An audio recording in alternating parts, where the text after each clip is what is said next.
قسەی کردووە کەندام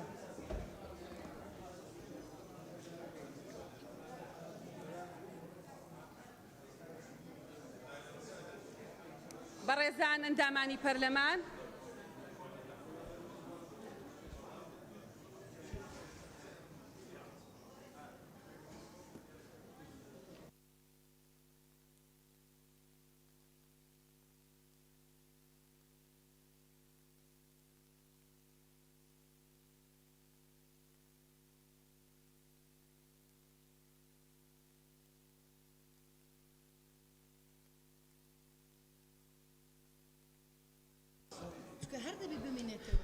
بەڕێزان ئەندامانی پەرلەمان دەست بە کۆبوونەوەکەمانەکەینەوە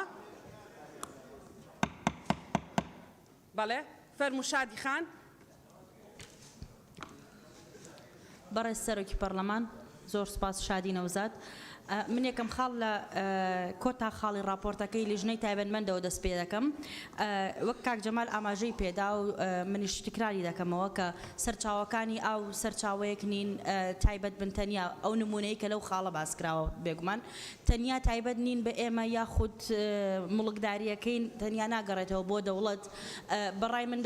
مڵکداری سەرچاوەکانی ئاو و بە تایبەت ئاوی ژێرزەوی دەگەڕێتەوە بۆ نەوەکانی داهاتوومان پێش خۆمان و دواتر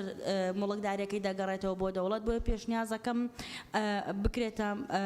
موڵکی نەوەکانی داهاتوو دەوڵەتە و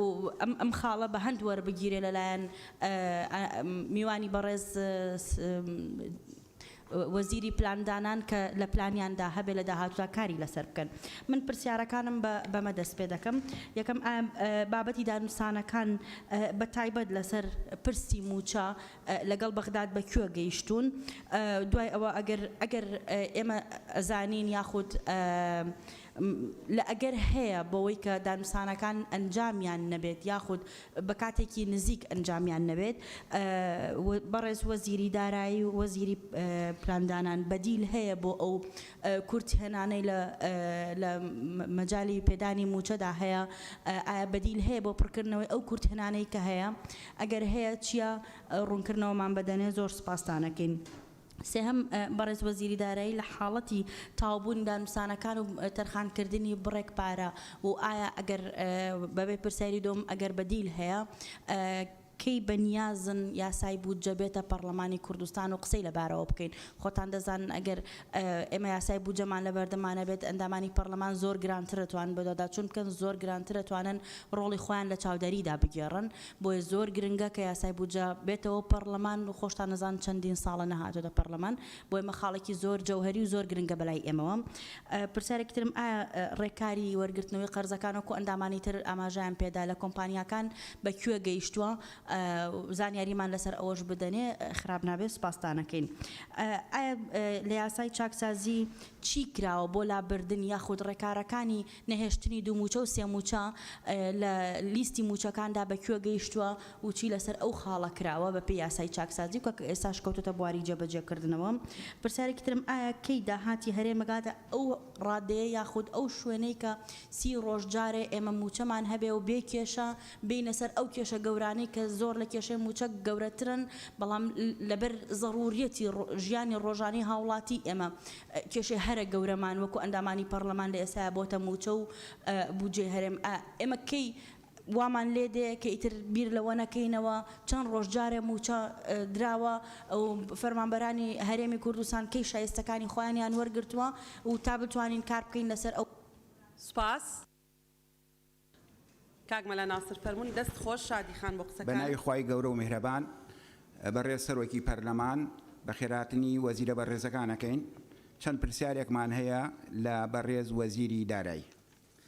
یەکەم پلانی حکوومەتی هەرێم چییە بۆ چاکردنی دابەشکردنی موچەی موچەخۆران ئایا حکوومەتی هەرێم شکستی هێناوە لە دابەشکردنی موچە ئەگەر شکستی هێناوە بۆچی لەگەڵ عێراقێک ناکەوێت بۆ ناردنی موچە جەنابی وەزیری دارایی کۆی داهاتی نەوت و مەرز و خاڵە سنووریەکان و زەریبە و کارەبا و شارەوانی و داهاتی هاتوچۆ و داهاتی ناوخۆ و چەندە ئەگەر بە شەفافانە کۆ بکرێتەوە لەوانەیە بەشی موچەخۆران بکاو بە زیادیشەوە پرسیاری دووەم سەرەڕای خراپی وەزعی فەرمانبەران لەوە خراپتر دۆخ و ژیان و گوزەرانی خانەنیشانی هێزەکانی ناوخۆ و ئاسایشە کە وەزعیان زۆر خراپە غەدرێکی گەورەشیان لێکراوە لە دوای 30 ساڵ خزمەت بە بڕی 220,000 دینار خانەنشین دەکرێن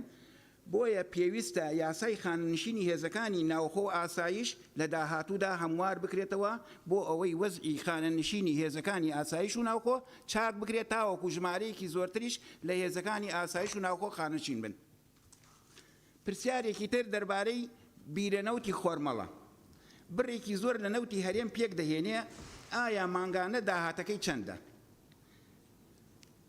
خاڵێکی تر دەربارەی دامەزراندنی یەکەمەکانی زانکۆ کە پشتیوانی لە سەرجەم هەواڵەکانم دەکەم کە باسییان کرد حەقی خۆیانە دابمەرزێن و هەروەها پشتیوانی لە زۆربەی هەواڵان دەکەم کە باسی بەرزکردنەوەی پلەی ئەفسەرانی هێزەکانی پێشمەرگەیان کرد بەڕاستی حەقی خۆیانە چاک بکرێ و بۆ ئەوەی پلەکانیان بەرز بکرێتەوە. خاڵێکی تر بڕیاری کەمکردنەوەی موچە لە مانگی 6 دەرچووە کەچی بڕینی موچەی فەرمانبەران مانگی 2 جێبەجێ کرا و بڕا کەچی فەرمانبەران بە تەمای وەرگرتنی پاشەکەوتی موچەکانیان بوون و کە لەم ساڵوەری بگرنەوە و هەروەها بڕیار وا بوو 30 ڕۆژارێک موچە وەربگرن بەداخەوە ئێستاش کەس نازانێ موچەی مانگی 3 کەی وەری دەگرن بەڕاستی ئەمە غەدرێکی گەورە بوو لە فەرمانبەران. خاڵێکی تر بەڕێزان حکوومەتی هەرێم هەر قەرزێک بکات پێویستە پەرلەمان دەنگی لەسەر بدات و ئاگادار بێت دەربارەی چۆنیەتی قەرزەکە و لە کێی دەکاوە بۆچی مەبەستیەکە بە پێی چی یاسایەک ئێستا کەس نازانێ حکوومەتی هەرێم چەند قەرزارە و ئەو قەرزارە قەرزە هی کێیە. بەڵێ دەستخۆش سپاس. سپاس کاک گۆران. بە ناوی خوای گەورە و میهرەبان بەڕێز سەرۆکی پەرلەمان من گۆران عومەر عەلی بە خێراتنێکی گەرمی وەزیرە بەڕێزەکانەکەم هەروەها سەرۆکی دیوانی حکوومەتی ئەنجومەنی وەزیران و ستافە بەڕێزەکەیان بەخێر بێن. بەڕێزان زۆربەی قسەکانی من لەلایەن چەند پەرلەمانتارێکی بەڕێزەوە کران بەڵام چەند خاڵێکی ترم ئامادە کردووە کە ئەویش بۆ بەڕێز وەزیری دارایی کردنەوەی ئەژماری بانک بەکوێ گەشت بۆ فەرمانبەران بۆ زامنکردنی ئەو پارە پاشەکەوتکراوانەی کە لە لای حکوومەتی هەرێمی کوردستان ئەمە پرسیارێک. دووەم وەرگرتنەوەی قەرزی کۆمپانیاکان لەم راپۆرتەدا هاتووە کە نسبەیەکی کەم وەرگیراوەتەوە لەو کۆمپانیایانە. داواکارم جەنابی وەزیری دارایی ڕوونکردنەوە با لەسەرەوەی کە بۆچی تەواوی پارەکەیان نەگەڕانەوە بۆ حکوومەتی هەرێم و هەروەها لە یاسای چاکسازیدا هاتووە و کەوتۆتە بواری جێبەجێکردنەوە بۆ 7 بەڕێوەبەرایەتی خانەنشینی کە لە 1 بەڕێوەبەرایەتی خانەنشینیدا کۆ بکرێتەوە چه هەنگاوێکیان بۆ ئەمە ناوە تا ئێستا. و سەرنجێکشم هەیە لە جیهانە بەڕاستی خەڵکانێک دەوڵەمەند ئەبن و ئەبنە ملیاردێر کە نوخبەن واتە یاریزانە جیهانیەکان یا هونەرمەندە جیهانیەکان یان ئەوانەی کە داهێنەرن. نازانم بۆ لە هەرێمی کوردستانە خاوەن کۆمپانیا و مەسئولین و کاربەدەستان و مناڵی مەسئول ئەبنە ملیاردێر لە پڕێکە. ئەگەر فرتوفێڵ نییە لە داهاتی گشتیا و لە گرێبەستەکان و وەبەرهێنان و وەرگرتنی مساتەحە و قاچاقچێتی.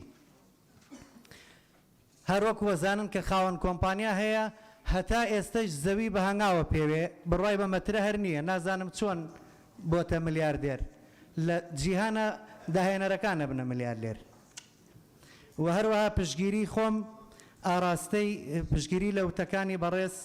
کاک شێخ زرارەکەم بۆ لێ خۆشببوونی پارەی ئاو کارەبا بۆ هاوڵاتیان هەروەها پشگیری لە کاک شێخ نزارەکەم بۆ دادوەرەکان و پشتیوانی وتەکانی کاک باڵان بۆکەم بۆ خاڵە سنوورەکان و زۆر سپاس. بەڵێ زۆر سپاس سەلما خان. سپاس کاک گۆران. بەڕێز سەرۆکی پەرلەمان سەلمان فاتح من سەرڕاوی کە جەخت دەکەمەوە لەسەر پێدانی موچە پێش جەژن و بە تایبەتی موچی خاوەن پێدای تایبەتیەکان و کەمەندامان و کورسە باڵەکان چووکە لەوانەیە بارودۆخیان جیاوازتر بێ. بەڕێزان بە پێم راپۆرتەی لیژنەی دارایی ئەو داهاتانەی کە حکوومەت پشتی پێدەبەستێ بۆ دابشکردنی موچە ئەو پارەیە کە لە بەغادێ هەروەها ئەو پارەیە کە لە سامانە سروشتیەکان وەری دەکات لەگەڵ داهاتی ناوخۆ پارەی هاوپەیمانان واتە دەکاتە 3-4 باب ئەم پارانە ئایا بە وردە بەدەستانەکە یان بەیەک جار بەدەستانەکە چونکە بەڕاستی نەدانی موچە دیاردەیەکی زۆر ناخۆشە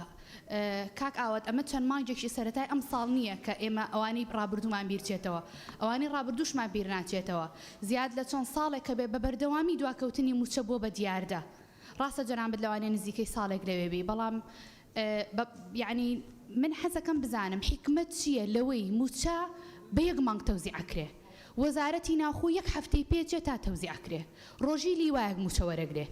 ئایا ئەگەر لەسەر پارەی بەغا بێ خۆ پارەی بەغا بێ گروژم دەکاتە دەستان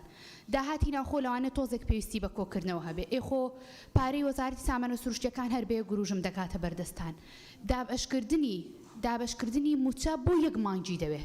یعنی ئەگەریک ئەمڕۆ وەزارەتی سامانە ببورن ئەمڕۆ وەزارەتی ناوخۆ لیوایەک تەوزیع بکرێ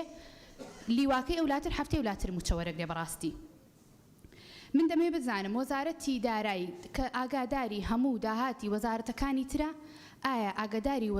داهاتی وەزارەتی سامانە سروشتیەکانە ئەوەی کە دەوترێ هەموو جارێک بەڕێز کاگاوات دەڵێ من ئەو پارەی کە لە وەزارەتی سامانە سروشتیەکانەوە دێ ئایا داهاتی سامانە سروشتەکان تەنها ئەوەی کە دەگاتە دەست جەنابەت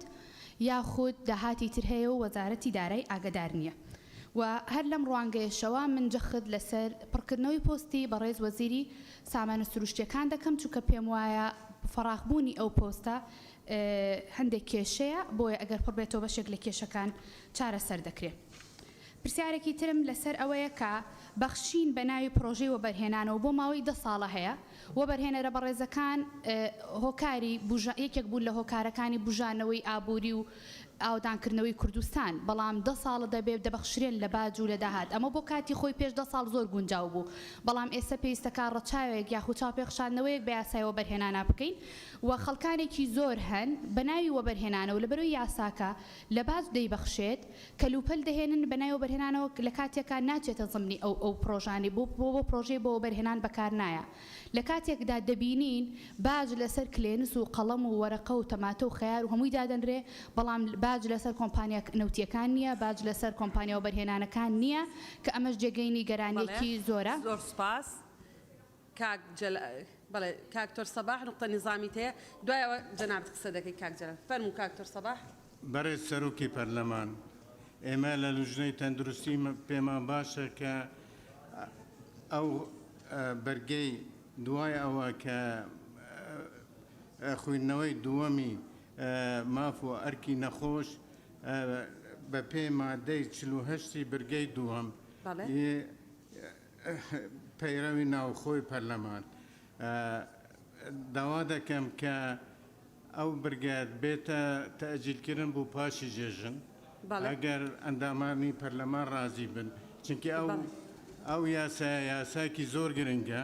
پێویستی وەختی هەیە و بەڕاستیش دەمانەوێت تشتێکی چاک و باش دەربچیت لەبەر ئەوە داوا لە پەرلەمانتاران دەکەم کە ڕای خۆ بدەن و زۆر سوپاسان بەڵێ سپاس بەڕێزان ئاماژە بە بەرگەی دۆم لە مادەی 48 بەڕێز سەرۆکی لیژنەی تەندروستی بە ناوی لیژنەکە داواکە کە ئەمڕۆ گفتوگۆی پێشنیازە یاسای ماف و ئەرکی نەخۆش نەکرێ و دابنرێ بۆ دانیشتێکی تر چ ئەندامێکی بەڕێزی پەرلەمان لەگەڵ ئەوەیە با بفەرموێ دەنگدا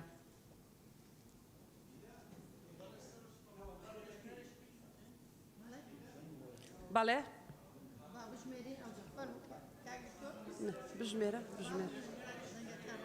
کاکاوە با بیژمێرین اینجا تازە لە ناو دەنگدانین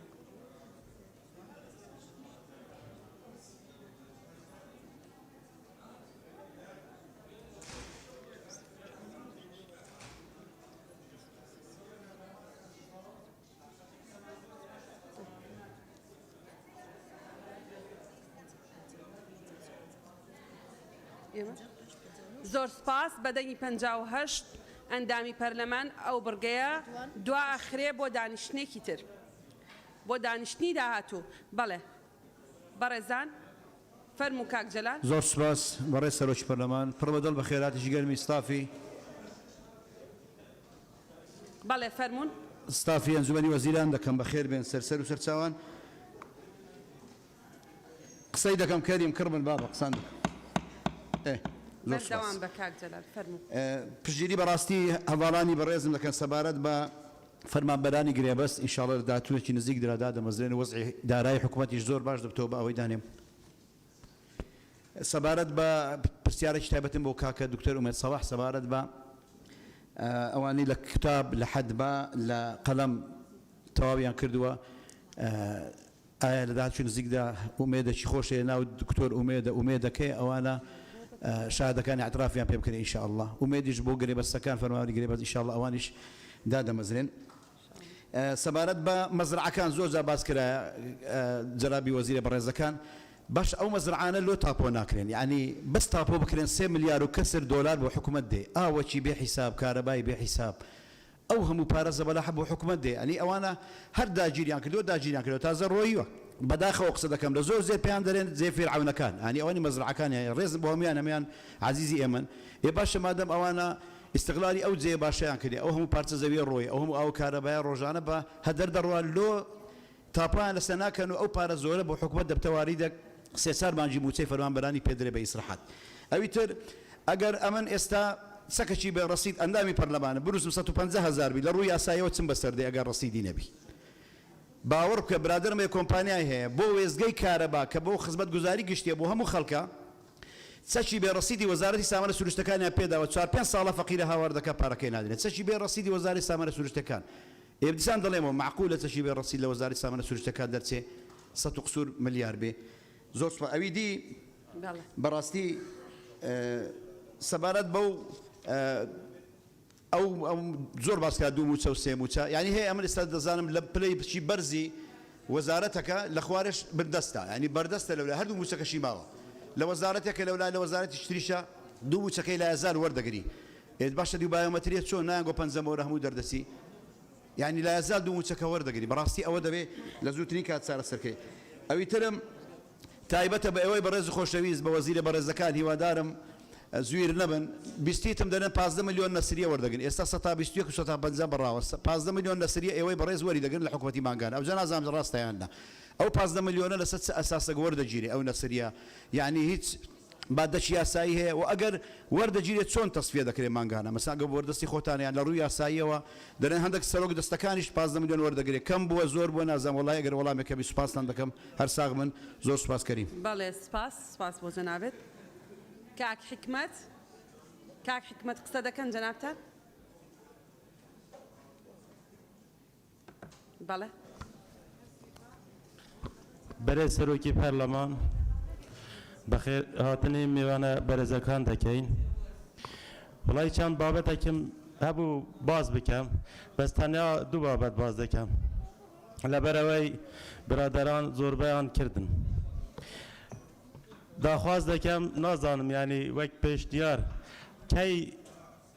ئەو چاکسازی لە پێشمەرگەی خانەنشین و شەهیدان دەکرێت بەڕاستی زۆر زەرۆرە یعنی یەکێک پێشمەرگە بیتن خانەنشین کرا بیتن یەکێکیش پێشمەرگاتی نەکرد بیت وەکی ئەو عینەن ینی خانەنشین بکریتن ئەوە هیچ ئەوەکی لە ڕاتبی خۆی نابین بەڕاستی بۆ نمونە من کوڕی شەهیدم ئێستا من ینی چ لە ئەو موچەی باوکی خۆ ینی بۆم خۆش دەبێتن کە یەکێکی تر کە بە حیاتی خۆی تڤەنگی پێشمەرگاتی نەهەلگرت بێتن و ئێستا شەهید حساب کرا بێتن. یە دووەم زۆر باغ هەنە ینی مەزرعە پێشنیار دەکەم ئەو مەزرعانە حکوومەتی هەرێمی کوردستان لێیان بکەڕیت ینی بفرۆشتێ و کارەباش ئێستا ینی بە بێ هیچ کارەبا پارەی لێ نەوەرگرن ئەویش حساب بکرێتن و پشتگیری و برادرانە دەکەم کە باسی پلە بەرزکردنی پێشمەرگەیان کردو زۆر سوپاس. زۆر سوپاس. کاک مەلاجیهات فەرموون. بناوێ خدا مەزن و دلۆڤان بەڕێز سەرۆکا پەرلەمانی خێرهاتنە کۆ گەرم شاندێ حکوومەتێت گەین الوەزیرێت بەڕێز و یەت ئەنجومەنی وەزیران من یکم جار پیشنیار که هی بو جناب وزیری دارایی راستی جی اف راپورته هاتیا چکرن جبو هنده که چوا عدالت هبیتن چوا گندالی نه تکرن دابش کرنا دهات حکمت دا اجی پیشنیارد کم پرتو که هی گله کاب نابودن گو یا مهمه اگه بیت خواندن دب درستاهی شن تقسیم مالی اتکرن و چی گندالی جی تدانا مینید پرتوک جی اوه السياسة المالية لعثمان بن عفان رضي الله عنه اف پرتوکاهنه بحث دابشکرنا داهاتی کتن سرخلکی و فقیر و جارک و گندالی تدانه بیتن اوه قطب ابراهیم یا راستی جی دیگه گلکا باش بیت هکه پیدا چونه که تدا بکد بسیار کادیج من یا هی اگر امنشین هر حتی ججنه افریقا راتبت خلکی بدین موچتوانا بەڕێزان ئەندامانی پەرلەمان بەشی زۆرتان قسەی خۆتانتان کردووە هەمووی 5-6 هاوڕێتان ماوە بۆی قسەکانی خۆیان بکەن باگویان لێ بگرین تەواو ئەبێ دوایی دەرفەت بە وەزیرە بەڕێزەکانە دەین فەرمون کاک مەلاجیات فەرمون اگم نشین حتی جشن راتبت خلکی بدنه و خلی گله که محتاجه یادات لیووارا ما ام نشین جشنانیه جی تشتکی بدینه یعنی وکی چاوی گاوت تا گوتن دل عراق جشنانیه که دنا خلکی افریقا هم جی تشتکی وصاب کن تشتکی بردسته ها بید خلکی که محتاج 100,000 بشین بس تشتت عیده پی بکرن بسیار کادیجی من یا هی طبعا دنگوی اوه کوا هندک پارلمانتاری کرد لبغا ایش دکن لسر اوه که قناعت لو کاظمی درست بکن که کاظمی بودجکی حریم کردستان ننیرید لبر هوکاری اوه ظلم لخلکی کرد دکرید آیا اوشتا تا چند راسته او اگلومه دیار بکن یادیش شوان هوکارت راپورت دا یا هاتی که 85% حریم امریکا اعتماد داتا سر نفته امجد بیجین باشه اول روزا نفت کردستان داره خستی حتی وگا وند بیجین وکی گلک دولت دیجی اعتماد نادن سر نفته مباشه ام بیجین زراعتی اف سالما چپ سر فلاح اینا و زراعتی اینا یعنی بو چی ما اکاهت نکر امریکا هم دهات اینا خوش زراعتی جیو جوتیارا چکو اس وید دم هوا سالا بیت ایدی جوتیارت ما نشن او برهم اف سالا يعني اينوي صالبت برهم بينن يانجي حتى سياحته افريقيا سياحت جمال كردستان هداك جهد يلا كت مهمه تاين جرينجه تاين بس مخابني و يعني افريقيا بس باور بك محافظات العراق بين سردانا كردستان بكانوا جهات السياحي از بيجم ديواكي تركيا بوما دهادا كي يلا كي باجيت وزور سباس مجدخان اقصد كر كاكمم بەڕێز سەرۆکی پەرلەمان سەرەتا داواکەم لە بەڕێز سکرتێری پەرلەمان جارێک کاتژمێرەکە ڕاگرا چونکە دوو پرسیارم بۆ جەنابی سەرۆکی پەرلەمانەیە و ڕوونکردنەوەیەکی بە زەڕورە زانم یعنی کاتژمێرەکەی وەش تۆزیە چرکەژمێرەکەی سەریع ئاواز دەکەم بەڕێز سەرۆکی پەرلەمان زۆر سەریع ئاواز دەکەم بەڕێز سەرۆکی پەرلەمان ئەو شتانە بەهەست نابێ و قبوڵیشی ناکەم قسە لەسەر مزداقیەتمان بکەین دکتۆر من هەمومان ئەو مۆبایلە زیرەکەمان پێیەکە کاتی پێدەگرین آخر ئالیەتە ئەگەر تۆ کاتژمێرێک دابنەی لە سێ دقەیە خۆی بکوژێتەوە ئەو گلیانە دروست نابێت من پرسیارێکم جارێ لە جەنابەت هەیە بەڕێز سەرۆکی پەرلەمان تۆ ڕەچاوی دادوەریەکە یا یەکسانیە کاکمام یەک دقە عەفوم کەی بەڕێز سەرۆکی پەرلەمان لە سەرەتاوە دەست پێکردنی ئەندامە پەرلەمانتارە بەڕێزەکان بە قسەکردەکانیان جگەلەوەی کە بە کاتژمێر هەمویان بە تەوقیتی تەواو 3 دقە هەندێکیانەیە بە 2 دقە 58 بوولە سانیەوە بە نووسراویش ئامادەکراو لەلایەن دەستەی سەرۆکاتیەوە بۆیە کات لێ دەکەم گومانت نەبیتن لای دەستەی سەرۆکاتی لەو پەڕی بێلایەنی خۆی پارێستووە دەتوانێت قسەی خۆت بکەیت داخل با ڕوونکردنەوەکە بدەم بە لەسەر چ بنەمای خاڵێکی کەیە کە من وەکو گلەیەکی پەیڕەوی لە بەڕێز سەرۆکی پەرلەمان یەکەم خاڵی پەیڕەوی لەسەر چ بنەمایەکی پەیڕەوی وەری ناگریت یعنی دەستمان بەرز کردوتۆ خاڵی پەیڕەوی داواکەین لەسەر چ بنەمایەک وەری ناگری پەیڕەو لە سەرۆکی پەرلەمان و ئەندامانی پەرلەمان گەورەترە بە زۆرینەی پەرلەمان پەسەند کراوە بەڕاستی ئەبێ خاڵی پەیڕەوی وەربگیرێت ئەوە وە ڕوونکردنەوەیکی کەمەیە بۆ جەنابەت وەکو سەرۆکی پەرلەمان وایە ئەگەر لێمە بەڕێز سەرۆکی پەرلەمان پرۆتۆکۆل چاپ کراوە بەشێ لە قسەکانی من بە ناوی پەرلەمانتارێکی کەوە ڕۆشتووە و پرۆتۆکۆل بۆ 100 ساڵی کەمێنێتەوە من لە فڵان جەلسەی پەرلەمانیە فڵان پەرلەمانتار چی وتووە بەڕاستی ئەو مەسەلەیە ئەبێ چارەسەر بکرێەوە داواکەم من بێمە سەر ئێستا ئەگەر لوتف بفەرمووی لە کەمتری ماوەیە ئەوەی قسەکانی خۆمەکەم کاکمە جەنابەت زۆرترین خاڵی پەیڕەوی داواکەی زۆرترین خاڵت لێ وەرەگرم ئەوە یەک دوو ئەو ئەگەر هەڵەیەک لە پرۆتۆکۆڵ بووە قابلە بۆی هەڵە ڕووبدا زۆر بووە بە بەردەوامی پەرلەمانتاران قسە دەکەن و ئەنسات قسەکانی ئێوە وەردەگرن و ئەیکەن بە نووسرا و ئەبێ بە با بڵین تەبع دەکرێت شتێک بنووسە بۆ ئەوەی چاکی بکەینەوە ئێستش فەرموو قسەکانی بەڵێ سەبارەت بە مەسەلەی بەخێراتنی بۆ وەزیرە بەڕێزەکانە کە من زۆر بە خێرایی قسەکان مەکەم ئەوەیە لە خولی پێشووی لە حکوومەتی هەرێمی کوردستاندا کابینەی هەشتم ئێمە شتێکمان بیزناوی پاشەکەوتی موچەیە لەم کابینەیە شتێکی کەوە هاتە بەرچاو کە ناوی بڕینی موچەیە ئێستاکە قسە لەسەر خەواندنی موچەیە کریا ئێستا مانگی دوو نەدراوە مانگی سێ و چوار پێنج شەش نەدراوە مانگی حەوت یاسای چاکسازیە چێتە بوارە جێبەجێکردنەوە بە بەڕێز وەزیری دارایەڵێم ئایا ئەو چوار مانگە خەوێنرێ یا چاکسازی بەپێی قانونە بێ لە مانگی حەوتا جێبەجێ بکرێ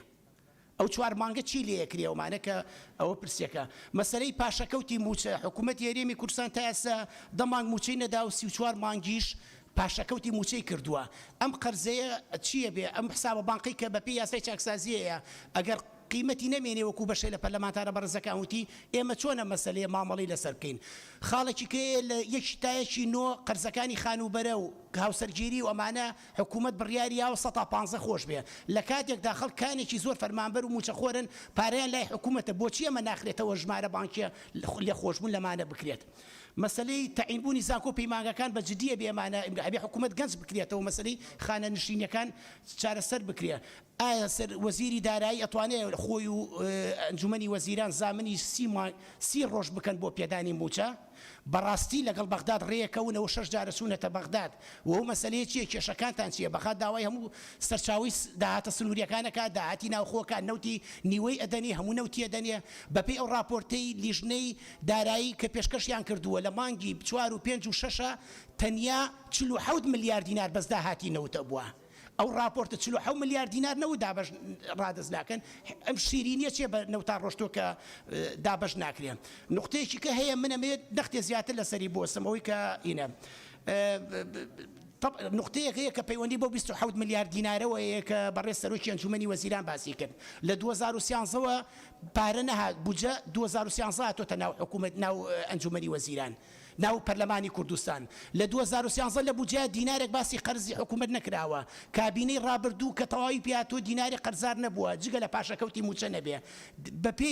بەپێی یاسایە کە لە پەرلەمانی کوردستان دەرچۆ یاسای ژمارە حوتی ساڵی 2015 یاسای ڕاکێشانی مایە ئەم یاسایە تا 5 ملیار دیناری قەرزی بۆ حکوومەتی هەرێم کردووە ئەم پارەیە حکوومەت دواتە مولزەم نییە بۆی بتوانێت 5 ملیار زیاتر قەرز بکە جگە لەوەی لە ناو یاسایەکی تردانە یاسای ژمارە 2 ساڵی 2015 یاسای سندوقی کوردستان بۆ داتان نەمەسراندووە لە ناو مادی 12 یاساکەدا باز لە سندوقی نەوەکانی داهاتی کوردستانەکە بۆ نەتان کردووە یعنی لە ناو هەرێمی کوردستاندا لێشاوێک بڕیار و یاسا هەبووە لە ناو دەرچووە لە پەرلەمانی کوردستان لە کابینێک لە دوایەکەکانە پێشێلیان کردووە لەم کابینە دیسانەوە هەندێک بەندەیە پێشێلی کراوە ئەم کابینەیە ساڵ و قسوورە دەست بەکار بووە بۆیە داواکەین مەسەلەی ئەوەی هەموو ئەوانی کە باز لەوەکەن پێویستە موچە خۆران بدرێ منطقی تیانێ فعلا تەئیدی زۆر سپاس کاک ڕێڤینگ ببورن ئەبێ لێرە وەرگرم گوڵستان خان بەڵێ بەڕێز سەرۆکی پەرلەمان واللهی من ئەمە یەک ئیزافێ بکەم بۆ قسەکانی کاگمەم دیارە تێبینەکەی من لەسەر پرۆتۆکۆڵەکان من درکم بەوە کرد کە خوێنمەوە ڕاستیەکەی زۆر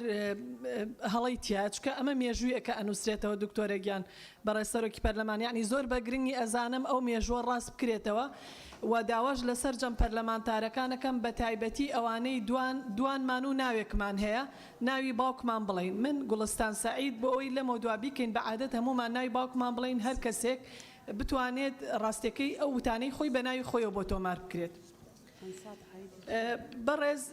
وەزیری دارایی من پرسیارەکەم لەسەر بڕی ئەو لە سا 21 موچەی کە کەم کرایەوە هاوڵاتیانی هەرێمی کوردستان ئەو کاتێک کە ئەم موچەیە دابش کرا بە بڕی لە سا 21 بڕینی تەنیا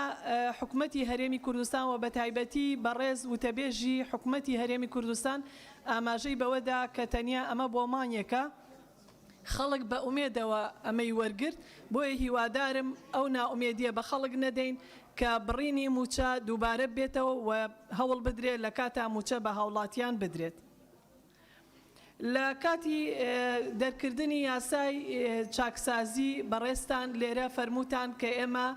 لە دوای 6 مانگی تر یاسای خانەنشینی یەکگرتووە هێنینە پەرلەمانی کوردستان بۆی هەموو موچەخۆرانی هەرێمی کوردستان لەسەر بنەمای ئەو یاسایە خانەنشین بکرێن. هیوادارم ئەو یاسایە بە زووتریم کات بگات و هۆکارەکەمان پێ بڵێن کە ئێستا بۆچی تا ئێستا نەهاتۆتە پەرلەمان. لە راپۆرتی لیژنەی دارایی ئاماژە بەوە کرابوو کە بڕی ڕسومات دیار نییە. من هیوادارم بڕی ڕسومات چ بۆ ئەو لیژنە بەڕێزە چ بۆ سەرجەم پەرلەمانتارانی بەڕێز ڕوون و ئاشکرا و شەفاف بێت. بەڕێزتان ڕێنماییەکتان دەرکردو ڕێنمایی ژمارە 12 لە 29/6/2020 زۆرێک لەو فەرمانبەرانە پەیوەندیان بە ئێوەمەوە کردووە کە ئەمە سەبارەت بە ڕێخستنەوەی موچە و پلە وەزیفیەکانیانە لەمەدا هاتووە کە هەموو پلە وەزیفیەکان ئەگرێتەوە. هیوادارم ئەگەر ڕوونکردنەوەیەک بێ بەم پەرلەمانە بەڕێزە بزانین لەسەر چ بنەمایەکە بۆی بتوانین ئێمە هەم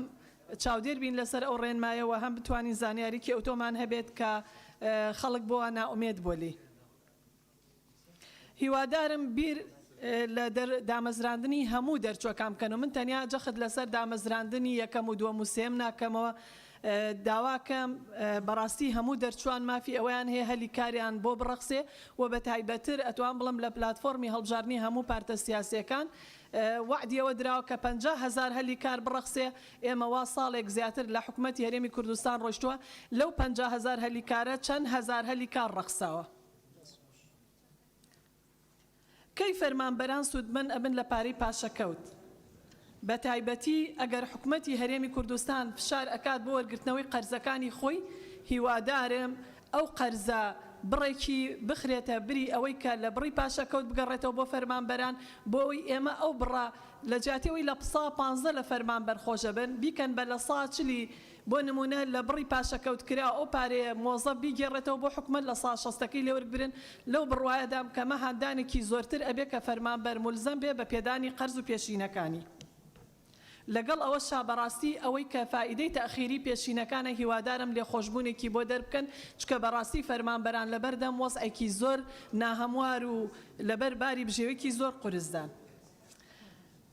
ئێمە لێرە و لەوێ هەمومان چەند ڕێکخراو ئەبینین بە ناوی فاوندیشنی سین ساد نازامچی ئەم ڕێکخراوانە شمول ئەکەن بە چاودێری دارایی یا چی چکە ئەمانە بڕێکی زۆر پارەی سەرسوڕهێنەر لەبەر دەستیانە کە ئەی بەخشن بە خەڵک لە کاتێکە خەڵک پارەینەوە حکوومەت پارەی نییە یعنی ئەمانە دواتر ئیستیغلال لەکرێن بۆ دەنگدان و بۆ ئەو شتانەی تر. زۆر سپاس گوڵستان خان. بەڕێزان ئەوە لەگەڵ کاروبار قسەمان کردووە بەڕێزان ئەو پەرلەمانتارانەی کە ناوەکانیان هاوشێوەیە کاک جەلال ینی هەردوو کاک جەلال هەردوو گوڵستان خان هەردوو کاکمەم هەردوو شیرین خان لەمەولا بە هیچ شێوەیەک بەڵە هەردوو کاک ڕزگاریش بە هیچ شێوەیەک کە هەردوو کاک عوسمانیش ژمارەیەکتانن بەڵێ بە هیچ شێوەیەک قسە یعنی مداخەلەکانتان بەبێ وتنی ناوی باوکتان مەکەن چونکە ئەوانش عینەن مشکلەی کە خۆتان باستان کرد هەیەە نازان چۆن چۆنی لێکتریتان جا بکەنەوە. بەڵێ کاک هێرش فەرمونون. بە ناوی خۆی گەورە و میهرەبان بەڕێز سەرۆکی پەرلەمان سەرەتا بە خێرهاتنی سافی حکوومەت دەکەین چەند پرسیارێک بۆ ئەم ڕێزانە کە بە تایبەت وەزیری دارایی هەرچەندە زۆربەی پرسیارەکان کران بەڵام هەوڵ دەدەم بە کورتی ئاماژە بە هەندێکیان بکەم. ئایا دۆخی موچەخۆران بۆ کۆتایی ئەم ساڵ چارەسەر دەبێت؟ موچەخۆر کەی دەتوانێت هەموو مانگێک لە کاتی خۆیدا موچەکەی وەربگرێت؟ ئایا ئەو ڕێگایانە چین کە وەزارەتی دارایی و حکوومەت بۆ ڕێخستنی دەرماڵەی موچەخۆران ئامادەی کردووە؟ ئایا ئەمە جۆرێکە لە ڕێخستنی دەرماڵەیە یاخود بە فعلی کەمکردنەوەی موچەیە؟ هەروەها دەربارەی گرێبەستە نەوتیەکان کە لە بواری نەوت داکراوە سوودەکانی ئەو گرێبەستانە بۆ هەرێم چییە؟ ئەو گرێبەستانە ئەگەر سوودیان هەیە بۆچی حکوومەتی هەرێم دەیان ملیارد دلار قەرزدار بووە هەر سەبارەت بە گرێبەستە نەوتیەکان ئایا لە لیژنەی دانوستانکار لەگەڵ حکوومەتی بەغدا چۆن مامەڵە لەگەڵ ئەم گرێبەستانە دەکرێت ئایا حکوومەتی بەغداد ئامادەیە دان بەم گرێبەستە نەوتیانە دابنێت هەروەها پشتیوانی لە وتەکەی بەڕێز کاگمەلا جیهاد دەکەم دەربارەی دابینکردنی جەژنانەیەک بە تایبەتی بۆ ئەو موچەخۆرانەی کە لە خوار ملیۆنێک وەردەگرن لەبەرەوەی حکوومەتی هەرێم لەوانەیە لە توانایدانە بێ موچە دابین بکات بەڵام خۆ دەتوانێت جەژنانەیەک بدات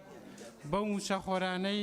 کە موچەکەیان زۆر کەمەوە قوتی جەژنانەیە نییە دابینی بکەن بۆ ماڵ و منداڵیان هەروەها پشتیوانی کاک باڵان بۆ دەکەم بۆ ئەوەی هیچی تر لە بەرزکردنەوەی پێشمەرگە و هێزەکانی بەرگری زێرەڤانی ڕانەگیرێ لەبەرەوەی ئەوانە دیفاع لەم کوردستانە دەکەن و کاتێک کە بوون بە پێشمەرگە کەس داوای شەهادەی بۆ لێ نەکراوە بۆ لە ئێستادا بۆ بەرزکردنەوەی پلە داوای شەهادەیان لێ دەکرێت هەروەها پشتیوانی لە دامەزراندنی سێکەمەکان دەکەم کە لەبەر ئەوەی ناکرێ حکوومەتی هەلێم پلانی نەبێ بۆ دامەزراندنی ئەم چینەکە خوێندن و پێشکەوتنی وڵات لەسەر شانی ئەمانەیە بۆیە پێویستە پلانی بە پەلەی هەبێ بۆ دامەزراندنیان هەروەها بە هەمیشەییکردنی گرێبەستەکان زۆر سپاس زۆر سپاس کاک هاوڕێ بە ناوی خوای گەورە و میهرەبان من هاوڕێ مەلاستار بەڕێز سەرۆکی پەرلەمان ڕاستیەکەی زۆر جار لە سۆشیال میدیا لە ئەعلامە بیستین خەڵک زۆر نیگەرانە لە پەرلەمانی کوردستان لەو حکوومەتەی کە شەرعێتی لە پەرلەمانی کوردستان وەرگردووە من بۆ خۆم قەناعەتم وایە ئەم پەرلەمانە لەگەڵ حکوومەت بەرهەمی هیزری خەڵکە ئەگەر باش بێ یا خراپ بێ هەڵبژاردەی خەڵکە دواتر لەسەر پرسیارێک ئاراستەی بەڕێزان نوێنەرانی حکوومەت بە تایبەت وەزیری دارایی ڕاستە هەموو ئەو حزبانەی کە لە حکوومەت بەشدارن کۆمەڵێک بەرکەوتیانەیە ئەستحقاقیانەیە لە حکوومەت ئیدی لە بەڕێوەبەری گشتی هەتاکو و بریکاری وەزیر و وەزیرەکان و کۆمەڵێ پۆستی تر بەڵام سەرباری ئەوەی کە ئەستحقاقی خۆیانە ئەبێ کەسانێک دابنن لە ڕووی پسپۆری و لە ڕووی ئەو مەرجانەی کە پێویستە لەو کەسا هەبێ دابنرێ هەر لە دوای ئەوەی کە یاسای چاکسازی دەرچوو لە چەند مانگی پێشوو لە دوای ئەوە بە مانگێک بڕیارێک دەرچووە دانەیەکیان مانگە پێش ئێستا دوو بڕیاری دامەزراندن دوو مانگ پێش ئێستا وەزیری ناوخۆ بڵێ بریکاری وەزیری ناوخۆ ئەوەی بەشی کاروباری سەربازی ماوەریدی 57 طبعا 1957 بریکاری وەزیری پەروەردە 56 بریکاری وەزیری شارەوانی 57 ئەمە بە قەناعەتی من بۆ خۆی یعنی نازانم بە چی زمانێک بیڵێم یعنی فێڵێک بڵێم شتێک لەو جۆرانەیە لەبەرەوەی تەنها لەم کابینەیە ئەو پۆستە ئەبێ دوو کەس بەخۆی ببینێ لەبەرەوەی ماوالیدیان تەجاوزی کردووە ئەبێ ئێستا بۆ خۆیان خانشین بین لەبەرەوەی 63 ساڵ و 64 ساڵ تەمەنیانە یعنی داواکارم لە بەڕێز وەزیری دارایی طبعا بەواژۆی ئەو فەرمانی بەستنی موچەی بۆ دەرەچێ لەگەڵ سەرۆکی ئەنجومەنی وەزیران هۆکار چییە ئەم جۆرە فەرمانە دەرئەچێ خەڵکانێک لەو شێواز و میکانیزمە دامەزرێن ئەمە لە کاتێکدا یاسای چاکسازی بەشێک لە هاوڵاتیان پێی دڵخۆش بن وایە نەزانی داهاتیان بۆ گەڕێتەوە یەکەم هەدەف ئەوە بوو کە موچەکەی خۆیان کەم بکرێتەوە هەرچەندە بە یاسای چاکسازیش ڕێک نەخراتەوە ئەوەی کە 120ەکەی بڕاوە بۆیە داواکەم لە بەڕێز وەزیری دارایی ڕوونکردۆمان لەسەرەوە پێبدا پێم وای بە کۆتاکەسشم دڵنیام لە بیری ناچێ هەرچەندە ناینووسێ دواتر لەسەر وەبەرهێنان یعنی سێکتەری وەبەرهێنان سیانزە جۆر وەبەرهێنانمان هەیە لە هەرێمی کوردستان بڕواتان هەبێ حکوومەتێکی بچوو کراوەیە لە ناو حکوومەتدا تەنها دەست لە کۆمپانیاکانی خۆیان هەڵبگرن ئەوان ئەو بڕێزانی کە لە حکوومەتن ئیدی ئەو کۆمپانیانی کە نزیکیان بێت یا هی خۆیان بێت دەستەوە هەڵبگرن لە سێکتەری وەبەرهێنانە ئەتوانن زۆربەی کەلێن و بۆشایەکانی داخوازی هاوڵاتیان پڕ بکەنەوە ئیدی لە موچە بێتیان لە هەر سێکتەرێکی خزمەتگوزاری کە پێداویستی هاوڵاتیانە و دیسانەوە لە بەڕێز وەزیری داراییە پرسم نەوتی عینزالە یعنی یەکێکە لەو مۆزوعانەی کە زۆر جار باسەکرێ ڕاستە ئێستا ئاگامان لێ بەشێکی حەشدی شەعبی بە ئایا هیچ داهاتێک ئەگەڕێتەوە بۆ بەڵێ کاک ڕێڤین ببوورە من سێ دەقەم تاوا نەکردو بەڕێز سەرۆکی کاک پەرلەمان ڕێڤینگ جا ئێستا بەس بۆی وامان پێنەڵێن جگە لەوەی لای خۆمان دانین لای ئەوانیش دانین ئەخر زۆر خێرا ینی قسەم کرد کاک ببوورە ڕێڤینگ قسەی خۆشت کرد لە 30 سانیم بنێت و بەڕێز سەرۆکی پەرلەمان ئاخر کەسم هەر وەکو تاویزێک بۆی کە کۆتا کەس بوومە تکاکەم لەبەرەوەی پرسیارە ئاساسیەکانمەوە بەڕێز سەرۆکی بە نووسرا لە پێشا قسەی خۆش دەکەی و فەلسەفە دەکەی پرسیارەکانە خەیتە ئەخیرەوە کاک ڕێڤینگ یاڵە بەڕێز سەرۆکی پەرلەمان من ئاخفتنە خۆیان خلاص کردی ببوورە ئاخفتنە من خلاص ببووە و بۆ دوو جار مادەم سپاس کاک سەعید ناماوە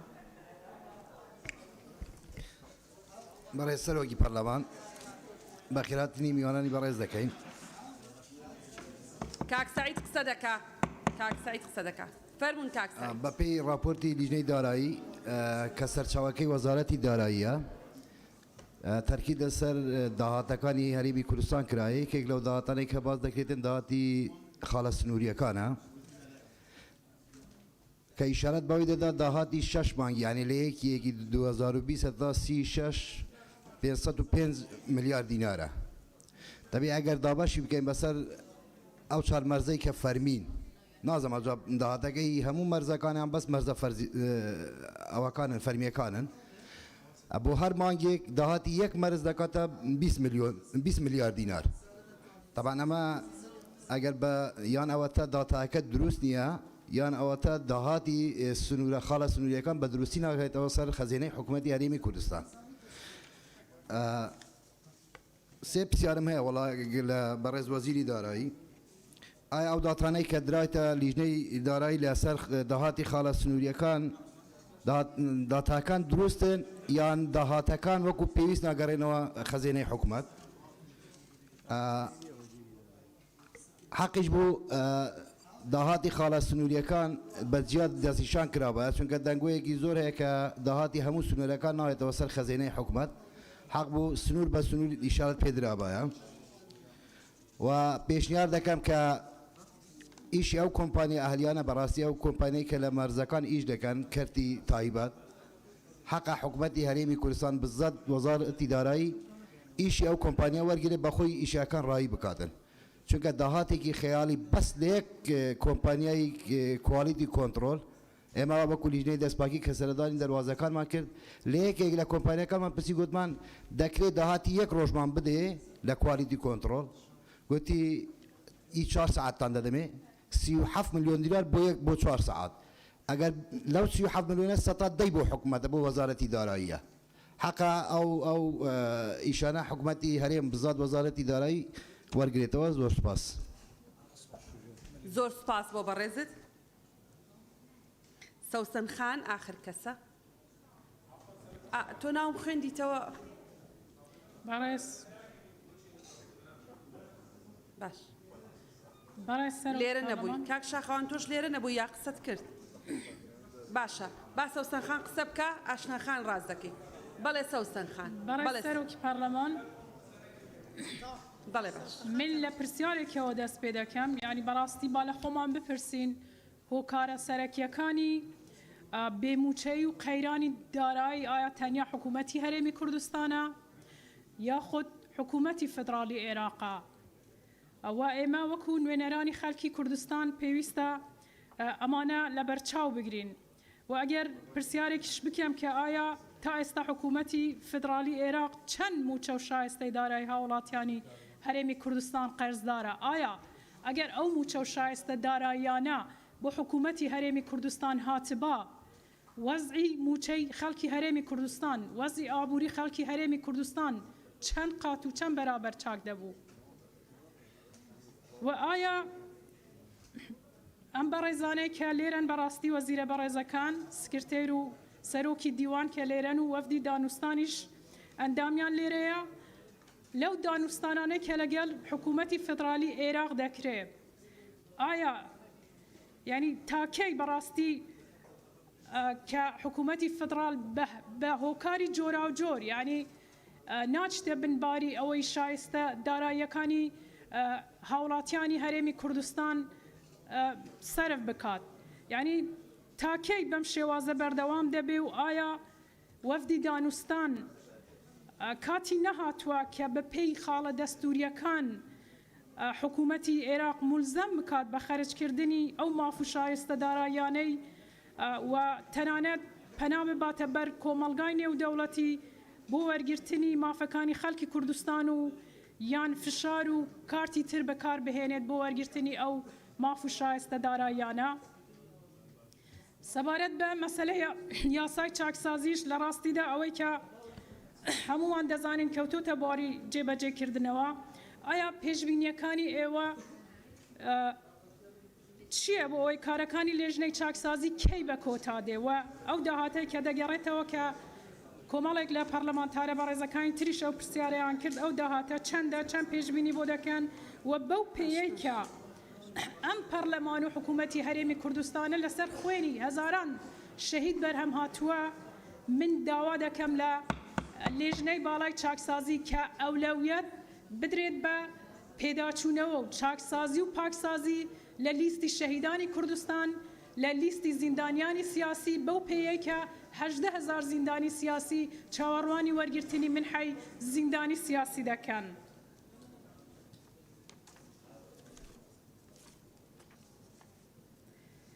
هەروەها من لێرەدا بە دەرفەتی دەزانم کە داوا لە وەزیری دارایی بەڕێز بکەم کە لە ڕاستیدا وەکو لێژنەی شەهیدانیش سەرۆکی لێژنەی شەهیدان پێشنیارێک و داواکاریەک دەخەمە بەردەستی وەزیری دارایی کە بەنووسراو بخەرە بەردەستی کاتەکەت تەواو بوو بەنووسراو بیخەرە بەردەستی پێشنیارەکە لە بەرەوەی پەیوەندی بە شەهیدانەوە هەیە فەرمونون. بناوی خدای مزن و دلوان برای سروکا پارلمانی الدسپیکی دیبش به جناب وزیری دارایی جنابی گازنده کرگوتی خدا نجیه من که اگر یک شو شش بسیار بکد جناب وزیر توجی خوبدان نجیه پارلمانتاری روزی نه شش بسیار 100 بسیار پارلمانتاری خودی بسر نکردن و 100 جرا جوینج پیتنادان بچن که خلقی که دنگ دو پارلمانتاری حقی وانه جناب تجیب دنگ پارلمانتاری بیا وزیر ویتو تحمل بکی. دوام پیشمرگه چه تشتک بو پیشمرگه نما بوش غیر هنده پیشمرگه کم لیز بو موچه ور بگیرید هیوی خوازین وزارت دارایی بداچونه که بکتن جرکا دی لیستا پیشمرگه چون که هیچ وزارت که وی ولاتای دا نبینم شایسته تر بیتن پیشمرگه قهرمان کو یک کم کس بیت موچه ور بگیرید تبع یادی تری راستی فروقات مامستاین پرورده قضا آمیدی غدره کامازل یاد گیرن قضا آمیدی اشوان کسای گل بشه که مامستاین دهو که جی حتی نو که فروقات 2003 ور نگرتینه هی بخوازین چارک بو بیتا کرن یادی تری مدویتن هر دیسا جناب وزیری گوت شکیدیجی گوتی اوانه کم جاره 21 صده موچت تا برین 2014 وره راسته بعضی 2014 وره حتی نو که پاشکود بو خلکی که عمل که پاشکفته دی وقتی که هدادان بله آیا 21 صده هیچ عملک بو بی خلکی هایی که بی بتدانان یادی تری سروکا پارلمانی هر دیس هم بیتن از سرکادیجی بکم جناب وزیر را بکم مبا بله راسته 5 صده حکومت هرما کردستان پلا تایبت و پلا بالا راتبیان کم کرد دستیوان خوش بن بله آیا او 15 میلیون منحه بو وزیر بتدان چه شکل یعنی آیا 15 میلیون با چه لیت تکرن آیا راستی بو 15 میلیون های با مرون که نکه سوی 15 میلیون بتدانان یادی تریجی حتی نو که احتمال پارلمانتار برس های هزار بکتن که عین زالال دست مده حتی نو که بلا بزن عین زالال نل دست مده تسلیم حشد شعبی و تکرن و سپاس بله دست خوش بله دست خوش دست خوش دەست خۆش کاک ئاوات بەڕێز کاک ئاوات کە وەزیری داراییە بەڕێز کاک دکتۆر دارا کە وەزیری پلاندانانە جەنابیان هیچ کامیان مختصی مەجای نەوت نین پرسیارەکانتان هەڵگرن ئینشەڵڵا حکوومەت پلانی هەیە وەزیری نەوت دابنێ وەزیری سامانە سروشتیەکان دابنێ ئەو کاتە داوایان لێەکەین ئەم بەڕێزانەمان بان کردووە بۆ مەسەلەی موچە و شایستەیەکانی خەڵک ئەو کاتە پرسیاری نەک کێڵگەیەک پرسیاری بەرمیلێک نەوتیشان لێەکەین بەڵێ بەڕێزان بەس ئاشناخان ماوە پێشتر ناویم خوێندەوە لێرە نەبوو بەڵام دەرفەتی دەدەینەوە و ئەخیر کەسە دوای ئەوە 2 دەقادین بە سەرۆکی لیژنە و نەخێرنە ئەندامان نییە چکە قسەیان کردووە بە سەرۆکی لیژنەوە کاگەرشە تۆ وتە قسە ناکەم بە ئاشناخان قسە بکە فەرموو بەڵێ بەڕێز سەرۆکی پەرلەمان ئاشنا عەبدوڵڵا قادر ئەم بڕگەی پەیڕە و بەڵێ بەڕێز سەرۆکی پەرلەمان ئەم بڕگەی پەیڕە و کە گفتوگۆی لەسەرەکەین و ئێستا کۆبوونەی لەسەرەکەین بەپێی بەڕگەیەکی مادەی 66 پەیڕەوی ناوخۆی پەرلەمانی کوردستانە ببوورە ئەم بڕگەی بەرنامەی کار لە سەرەتاوە لێم هەڵەبوو بەپێی بەڕگەیەکی مادەی 66 پەیڕەوی ناوخۆی پەرلەمانی کوردستانە کە ئێمە لەو یادداشتەیە ژمارە یاسایی پەرلەمانتارانی بەڕێز داوامان کردووە هەریەک لە بەڕێزان سەرۆکی حکوومەت جێگرەکەی وەزیری دارایی ئامادە بن هیوادارین بۆ جارێکی تر هەریەک لەو بەڕێزانە ئامادە بن کاتێک ئێمە یادداشتەیەک پێشکەشەکەین سێ پرسیاری زۆر سادە کە هەریەکان چەندقێکی بۆ هەر سێ وەزیرە بەڕێزەکە یەکەم بەڕێز وەزیری دارایی پێویست ناکە ئێمە باسی ئەوە بکەین کە بارودۆخ و ژیان و گوزەرانی خەڵک چۆنە چونکە بەڕاستی ئێمە لە کەوکەبێک نین و خەڵکیش لە کەوکەبێکی تر هەمومان نزانین بارودۆخەکە زۆر خراپە خەڵک بێتاقەتە خەڵک بێزارە خەڵک ژیانی نەماوە ئەم بارودۆخە تاکەی بەردەوام ئەبێ و چۆن چارەسەر ئەبێ وەکو وەزارەتی دارایی بابەتێکی تر هەیە مەسەلەی قەرزەکانی حکوومەتە چەند هاوڕێیان زۆر باسییان کرد بەڵام ئەوەی کە بەلای منەوە بەبەستە و لەسەر قەرزەکانی حکوومەت ڕوون نییە ئەم قەرزانە بە چ میکانیزمێک ئەدرێتەوە ینی ئەو قەرزانی کە ئەدرێتەوە لە لای حکوومەتەوە بە چی میکانیزمێک ئەدرێتەوە ئەگەر ڕوونکردنەوە بن لەسەر ئەوە سپاسدانەکەم بۆ بەڕێز وەزیری پلاندانان پلانتان چییە بۆ ئەوەی کە ئەم بارودۆخەی هەرێمی کوردستانی تایە تێپەڕێنجێ بەردەوام ئەوترێ لەلایەن ئابووری ناسانەوە لەلایەن پسپۆڕانی ئابووری کە ئەوەی هەرێمی کوردستان بەتەنها پشتی بەستووە بە تاکە سەرچاوی داهات کە کەرتی نەوتە ئەمە کێشەیە ئیشکالیەتە ئێوە وەکو وەزارەتەکەی خۆتان پلانتان چییە بۆ ئەوەی گرنگی بن بە کەرتی گەشت و گوزار کەرتی پیشەسازی و کەرتی کوشت و کاڵ وەک زیادکردنی سەرچاوەکانی داهات بۆ هەرێمی کوردستان بۆ بەڕێز وەزیری هەرێم بۆ کاروباری دانووسان لە نێوان هەرێم و بەختە گفتوگۆکان تا ئێستا بەردەوامن بەڕێز وەزیر بۆ کاروباری دانووسان لە نێوان هەرێم و بەغدا تا ئێستا بۆ نەگەیشتوونەتە ڕێکەوتن هۆکارەکەی چییە؟ ئایا ئێوە ئومێدێکتان هەیە بەوەی کە ڕێکەوتن لەگەڵ بەغدا بکرێ؟ زۆر سپاسدانەکەم. سپاس بۆ بەڕێزت ئێستا پێشەوەی دەرفەت بدەین بە وەزیرە بەڕێزەکان دەرفەت دەدەین بە لیژنەی کاروباری دارایی ئەگەر وەڵامێکیان هەیە یان ڕوونکردنەوەیکیان هەیە لە 2 دقەیە بۆ بەڕێز سەرۆکی لیژنە و کاک ئەرشەد ڕوونکردنەوە قسە نابێ بکەی ڕێی خۆت بڵێ چونکە وتوتە قسە ناکە بەس ئەتوانی ڕوونکردنەوەمان بدەیتێ بەڵێ کاکزێ بەڕێز سەرۆکی پەرلەمان من دەستخۆشی لە هەموو ئەندامانە بەڕێزەکانەکەم راپۆرتەکەی ئێمەیان دەوڵەمەند کرد بە کۆمەڵێک پێشنیاری تریان هیوادارم ئێمە توانی بێتمان لە راپۆرتەکە کە ئێمە پرسیارمانتیانە کردووە راپۆرتەکەی ئێمە پرسیارامێز نەبووە هیوادارم بە راپۆرتەکە توانی بێتمان زەنێتی ئەندامانی بەڕێز بژۆڵێ بەوەی کە پرسیاریان لا دروست بێ لە ڕێگەی راپۆرتەکەی ئێمەوە ڕوونکردنەوەکانی ئێمە کۆمەڵی پرسیاری لا دروست کرد بێتن سەبارەت بە ڕسومات کە زۆر پرسیار کرا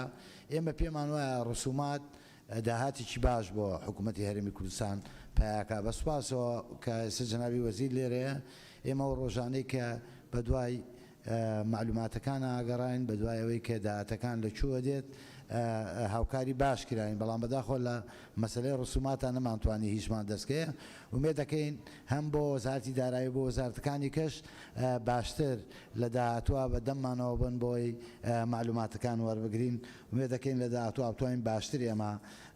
راپۆرت ئامادە بکەین یەک خاڵ کە زۆر گرنگ و بەلامانەوە ئێمە لە لیژنەیش مناقشەمان کرد دکتۆر ڕێبوار باسی کرد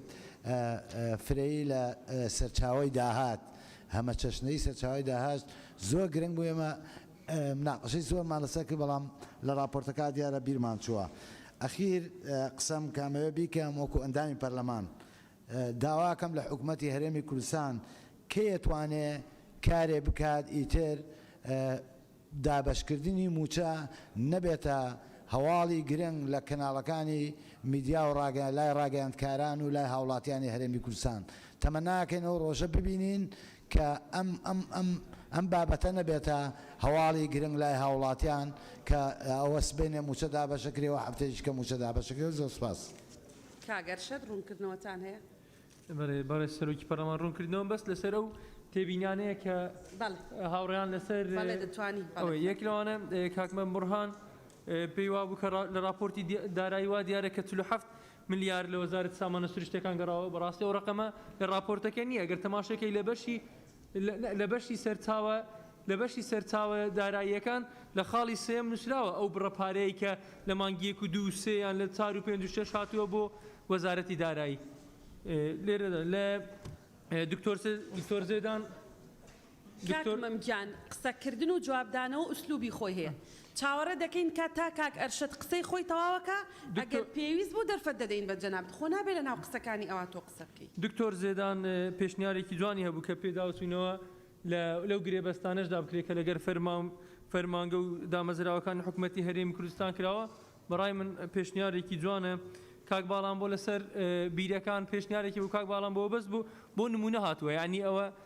یەکە لەو نمونانە ئەوە هەر لەوە بەدریەخان پێی وا بووە کە دەبێت لە راپۆرتەکە داهاتە نادیارەکان نووسرا بوو داهاتانی نادیارەکان نازانم ینی من ڕاستی لێ تێناگەن داهاتە نادیارەکان چین کە لە راپۆرتەکە بنووسرێن و زۆر سپاس. بەڵێ کاکمەم فەرمو. بەڕێز سەرۆکی پەرلەمان من بۆ ئەندامانی بەڕێزی لیژنەی دارایی و بۆ هاوڕێی بەڕێزم کاک ئەرشەد ئەوە ڕوونەکەمەوە قسەکانم لە پرۆتۆکۆل هەیە چۆن وتم لە مانگی 4 تەماشای راپۆرتەکەتان کەن لاپەڕە 5 خوارەوە ئەڵێن هەروەها لە مانگی 4 5 6 دوای دابەزی نرخینە وەزارەتی سامانە سروشتەکان 283 ملیار و 424 میلیۆن دینار بووە ڕادستی وەزارەتی دارایی کردووە زەحمە نەبێت 283 و 424 ملیارەکە دابەشی سێ مانگی بکە ئەکاتە 47 میلیارد دینار منیش ئەو سێ مانگە باس کردووە ئەگینا باسییانە باس تا واز بێن کاک زیاد کاک بەڵێن ئەگەر مناقشە ئەگەر ڕوونکردنەوەت هەیە تۆش فەرمو ئەگەر ڕوونکردنەوەت هەیە. زۆر سپاس بەڕێز سەرۆکی پەرلەمان دیارە ئێمە ئەوەی کە گرنگە لە راپۆرتەکە لێرە بەڕاستی مەسلەی ئەو ڕێکارانی کە چییە ئێمە وەکو ڕاستپاردەی خینە بەردەم حکوومەتی هەرێمی کوردستان بۆ چارەسەر من یەک داوام لە ئەندامانی بەڕێزی پەرلەمان هەیە من ئەوەندەی گوێم لە قسەکان بوو هیچگە لەو تەرحانەی کە ئێمە خستومانەتە ڕوو لە راپۆرتەکە ینی لەوانەیە لە سیاقی گفتوگۆ هەندێک ئەوە ئیزافە بوو بێ بەڵام وەکو بنەما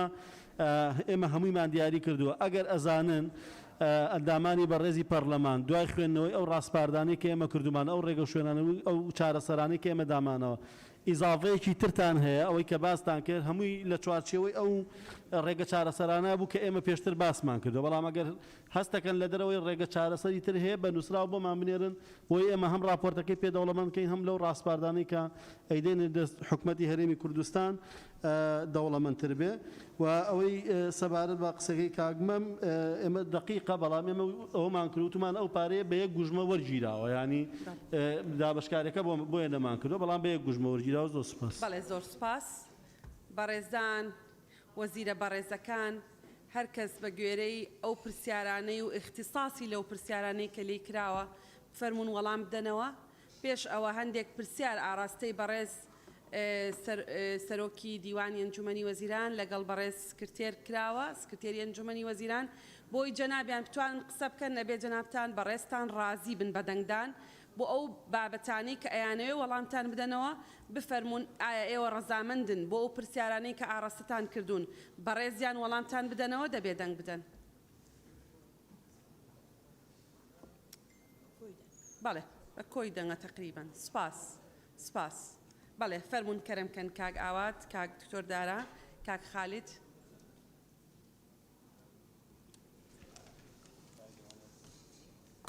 بەڕێز سەرۆکی پەرلەمان بەڕێز جێگری سەرۆک لێرە نییە کاکێ من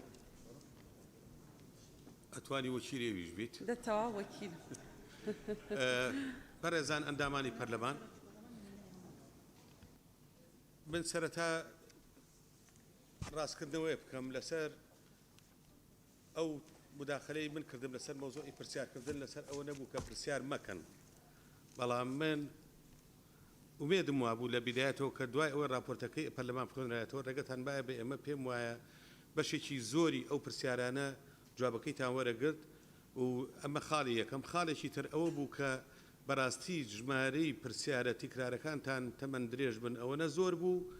هی ئەوە نییە بتوانانی فریایکەوی بینوسی فریایکەوی استیعابیکەی هێریکەی. ئەمە سەرەتا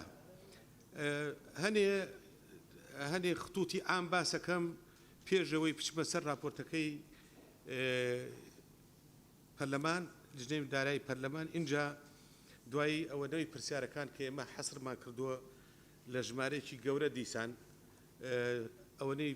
کات یارمەتی بە خۆم و بە ڕەفیقەکان بە هەمومان ئینشەڵا جوابتانینەوە. من ئەمەوێ بۆ بیرخستنەوە هەرێشت هەیە ئەرزی جەنابتانی بکەم پێش هەموو شتێکە فیدباکێ بکەین بۆ وەزعی هەرێم لەم چەند ساڵەی پێشوە. لە تاریخێکی زۆر دوور نییە، زۆر بەمان بیرمانە هەرێم مەرحەلەیەک حکوومەتێکی موحەدی هەبووە لە 92 تا 94 اینجا لە دوایەوە بەداخەوە شەڕی ناوخۆی نەگریس بڕاتونەیەتەوە ئەو هات لێکدابڕان بوو. ئەسبابی لێکدابڕانەکە پێم وایە پێویست بە تەفسیلات ناکە ڕابردووکی ئەوەنە ئێسک سوک و مەحبوب نیە ئینسان حەسکا باسیکە. بەبەستم لەم بیرخستنەوەیش بۆ ئەوەیە لە ڕووی داراییەوە چۆن معاملە کراوە. ئێمە یەک ئیدارەمان هەبووە اینجا بۆ بە دوو ئیدارە ماوەکەی درێژی خانۆ تا ساڵی 2003 لە فترەی ئەم لە اعتیمادی لەسەر داهاتی ناوخۆی خۆی بووە بە مەحدودی ئەو گومرگەی ئەو سنوورە ئەم لە اعتیمادی لەسەر ئەو لایە بووە تا لە 2003 ئیدارەیەکی گرتوۆتەوە حکوومەتی سەر بە شانازیەوە بووین بە حکوومەتێکی موحەد کە بووین بە حکوومەتێکی موحەد لەگەڵیشا لە ساڵی 2004ەوە بودجێ عێراق هاتووە. لە بودجێ عێراق ئێمە تا ساڵی 2014 مەزدەری ژیانی ئەم حکوومەتی هەرێمی کوردستانە بە تێکڕا لە عێراقەوە هاتووە بە نیسبەتێکی کەم کە تەقدیر کراوە بۆ داهاتی ناوخۆ گومرگ باقیاتەکەی هەمووی احتیمادی لەسەر عێراق بووە. اقتصادی عێراقیش لە دروستبوو لە سەر لە نوێ دروستبوونەوەی و لە دوای ڕوخانی ڕژێم فاشستی اقتصادێکی ڕێعی بووە احتیمادی لەسەر نەوت بووە بەو شێوەش اقتصادی کوردستانیش اقتصادێکی ڕێعی بووە احتیمادی لەسەر نەوت بووە. لەو ماوەی کە هاتووە تا ساڵی 2014 خۆتان نەزانن بە یەک ڕۆژتووە لەو مەسافەیە حیزبەکانی دەسەڵات هەنگیان لە کلۆرەدارە دۆزیوەتەوە بە پای پیلان خەڵکیان دامەزرانەوە. من بیرمە لە ئیدارەی سلەیمانی ژمارەی ئەگەر ڕقەمەکەم ڕەنگە زۆر دەقیق نەبێ بەڵام موچەی مانگێکی موچەخۆرانی ئیدارەی سلەیمانی ئەگەر لێم تێک نەچوو بە 35 ملیۆن دینار بوو. ئێستا نەقلی کە بۆ ئەم زەمانە بیکە بە پارە بزانە کاتە چەند بەرابەر ئەو 35 ملیۆنە زیایی کردووە. حیزبەکان بە پای پیلان خەڵکیان دامەزران دوور لە حسابی ئاعتیباراتی میلاک و پێویستی و احتیاجاتوانە تەنانەت کار گەیشتووەتە ئەوەی حیزبمان هەیە بۆ ئەمڕۆ ڕەنگە عەدەدی مۆزەف و خانەنشین و پێشمەرگەکانی لە عەدەدی ئەندامە فعلەکانی زیاتر بێت. ئەوە هەنێ حەقیقەتی تاڵە ئەم مجتەمەعیەمەی پیا تێپەڕیوە کە مەفروضە هەموومان بیزانین. لەبەر ئەوە کە لە 2014 بە قەرارێکی جائر بە قەرارێکی زاڵمانە موچەی هەرێم بڕاوە. هەرێم بە نەتیجەی سیاسەتی نەوت کە ڕەنگە بەشێکی بێت کەوتۆتە ژێربارێکی ئابووری زۆر نائاڵۆز زۆر سەخت کە مەجبور بووە لە 2014ەوە بەو تەریقەیە موچە بە عینوانێکی زۆر ناشرینی ناخۆش کە هەمومان کەسمان حەزمان لە شارێنی نە کە ناوی کەلیمەی پاشەکەوتی موچە و ئەم بابەتشتانێ. ئەم وەزع تازەیە حقیقەتێکی نەگۆڕیوە کە جارێکی کە اعتیمادی ئێمە لەسەر اقتصادی ڕێعیە ئەوەی کە 453 ملیار کە لە عێراقەوە بمان هاتووە لە ئینتاجی نەوتی عێراقەوە هاتووە ئەوەی لە لای خۆشمان 295 ملیۆن هاتووە لە سامانە سروشتەکانی شۆ دیسان لە نەوتەوە هاتووە واتە اقتصادی ئێمە بەشی هەرە ئەساسیەکەی لە سەدا هەفتای اعتیمادی لەسەر هەشتاشی اعتیمادی لەسەر نەوت بوو. اینجا ڕۆژگار هاتۆتە پێشەوە تا لە 2012 تا ڕادەیەک 2010 میانەی حکوومەتی فدرالی لەگەڵ هەرێم چاک بووە ئەکەیشتە ئەو اتفاقی کە لە قانونی موازنەی 2019 هاتووە لەو لێرە ڕاستکردنەوەیەک پێویستە هەموو کەس بیزانێت بەداخەوە بوو ئەوەی بە تایبەتی جەماوەر لە ڕاستیەکان بزانێت ڕەنگە بۆ خۆبان و بۆ خۆتان بەسەرێکی زۆر ئەهەمێتدار نەبێ بەڵام کە خەڵک بێت لە حقیقەتە بزانێ کە بەپێی قانونی موازنەی 2019 دەستوری قانونی بودجێ عێراق مافی بە کورداوە بەپێی مادەی دە مافی بە هەرێم ماوە کە ئەتوانێت نەوتەکەی خۆی ئینتاجکە بیفرۆشێ ئەگەر پارەی نەوتەکەی تەسلیمی حکومەتی فیدرالی کردەوە ئەوە بودجەکەی بە کاملی وەرەگرێ ئەگەرنا بە قەدەر کرێی نەوتەکەی کە فرۆشتوێتی بەپێی مادەی حکومەتی عێراقی ئەتوانێت لە بودجەکەی ببڕێ و فعلا کردوێتی ئەخیر قسەی ئێمە کە هات کە بینیومانە ئەو برادرانەمان کە ئێستا لێرە لە وەفدی مفاوزاتی کوردیرە دانیشتوین تقریبا پێم وایە بەس کاکوادمان نوقسانە ئەجینا هەمومان لێرەین لە بەردەمی هەمومانە بە ئاشکراوتی بەڵێ ئێمە لە ساڵی 2019 کە ئێمە لە 2020 تا بینیمانوتی بەڵێ ئێمە لە پەنجای میزانی کوردستانمان لە بری ئەو نەوتەی فرۆشراوە بڕیوە کە مافێکی دەستوری هەم ئێمە بووە هەم هی ئەوانیش بووە کەواتە مەزدەرێکی جارێک کە مەزدەرێکی ئەساسی ئێمە کە نەوتی 453,000 ملیارەکەی بەغا بووە اینجا 205 ملیۆنی نەوتی هاتوۆتە سەر اینجا 7 ملیۆن کە کەتە 21 ملیاری هاوپەیمانانی هاتە سەر اینجا لە داهاتی ناوخۆ مانگی وایە عەجزمان لە حدودی 100 ملیار بووە یا زیاتر بووە یا شتێک کەمتر بووە ئەم عەجزە لە داهاتی ناوخۆ دەرچووە باقیاتی داهاتی ناوخۆش بۆی لاشتان وازح بم لە سا 43 لەم لاوە هاتووە لە سا 57 لەم لاوە هاتووە باقیاتەکەشی کەماوەتەوە بۆ نەفقاتی تەشغیلی و نەسری وەزارەتەکان و دەوائر و خەستەخانە و ئەو کارەبا و هەموو شتانی کە ڕۆشتووە ئەمانە مەزدەری ئەساسی موچەی هەرێمی کوردستان بوون ئەمانە حازر بن موچەی هەرێمی کوردستان وەکو لە مانگی 7 بۆ مانگی 12 تا مانگی 2 بەپێی ئەو تەقدیرێک کە ئێستا ڕۆشتووە کە بە ئەتیبار حکومەتی هەرێم 3 مانگ موچە لە دواوەیە تا ئەو تەقدیرە بە لە 12 مانگی 2019 ئێمە 12 موچەمان ناوە کە هاتووەتە ئەم لاشەوە ئێمە بەپێی ئەو مانگانی کە لە عێراق هاتووەتە مانگی 4 موچەمان ناوە بەڵام بەپێی حساباتی ئەم وڵاتەی ئێمە 3 موچەی چۆتە قاڵبی پاشەکەوتی ساڵەکانی پێشووترەوە کە میراتیە بۆ ئەم حکومەتە ماوەتەوە ئەم حکومەتە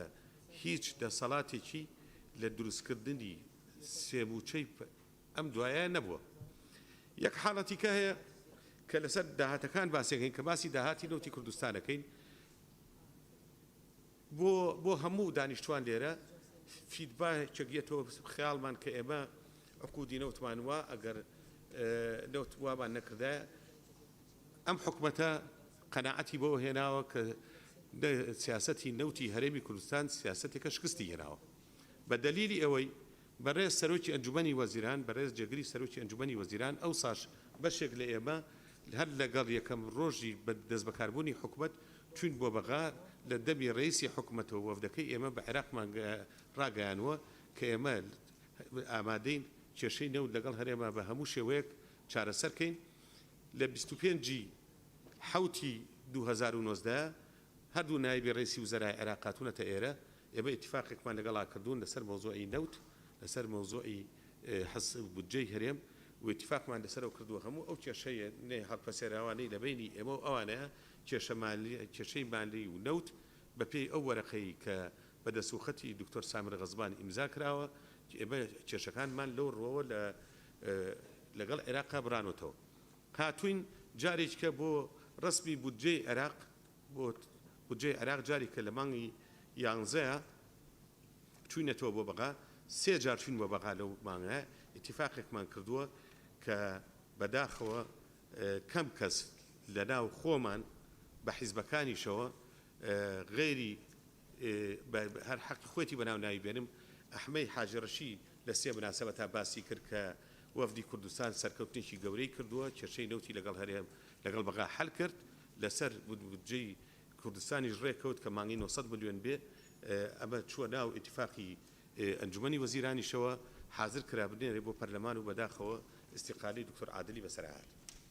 ئەم پێشێکی کە من بۆچی باسیەکەم بۆی باسی ئێوە بکەم کە ئێمە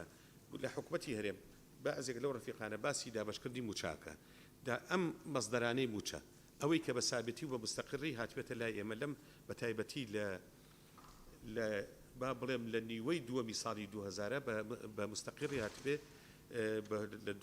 لە دوای هینەوە کۆرۆناوە هینەکەی تەحالف دەبێ بە مستەمری نهاتوە ئەمە یەک داهاتی ناوخۆ داهاتی نەوتی هەرێم عێراقیش بەهۆی کۆرۆنا و زروفی ئەو زروفە عالەمی کە ڕوویاوە هەمووی بەنیسبەت ئێمەوە هاتوۆتە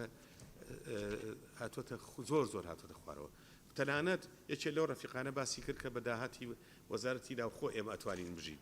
داهاتی وەزارەتی ناوخۆمان ڕۆژمان بووە چەند ڕۆژمان هەبوو هاتوۆتە سەر سفر یعنی بەبێ هیچ ئیزافەیەکی تر سفر ئێستا ئەم سەرچاوانە حازر بن موچەس بێنێرێت ئەم سەرچاوانە حازر نەبن موچەس بێنێ ئامادە نابێت بۆچی چووکە سەرچاوەکانی لەوێت ئەمە بەنسبەتی گرەوتیشەوە بەنسبەتی داهاتی ناوخۆ بەنسبەتی داهاتی ناوخۆ بە ڕێی زۆر بەتان کە قسەیەت و دەست پێکا یەکسەر عادەتەن بە گومرگ دەست پێکە من حەزەکەم ئەرزی هەمووتان بکەم بە زۆر بە ڕازگۆیی و هەر هیچ دەبێت لەبەرەوەی من خۆم بە شخصی لەبەردەمی ئەم پەرلەمانە سوێنم خواردووە ئەوەی کە لە زەرری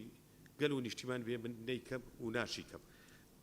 گومرگ ئێمە کۆمەڵی ئیجرعاتمانە سەر کردووە لەو ئیجرعاتانەی کە لەسەر گومرگ کردومانە بۆ نمونە مەجای ترانزیتمان کردوەوە ئازادمان کردووە بە زرگانی نەوتمان لە حدودەکان ئازاد کردووە هیچ تەنکەرێکی نەوت نییە لە ئێستا لە حدودەوە بڕوا بەبێ ئەوەی ئەو پارەی کە لە سەرەتی وەربگیرێ مەسەلەن ئەو گرێبەخسانەی کە هەبوون بۆ ئاگاریشتان هیچی لەم حکوومەتە لەم وەزارەتی مالی ئیمزا نەکراوە یەک گرێبەست نییە لە دوای مانگی حوتی 2009 لە وەزارەتی مالیە بەدەر لە یاسا کرابێ هەر هیچ عقدێک نەکراوە بە سوورەتی گشتی ئەوەی کە کراوە پێشتر لە پێش ئێمە بووە ئەگەر باشە ئەگەر خراپە مەسئولیەتەکەی لە هی ئێمە نین ئەم حکوومەتەی ئێمە مەسئولیەتی قانونیەکەی التزامە قانونیەکەی لە مانگی حوتی 2009 دەست پێکە لە پێش ئەوە ئەگەر خراپ کرابێ ئێمەی مەسئولی ئەگەر چاچیش کرابێ فەزلەکەی بۆ ئێمە نایەتەوە لەبەرەوە کە بەرپرسیارەتی خەنە سەر ئەستۆی ئێمە ئیلتیزامەکان حکوومەت لە هیچ ئیلتیزاماتەکانی ڕاناکە وەزارەتی مالیە لە هیچ ئیلتیزاماتەکانی ڕاناکە و ئەم قسەیە بۆ ڕئیسی حکوومەت و بۆ نایب و بۆ هەموو وەزیرە بەرزەکانیش بۆ مەجلیسی وزەرا ڕاستە ئەوەی کە بە نسبەتی ئێمەوە هەیە لە چۆ توانی بێتمان خەلەر ڕاستکەینەوە کردومانە بۆ میسال ئێمە جاران زۆر جار ئەبیسترا قاچاقچێتی کاک فڵان و کاک فیسار و کاک ئەم کاکانە نەماون ئێستا ئەم کاکانە بە هیمەتی هەموو لایەک ئێمە ئەو نەوع تەجاوزانەمان نەهێشتووە یەک تەجاوز هەیە کە واضحە هەمووتانەی زانن ڕەنگە بەشێک لەوانەی کە لێرە نەوەی نوێ ئاگای لێنە بێت یا بەشێک لە گۆڕان ئێمە بڵین ئاگامان لێ نییە هەموو لایەنەکانی تر تا 2009 لە 92 بۆ 2009 بە شێوەیەک لە شێوەکان بەشدار بوون لە حکوومەتە ئەو بزعافاتانی کە بووە هەر کەس بە قەدەری خۆی تەحملی مەسئولیەتەکەیەکە ئەم گلەیە لەوان بۆ ناکرێت لە بەرەوەی ئەوان لە ناو حکوومەتانە بوون ئەمە من ئەمان تا بۆچی واسەکەمەوە جارێک کە بۆەوە نییە بە کەسمان لە مەسئولیت خۆمان بزینەوە ئەم پەرلەمانە ئەو ئیلتیزاماتانی کە بۆ ئێمە هاتووە هەمان ئیلتیزامات بۆ ئەم پەرلەمانە بەڕێزەی ئێوە هاتووە بۆچی هەر بەشێکی زۆری ئیعفاعاتی گومرگی ئیعفاعاتی زەریبی لەم پەرلەمانی کوردستانەوە تەشریع و قانونەکانی بۆ کراوە لەبەرەوە لە کاتێکا کە ئێمە ئەمانەوێت ئەم بەسەلانە ڕاستکەینەوە ئەبێت چی بکەین وەکو چۆن بوو لە دەرکردنی قانونی چاکسازیە ئێمە هەمومان بەیەکەوە قانونی چاکسازیمان دەرکرد ئێستاش بە عینەن شێوەیە یەک حاڵەتی کە لەسەر قانونی چاکسازی بە وەکو ئاەتەکەی لێنەیە ولا تحملنا ما لا طاقة لنا به تێگەی شتێک لە تااقەتی ئەم حکوومەتە لە ماوەی ساڵێکی حکومیە ئەگەر وردی کەیتەوە کە هەفتەیەک 5 ڕۆژە چەنیشی بۆ ئۆتلە ڕۆشتووە کۆرۆناش چەنی بردووە ڕۆژی کارکردنی فعلی ئێمە ڕەنگە لە 6 مانگی فعلی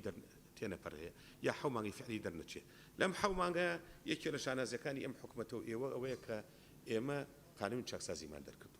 یەکێ لە شانازەکانی تری کە ئێمە و ئێوە بێکۆ کردومانە بۆ نمونە هەموو داهاتەکانی حکوومەت بە داهاتی وەزارەتی نەوتیشەوە یەتە وەزارەتی دارایی عقودی نەوت چێە ئۆباری بەملی ئەوەیە کە عقودەکانی کردووە چۆن بووە ئەوەی ئەم حکوومەتە تا ئەمڕۆکە ئێمە بێکۆ دانیشتوین ئێرادەیەکی مشتەرەک لەناو حکوومەتی ئێمایە وەکو یەکتیم چۆن ئیش دەسەرەوە بکەین ئەم نوقسانیانە ڕاستکەنەوە لەو نوقسانیانەی کە ئێستا ئیشی لەسەرەکەین بۆ معلوماتی هەمووتان یەکێکیان جەدوڵی قەرزی نەوتە ئەوکانی عادەی نەزەرە بە عقودی نەوتە کە ئێستا لە بەنسبەتی بۆ لە بواری جێبەجێکردە ئێمە سەر ئەو شتانەی بۆ ئەوەی زۆر درێژەی نێبێ ئێمە سەر راپۆرتەکەی خۆتان راپۆرتەکەی خۆتان سێ سەبەبی داناوە بۆ خراپی دۆخی دارایی هەرێم ئەوەی کە ئەو کەسەی نووسیوە کە ئێوە تێگەی ئەوە لە هەزبە مەسئولیەتکردنەوە دایناوە چەندی دۆخی شتێکی عالەمیە چەندی پەیوەندی بە دانوستانەکانە لە دانوستانەکانە ئەوەم پێ خۆش نییە و قسێ بکەم بەڵام دانوستانەکان باوەڕتان بێ شەڕە لەسەر بافەڕەوەکانی کورد لەگەڵ ئەوانەی کە غەسبی مەفەڕەوەکانی لێکن لە هەموو مفاوەزاتی ئێمە حەزەکەم بیزانن من عەرزم کردن ئێمە بۆ 2019 اتفاقمان کردووە بۆ بودجەی 20 ئێمە اتفاقمان کردووە استقالەی ئوستاز عادل و دکتۆر عادل نەبووە ئێمە ئەم بەشاکلانی کە ئێستا لەسەر دانیشت لەمانە بینی اللهم بەوزۆی کۆرۆنا چۆن هەموو دنیای سەر کردووە ئەوەش لیم کردە لەسەر مەسەلەی گەندەڵی حکوومەت هاتووە بە بەرنامەیەکی چاکسازی هاتووە ئەم بەرنامەی چاکسازی بۆ تەقدیم کردووە لەبەرەوەی گەندەڵی هەیە ئەوەی کە جەنابتانەی زانن کە گەندەڵی هەیە بۆ نمونە من شخصێکم لە گۆڕانەوە هاتوو تا هاتنەکەم بۆ بووم بە وەزیر ئەم قسانەی کە جەنابتانەیکەن لە 2009 لەم لە ڕێگەی ئەم پەرلەمانەوە لە ڕێگەی معارەزە بوونەوە لە ڕێگەی بەشداربوون لەناو حکوومەتەوە اینجا جاریش کە معارەزە بوونەوە هەموو ئەمانە ئێمە وتومانە و کردومانە بەڵام بە وجهەنەزەری ئێستای ئێمە تاکەی قسەکردن کەی ئیشکردن دەست پێەکە ئێمە پێمان وایە بەشداریکردن لە پرۆسەی چاکترکردنە ئیتر کاتێتی لەبەرەوەی بڕواناکەم کەس هەبێت لە ناو مجتەماعی کوردیە لەسەر شەفافیت لەسەر گەندەڵی لە چه جمگەیەکە گەندەڵی هەیە لەکوێ ناحەقی هەیە نائەدالەتی هەیە بڕواناکەم کەس ما بێت نەیزانێت ینی هەزار ڕەحمەتی لێ بێ کاک نەوشیروان پاش 4 ساڵ بە ئێمەی وتی ئەوە مجتەماع وشار بۆتەوە اینجا فەرمونون بۆ ئیشکردن ظروفی سیاسی کوردستان بۆ تاقیداتی هەیە بەداخەوە ئەو ونێتە تحقیق نەبوو بەڵام ئەوەی کە ماوە ئێستا گەندەڵی هەیە بەڵێ هەیە کێ لێ مەسئولە وازحە کێ لێ مەسئولە مەسئولەتی کێ مەسئولەتی هەمومانە چاکی بە تاقی تەنیا ئەگەر وا تەسەورەکە وا بێ وەزارەتی مالیە عەسای سەحری پێ وەرە سبێنێ موچەت تەوزیعەکە حازرە نەخێر سبێنێ موچە بە عەسای سەحری حازر نابێ بە دوعاش حازر نەبێ بە ئیشکردن حازر بێ ئەزمەی ئەم وڵاتە لە ناو سوالەکانی کردتان باسیەوەتان کردن چۆن حەلە بێ ئەم وڵاتە نەبێ بە ساحەبی ئابووری نیشتیمانی دەجاتی بەحاڵە بە غێری ئابووری نیشتیمانی کە مەسئولیەتی هەمومانە دروستی کەین هیندابێ ئێمە لە حکوومەتی هەرێمی کوردستان بە پشتبەستن بە قانونی چاکسازی بە پشتبەستن بەو شارەزای خبرەی لە هەموو وەزارەتەکانی ئێمە هەیە لە هەموو سێکتەرەکانی ژیان پلانمان بۆ چاکردنی دۆخی ئابووری هەیە بەداخەوە ئێمە لە سەرەتای ساڵە بەو ئیجراعاتانی کە کردمان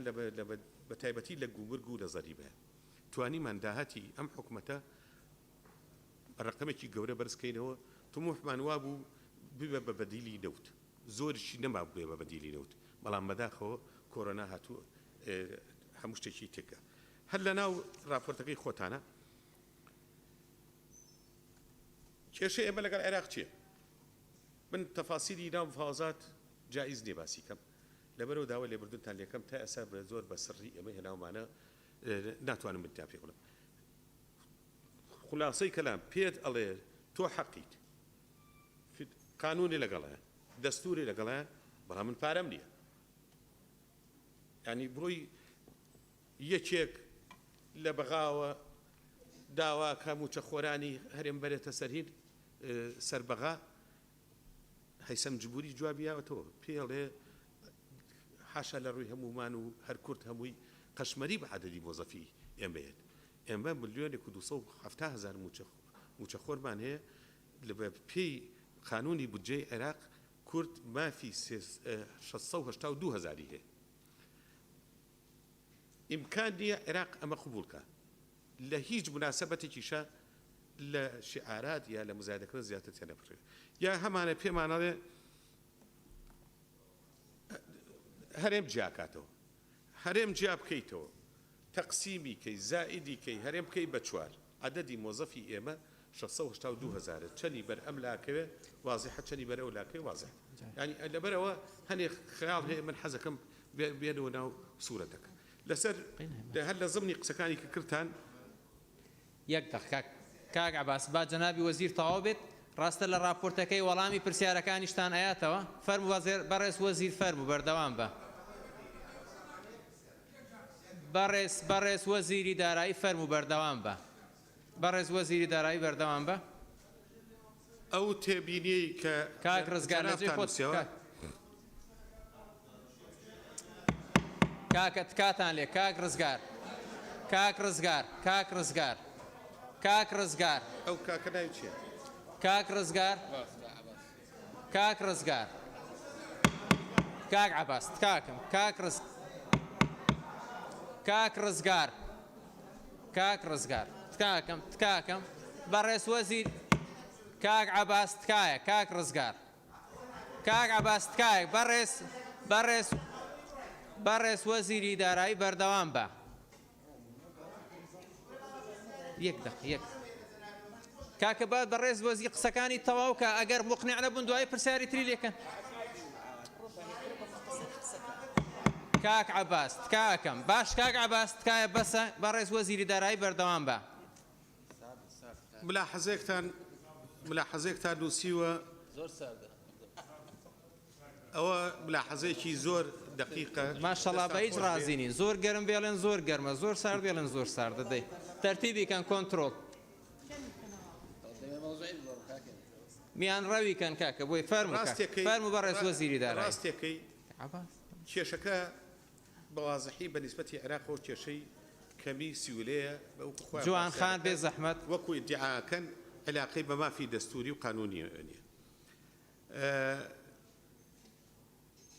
لەسەر هۆکارەکانی خراپبوونی دۆخی دارایی و ئابووری هەرێمی کوردستان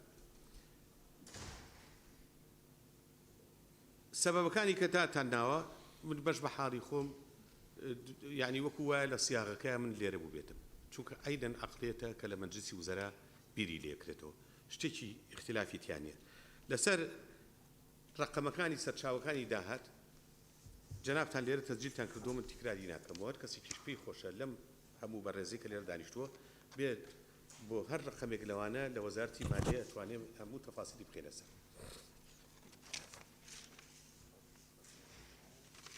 لەسەر یەکێ لە ڕەفیقان باسیەوەی کرد وەزارەتی دارایی ئاگای لە عەقدی نەوتەیەیانێتی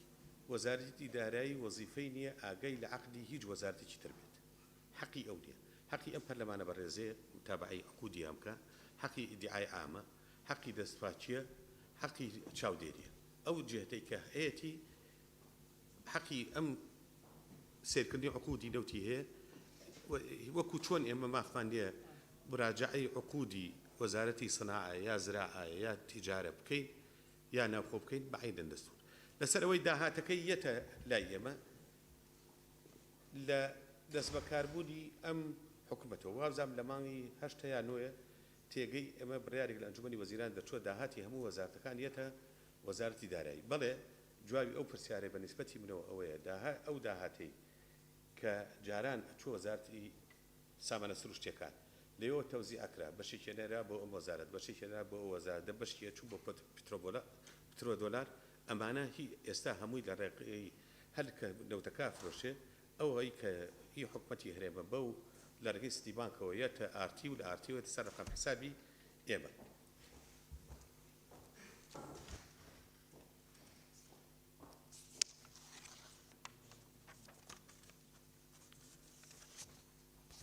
بە سەریعتر بڕۆی هەر لەسەر چاکسازیکردن لەسەر چاوەکانی داهات کە جەنابتان نووسیتان پێداچوونەوەی لە گرێ بەسەر نەوتەکانی ئێمە وەکو ئەرزمکردن دەستمان پێکردو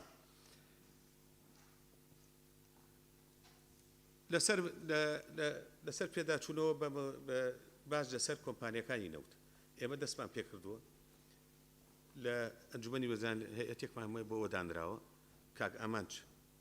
سەرپەرشتیەکات و دەستیشمان پێکردووە لەو کۆمپانیانە شتایەتی باجیشمان لێوەدوتون هەر بۆ بە تایبەتی ئەوانەی خەدەمات بەشێکیشیان هەر بۆ کاک ئامانجی بەجێڵم باسیکە مۆزۆی نۆت لەبەرەوەی وردەکاریەکانی ئەو زیاتر ئاگایلێتی لەسەر مۆزۆی قەرزیش لەسەر مۆزۆی قەرزەکان کە باستان کرد قەرزی ئاسانکاری وەختی خۆی ئەگەر بێتەوە یادتان من لەم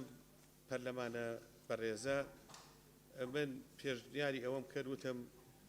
قەرزی ئاسانکاری لەبەری لە وەزارەتی دارایی ئێمە دەستمان کردو بە ئیجرات لەسەری پێویست ناکە بچێتە ناو قانون چاکسازیەوە بەڵام جەنابتان ئیلحاحتان کرد کە چۆتە ناو قانونەکەوە بەڵام ئێمە لە وەزارەتی دارایی لە 13 دەستمان کردو بە ئیجرات ئیجراتەکان بەداخەوە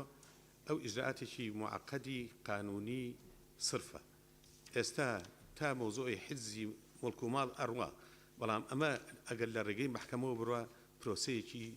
زۆر معقدی زۆر خاوی زۆر سستە ئێمە چونکە بە تایبەتیش تایەتی لەم قەرزانە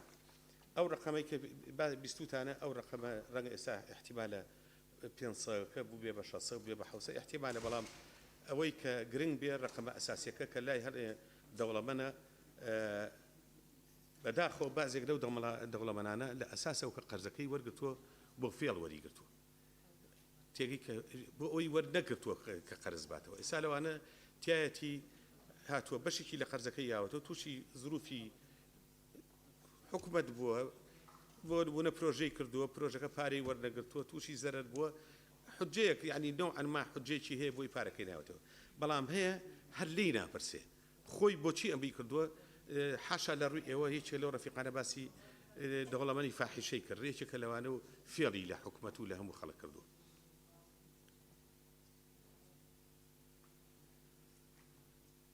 ئێمە مراجعی مۆزۆی باج لە کۆمپانیا گەورەکان دەستمان پێکردووە بۆ ئەو لەسەر مۆزۆی باج ئێمە یەکێک لە ئەسبابەکانی زیادکردنی داهاتی ئێمە مۆزۆی باجە هەر لەسەر مۆزۆی گوبرگ ئێمە سیستمی ترانزیتەکەمان بۆ باسکردن باسی ئێستا دەواازەکان تقریبا هەموویمان کردو بە ئەلکترۆنی جرعاتیشمان کردووە مدیرمان سەحبلیت کردووە دەواازەمان سەحبلیت کردووە هەنێ دەواازەمان داخردووە لە ئاسایشی هەنێ شوێنمان موچەمان ڕاگرتوون لەبەرەوەی ملتەزیم نەبوون ئەوانەمان کردووە بەڵام ئەمە دەرەقەتی ئەو ئیشە منەظەمەی کە لە بەرزەکانە کرێ ئەمە لە سوڵتەی وەزارەتی مالیانی ئەمە یەکێک لەو بەلایەن باسی دروستکردنی هێزی کرد ئەبێ هێزێک هەبێت ئەمە بکات بۆچی دوو کێشەیەکەیە کە گرنگە هەمومان بیزانین ینی ئەمە شتێکە کە هی ئەوە نیە کە ئینسان دڵی پێی خۆش بێ ئێمە دوو کێشەمانەیە لەم هەرێمایە کە تا ئێستا هەم بە هەنگاوی هێواشیاوە جەچێتە پێشەوە ئەویش مەسەلەی یەکخستنی هێزی پێشمەرگە و یەخستنی پارەیە لە مۆزوعی یەخستنی هێزی پێشمەرگەی خەتەوات چۆتە پێشەوە ئێمە لە وەحدەی حسابیەکان لە مۆزوعی بایۆمەتری ئێستا لە مۆزوعی خانەنشینی پێشمەرگە ئەوانە هەمووی خەتەواتی باش چوونێتە پێشەوە بەڵام هەندێک لەو حاڵەتانەمان هەیە کە ئەبێ تا ڕادێکی زۆری شە تا پەرلەمان هاوکاری ئێمە بێت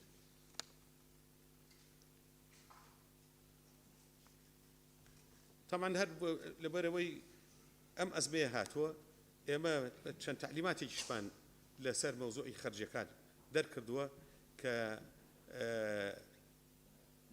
خەرجەکانمان هێنا هاتوۆتە سەر ئەدنا مستەوە ئەو قسەیەش کە بڵاو بۆتەوە کە وەزیر 15 ملیۆن دیناری هەیە ئیزافە هیچ ئەسڵ ئەساسی نییە ئەو قسەی کە باسی و کردووە سیاری مۆدێل 2020 بۆ کراوە ئەسڵ و ئەساسی نییە و هەر بۆ جەنابتان ئەوانە لەسەر نەخێر بابا ڕێزیان قسەکانی تەواوکە دوایە بوو ئێ بەسەر سوالەکانتە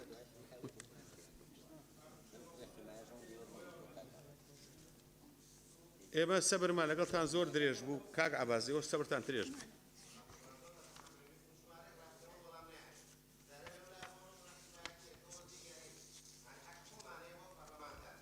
باشە کاک عەباس لە شوێنی خۆتانەوە قسە مەکەن ڕاست هەر شتێکە بێت دوای ئەوەی قسەکانی تاواکە دڵنیا بە دەرفەت دەدەین بۆ هیچ ئەگەر هەڵە بێ ڕقم هەڵە بێ ڕاستی دەکەینەوە فەرمونون هەندێک لەسەر قەرزی حکومەت بن باسی قەرزی حکومەتم بۆ کردن ئەوەی کە قەرزی ئاسانکاریە باسم بۆ کردن ئەوەی کە قەرزی بچووکە بە ئیعفایان بۆ هاتووە تا یەکی نۆ لە سا 15 بۆ کەمەکرێتەوە مقتەرحەکەی لەناو ئەنجومەنی وەزیران ئێستا ئێمە مناقەشەیەکەین مقتەرحەکەش ئەوەیە کە ئەگەر چەند ئیمکانە بێ ئێمە لە غەرامەی قەرز چەند خۆش بین چونکە ئەوەش مشکلی هەرە گرنگمانەوەیە لە هەر سێکتەرێکی ژیان کە حسابەکەی لێرە ئێمە پێڵێن گەندەڵیتیایە ئەو گەندەڵیانە یا بە قانونەکەیەک یا بە نظامە یا بە ئەمری ئەنجومەنی وەزیرانە یا بە ڕێنمایی وەلحاصل باسی دەواازەکان تاکەن دەواازەکانی ئێمە هەمانە چوار دەواازەی فەرمیمان هەیە ئەوانی کەش هەمووی دەواازەی ملحەقن بەم چوارەوە ینی شتێکمان نییە کە پێڵێن نافەرمی لەوێ چەتەوڵی لێبێ و خۆی بۆ خۆی چێکاشتی وامان نییە پێم بڵێن جاریش کەش هەرچەنەمە سێبارەیە ڕەنگە خۆشی نەوێ پێم بڵێن مخالفات هەیە لە مەرزەکان بڵێ لە هەموو مەرزەکان مخالفاتی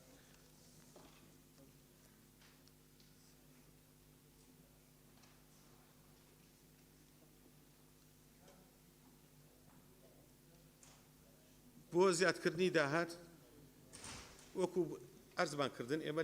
لە سێکتەری گوورگا دەستمان پێکردەوە لە سێکتەری باجە ئێمە بە نظامی مەسکی دەفاتری تیجاری ئێساییشەکەین کە جاران لە ڕێگەی محاسبی قانونی بوو کە زۆر مەجای فێڵ و هینی تیا بوو استقطاعی مباشرمان داناوە ئەمانە وای لێکردوین کە بتوانین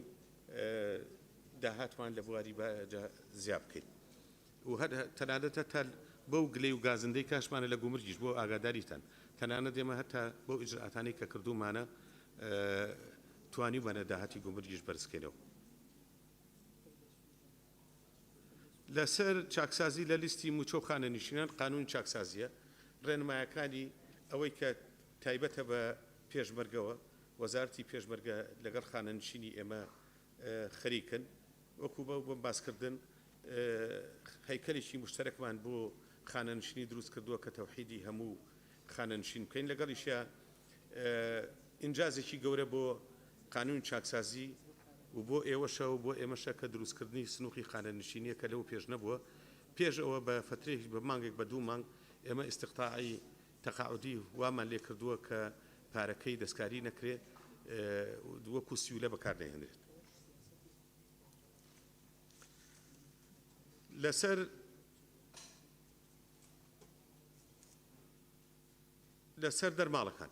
دەرماڵەکان کاکچێک باسی کرد کە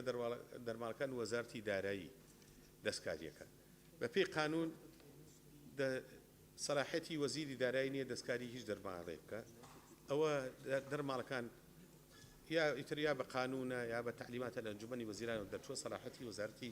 دارایی نییە ئەوەی کە گرنگ بێ بە پێی قانون چاکسازی ڕێگەخرێتەوە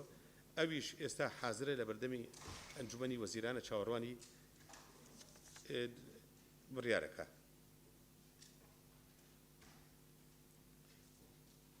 لەسەر قەرزی خان و بەرە و ئەوانە ڕێنمایەکەی دەریشتووە 15 ڕۆژ زیاتریشە چۆتە بواری جێبەجێکردنەوە لەسەر تەمیلی لە ساڵ 21 باستان کردو لێرە تەوزیحە گرنگە بۆ هەمووتان حکوومەتی هەرێم لە بەردەمی چەند اختیارێکا بوو یەکێکیان ئەگەر دوو مانگ جارێ مەعاش بات موچا بوو بە 150 بەڵێ وتی کوژاندیانەتەوە ئەڵێ تەبریدەکە وتمان زاواشمان نەوەدا ئێمە خیارات لە بەردەمی مەجلیسی وزەرا خیارات محدود بۆ ئیمکانەتی کە هەبانە ئێمە ئەگەر دوو مانگ جارێک مەعاش بین واتە ئێمە لە 150 مەعاشمانەوە بەو پارەی کە لە بەردەستا بوو لەوەی نەوت و لەین کۆمان کردبووە لەگەڵ باقیاتی 400 ملیارەکەی بەغا ئێمە کە سێری عەجزمانە کرد ئەرزەکە بوو بە لە سا 34 ئەگەر لە سا 34 تەطبیقکەین بە پێی قەراراتی پێشوو کە ئیستیسنا کراوە بۆ کەسوکاری شەهیدان بۆ پێشمەرگە بۆ هێزەکانی ناوخۆ بۆ هێزەکانی ئاسایش بۆ ئەمانە عەجزەکە دائەبەزێ بوو لە سەدا 41 مقتەرحێکە بوو کەی ئەنجومەنی وەزیران بوو کە وا بکەین نە لە سا 50 بێ نە 41 بێ نە 34 بێ هەوڵ بین مەبلەغێکی گەورە کە لە حدودی 100 ملیۆن دلار خەرجکەین بۆی عەرزەکەمان دابەزێ عەرزەکەمان بەو تەریقەیە هاتە سەر لە سا 21 واتە ئێمە لە حکوومەتی هەرێم بۆ تەمویلی مەعاش ئێمە توانای بەناقص لە سا 21 مانە بوو ناوی ئەو لە سا 21 چییە لە لای ئێمە لە حکوومەتی هەرێم ئەو لە سا 21 کە حکوومەت نێتوانێتەوە تەملیکی بکات تەمویلی بکات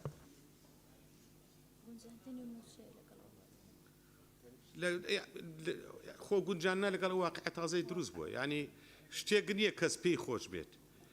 کەس ئەمەی پێ خۆش نییە بەڵام کە تۆ 453 ملیارێ بە یەک جار لێ نەقز بێ و اینجا لە نەوتەکەی و دەبۆ ئەدابەزی بێ و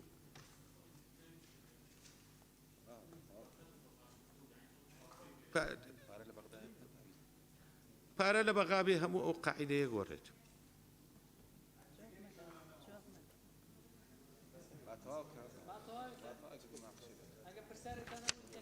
بەڕێزان ئەندامانی پەرلەمان دەرفەت بدەن بە بەڕێز وەزیری دارایی تا هەموو قسەکانی تەواو نابێت تۆ وا بڵێ سەرم ئەبێ ئەو قسەکانی خۆی تەواو کات دواتر ئەگەر پرسیارێکی ئێزافیتان هەبوو ئەو پێشنیاری کە کرابوو کە ئێمە لە مەوزۆی پاشەکەوت لە مەوزۆی پاشەکەوت پارێ قەرزی ئاو کارە باوانە برێ مقتەرحێکی باشە لەناو ئەنجومەنی وەزیرانیشە باسی لەسەرەکەین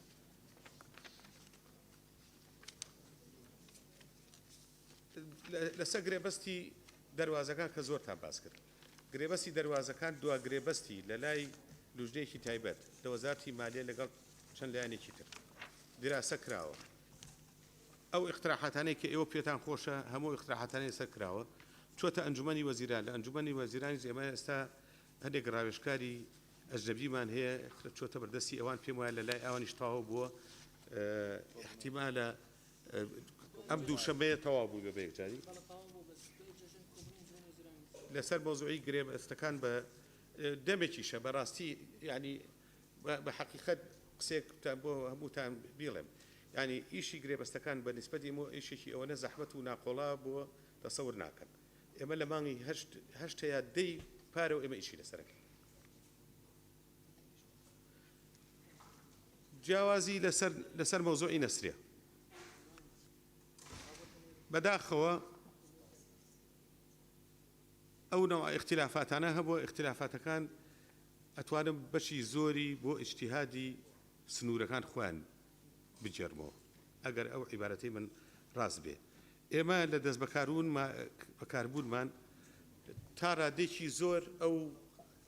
ئەو ناعەدالەتیمان تا ڕادێکی زۆر ڕاست کردوێتەوە بەڵام بەداخەوە کۆرۆنا زۆر ئیشی لێمە تێگا لە زمانی ئەوانە ئەوە بوو کە ئەمانویست یەک ستاندار دانین بە پێی لەسەر ئەساسی ڕێژەی دانیشتوان مەوزوعی نەسری و ئەوانە تەوزیعەکەی بەسەر هەموو لایەک پرسیاری کێتانەوە ئەڵێن لە یاسای چاکسازی چەنەمێنێتەوە ئەوە یاسای چاکسازی پرۆسەیەک نییە کە قرارەکە دەرچوو سبێنێ ئەبێ بە مەردودی مالی و اقتصادیە بێت خۆی مراجعەیە بۆ نمونە باسی خانەنشینیەکەی ئێمە لەسەر خانەنشینی ئیشمان کردووە ئێستا 400 و کەسێک خەڵک لەوانەی کە بەبێ یاسا کراوە ئەوانە ڕەنگە لەم مانگەوە لەسەریان تەطبیق کرێ قانونێکی چاکسازەکان لەسەر تەطبیق کرێ بەڵام تۆ وەرە بیهێنە بۆ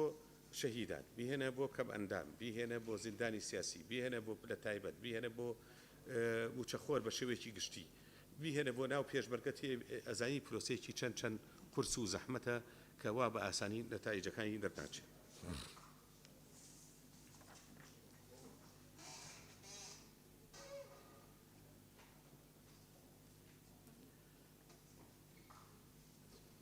لە پرسیاری ئەوتان کرد لەسەر وەزی خانەنشینی خانەنشینی مەدەنی ئەوەی کە باستان کردووە زیایی هەیە کەمی نییە مشکلەکەی خانەنشین یا ئەم سیستمی موچیانە چی دروستی کردوەیەکیان لە 2014ەوە ئەمە دەستی پێکردووە تا ئەمڕۆ ئەم سیستمە ئێستاە ئەم ساڵیە پاردانراوە ئەوە بۆ 6 ساڵە چێ ئەو سیستمە بەڕێوە چووە ئێستا کە هەر چۆرێک ئەیسوڕێنیتەوە حساباتەکە لەو سەرەوە لە چەند وەزارەتێک تێگەچێ ینی بۆ نمونە من خۆم تموحم ئەوە بوو زۆریشم مەراق بوو کە ئێمە وا بکەین وچەی خانەنشینی بە تایبەتی بەدەنی بێنینە پێشەوە بەڵام کە سیرەکەی تووشی احتیکاکە بی لەگەڵ باقی هەموو فیەکانی تر کە کەس ڕازی نییە ئەو سیستم و هێنەی تێک چێ بەداخەوە بۆ ئێمە کارێکی نەمانتوانی و بیکەین تا ئێستا باوە بڵێم بەڵام مۆزوعەکی حەقە و ڕاستیشە لەسەر مۆزوعی گرێبەست هەموو گرێبەستەکان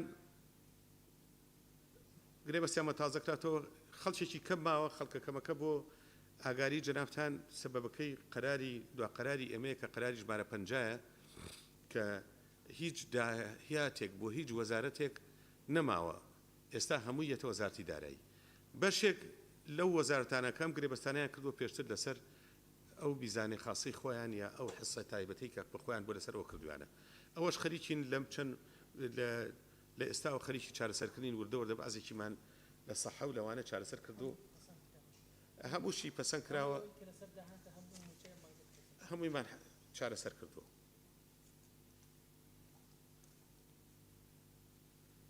باسی عقودی لەوتان کرد وەکو عەرزم کردن ئەو کاگامانجیش بۆتان باسەکات لەولایە وەتان باسەکە کە ئێمە عقودی نەوت دەستکراوە بە فعلی دەستکراوە بە مراجعەکردنی یەکێک لەو شتانەی کە حەقە پێتان خۆش بێ ئەوەی حکوومەتی هەرێم قەراری چەند قەرارێکی لەسەر مۆزوعی نەوتداوە پێم خۆشە بیزانن یەکێکیان عقودی نەوت ئێستا خازعە بۆی ڕقابەی مالی تەفتیشی بوو ئەمە نقطەیەکی زۆر گرنگە یەکێکیکەی کە وەکو حکوومەت خۆی جاریش کە لەگەڵ شەریکاتی عالەمی ئاعادەی نەزەرەکەن چونکە ئەو عقدانە بە قانونی خۆمان حکمی ناکە ئەگەر نیزاعمان لەسەری بوو قانونەکە شتەوە لەندەن ینی لە کاتێکە کە تۆ باسی عقودی نەوتەکەی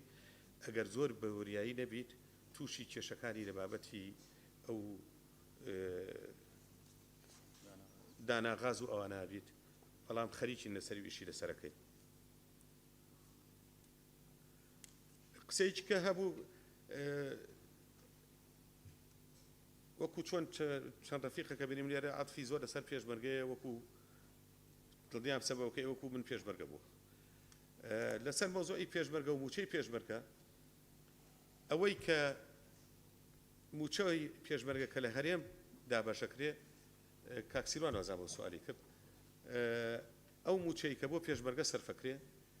تەنها بۆ هێزەکانی 1970 ملیارد دینارە مانگانە ئەو پارەی کە لە تەحالف بۆی 21 ملیارە ینی ئەو 21 ملیارە ئەوە هیچ خۆیان نییە هەموو مانگێکیش هەبێ لە وەزارەتی لە حکوومەتەوە وەریکیان بۆ دابین کرێ یەک ڕاستیشەیە لە عێراقەوە مەفروض بوو هەموو مانگێک 68 ملیارد دینار بودجەی پێشمەرگە بێت تا ئێستا نەیان ناردووە بینێکی زۆر طبعا مەفروض بوو وەزارەتی دیفاع ئەم پارەیە ڕێ بخاتە ئیش سەرفی بکە نەوەزارەتی بۆ یاری پێکردنی ئەمەی نار بۆ مالیە اختصاصی من دیفاعی عێراق دیفاعی عێراق اختصاصی من نیە هەمووشی بیانوو بوو بۆ خۆدزینەوە لەبەرەوە ئەو مۆزوعە لەگەڵ بەغا باس کراوە و تا ئێستاش بە گەرمی باسەکرێ و لەبیر نەچووە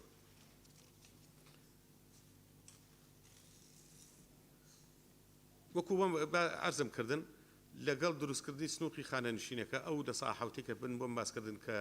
ئێمە کتابمان لەسەر دەرکردو و پارەکان مەحفوظە ئەچێتە سەر سنووقی تەقاعودی قۆناغی دوای بایۆمەتریش بڕیاری لێرا و دەست پێکرێ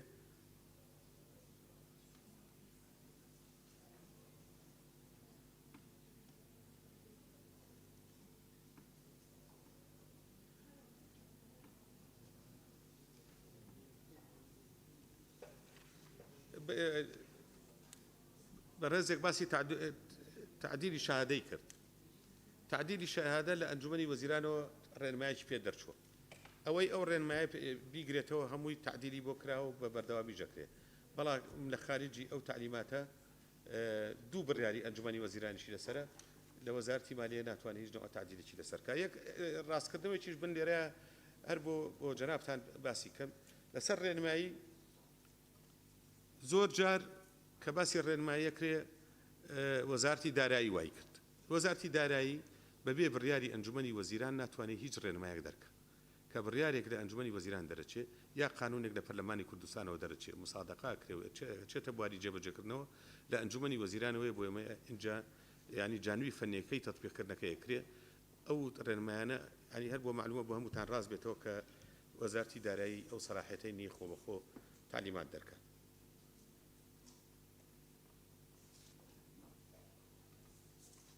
وابزانم ئەمە شتێکی کەسەر قساهێنێ زۆر قسە لەسەرەوەکەن تەلەفۆن بۆ کە وەزیری دارایی موچەیرێ ینی بۆ معلوماتی جەنابتان هەمووتان بیزانن موچە اختصاصی وەزیری دارایی نییە ئێمە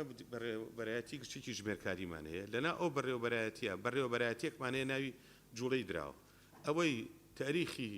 دابشکردنی موچە و ئەوەی جەدوەلەکەشی دانێ ئەو دائیرەیە وەزیری دارایی نییە سپاس هیوادارم توانی بێتم بەشی زۆری سوالەکان وەڵام بەبوو یەک شت ما بوو شتێکم ما بوو تەواوی کەم لەسەر حاکمەکان بۆ ئاگایاری جەنابتان بەڵێ با تەواوی کا لەسەر حاکمەکان بەڵێ فەرمونون بەستەر ئیجازەیە جەنابی بەڵێ ئیجازەیە فەرمونون جەنابتان قسە بکەن بۆ ئاگایاری جەنابتان پێش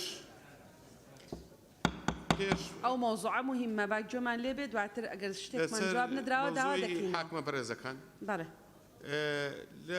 لەلایەنی ئەوانەوە هیچ دووسراوێک بۆ وەزارەتی دارایی نهاتووە ئەمە یەکەم پێش ئەوە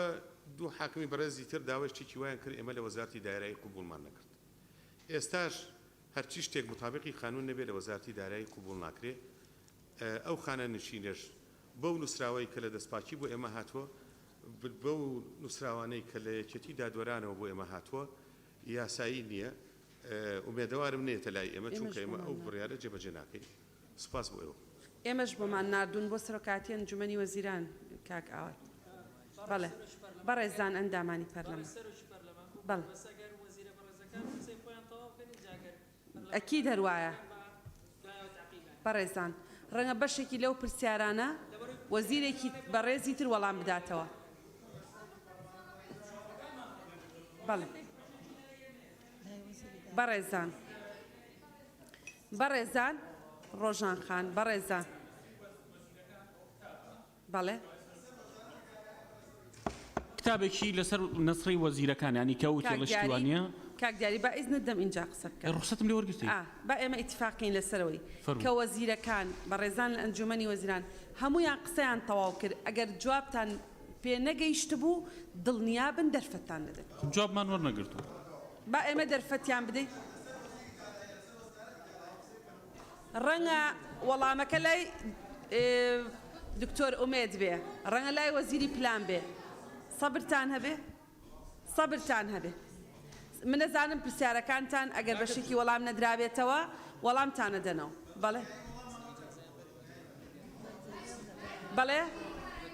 بەڵێ دکتۆر ئومێد کاک دیاری دکتۆر ئومێد بەڕێز دەنگ دراوە لەسەرەوەی دەتوانی قسە بکەی بەڵێ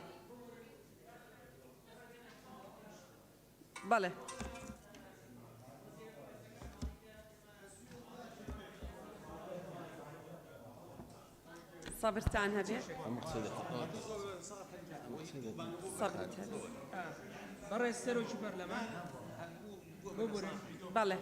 بەڕێز سەرۆکی پەرلەمان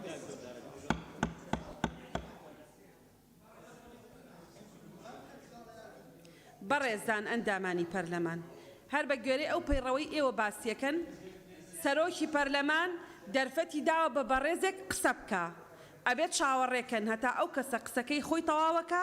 دوای ئەوە هەر شتێکتان هەیە خاڵی پەیڕەویە یان هەر قسەیەکە دەرفەتتان دەدەینێ فەرموو دکتۆر ئومێد کەرەمکەن قسە بکەن. زۆر سپاس بەڕێز سەرۆکی پەرلەمان من پێم باشە پێشوی من قسە بکەم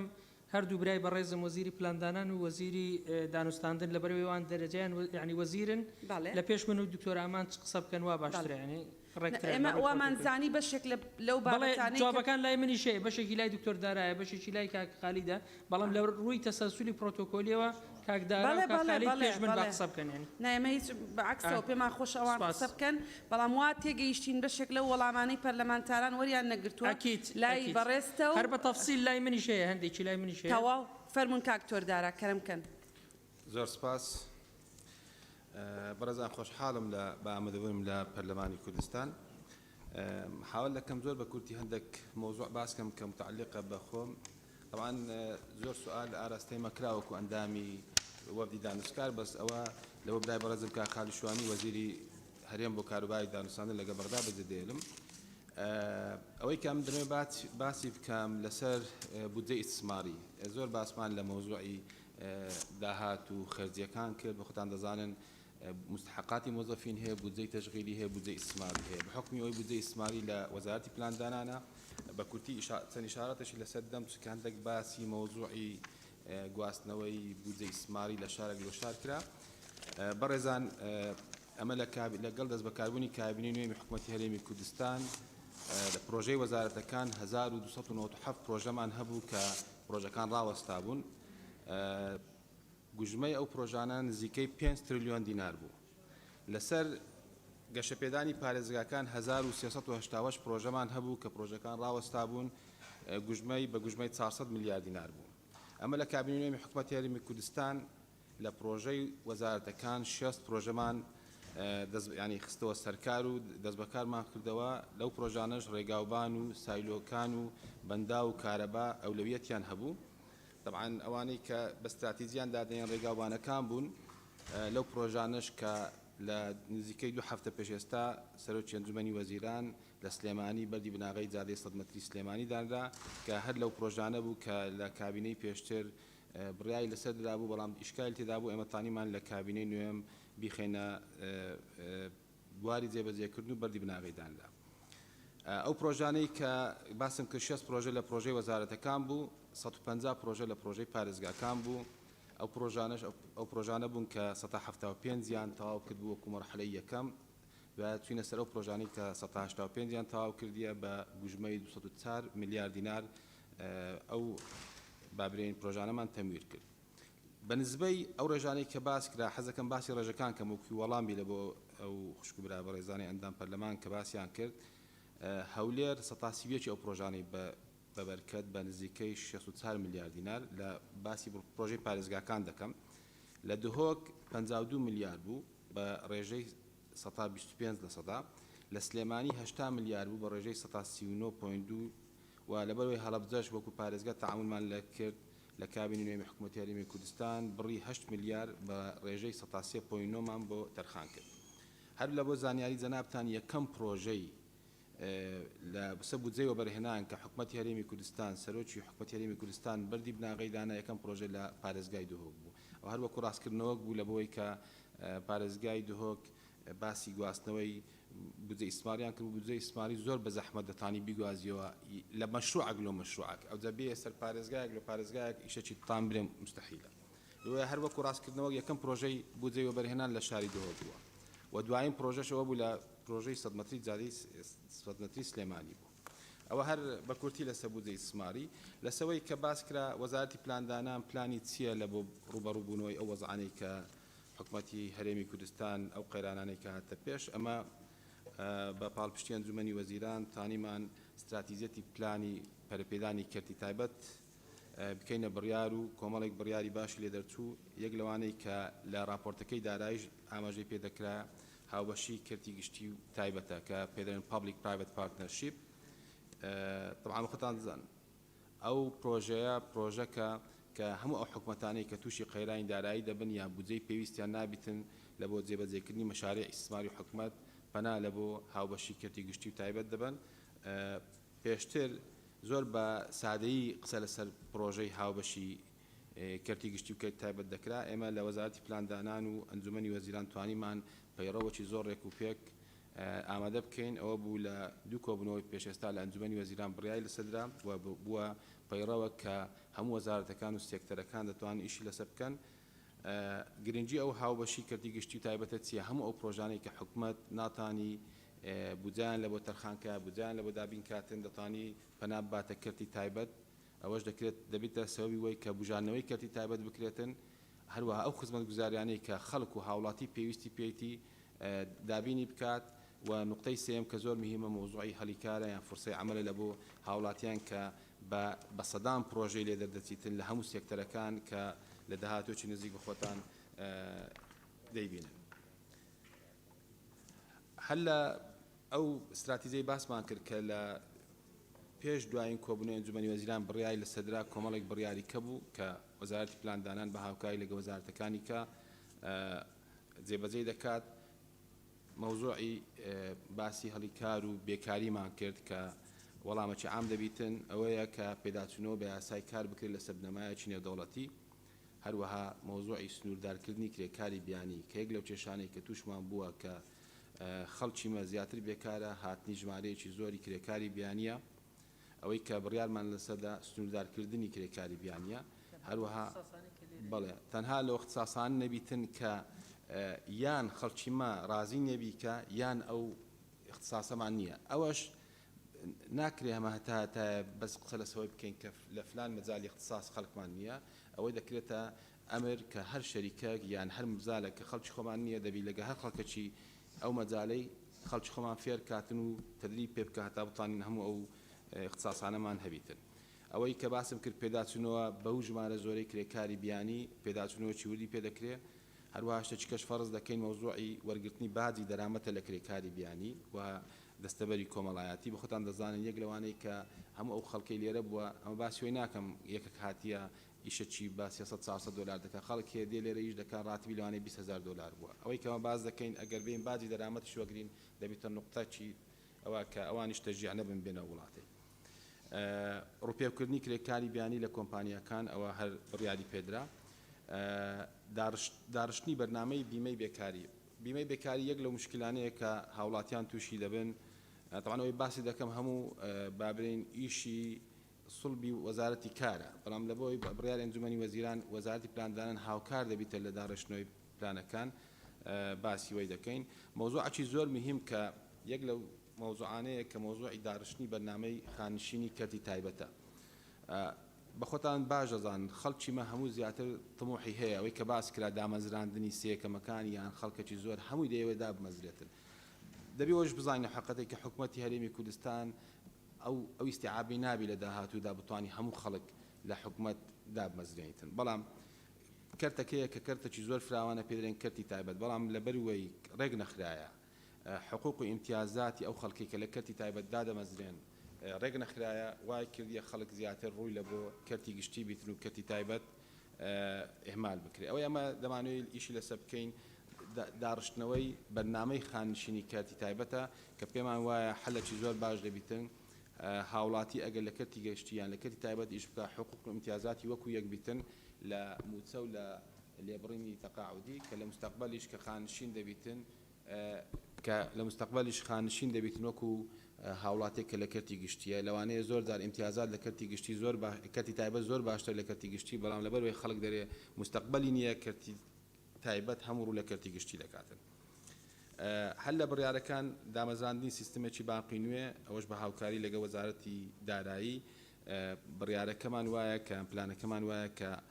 ئابووری کوردستان لە ئابوورێکی نەختینە و کاش بگۆڕین لە بۆ ئابووریەکی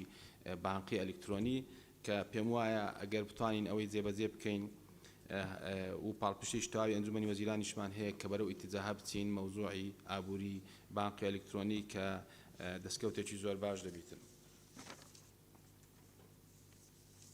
هەل لەو پرۆژانەی کە باسی هەمە تەشنکردنی سەرچاوەکانی داهات کرا پرۆژەی بە بازارکردنی گەرمی هەرێمی کوردستانە ینی ئەندامەی پەرلەمان بەڕێز باسی کرد باسی مۆزوعی فەلاح و مستحقاتی فەلاح و ئەوانە کرا کە کە یەک لە کێشە گەورەکان بەرهەمی کوردستان نزیکەی 1 ملیۆن تەنە ساڵانە لە گەن ئەوەی کە حکوومەتی عراقی وەری دەگریت 400,000 تەن وەردەگریتن ساڵانە 600,000 تەن گەنم دەمینێتەوە کە کێشەی گەورە لە بۆ دوتیار دروست دەکاتن کە نازانی کو ساغی بکاتەوە ئەو پرۆژەی مە کە پرۆژەی حکوومەتە پرۆژەی بازارکردنی گەرمی کوردستانە ئەوەیە کە لە هەولێر و سلێمانی و دهۆک گرێبەست لەگەر چەند کۆمپانیایەکی شارەزا لەو مەجالە گرێبەستەکەش حاضر بۆ لەوانەیە لە دوای جەژن گرێبەستەکەش ئیمزا بکرێ ئەوەیە کە ئەو کۆمپانیا دێن بنەتۆ دەدەنە فەلاحی جوتیار کە وەی بتانی لەسەر نەوعی ئەو گەنمەی کە لە کوردستان هەیە زیاتر پەرە بە کواڵیتیەکەشی بدەین و دروستکردنی سایلۆ دروستکردنی ئاش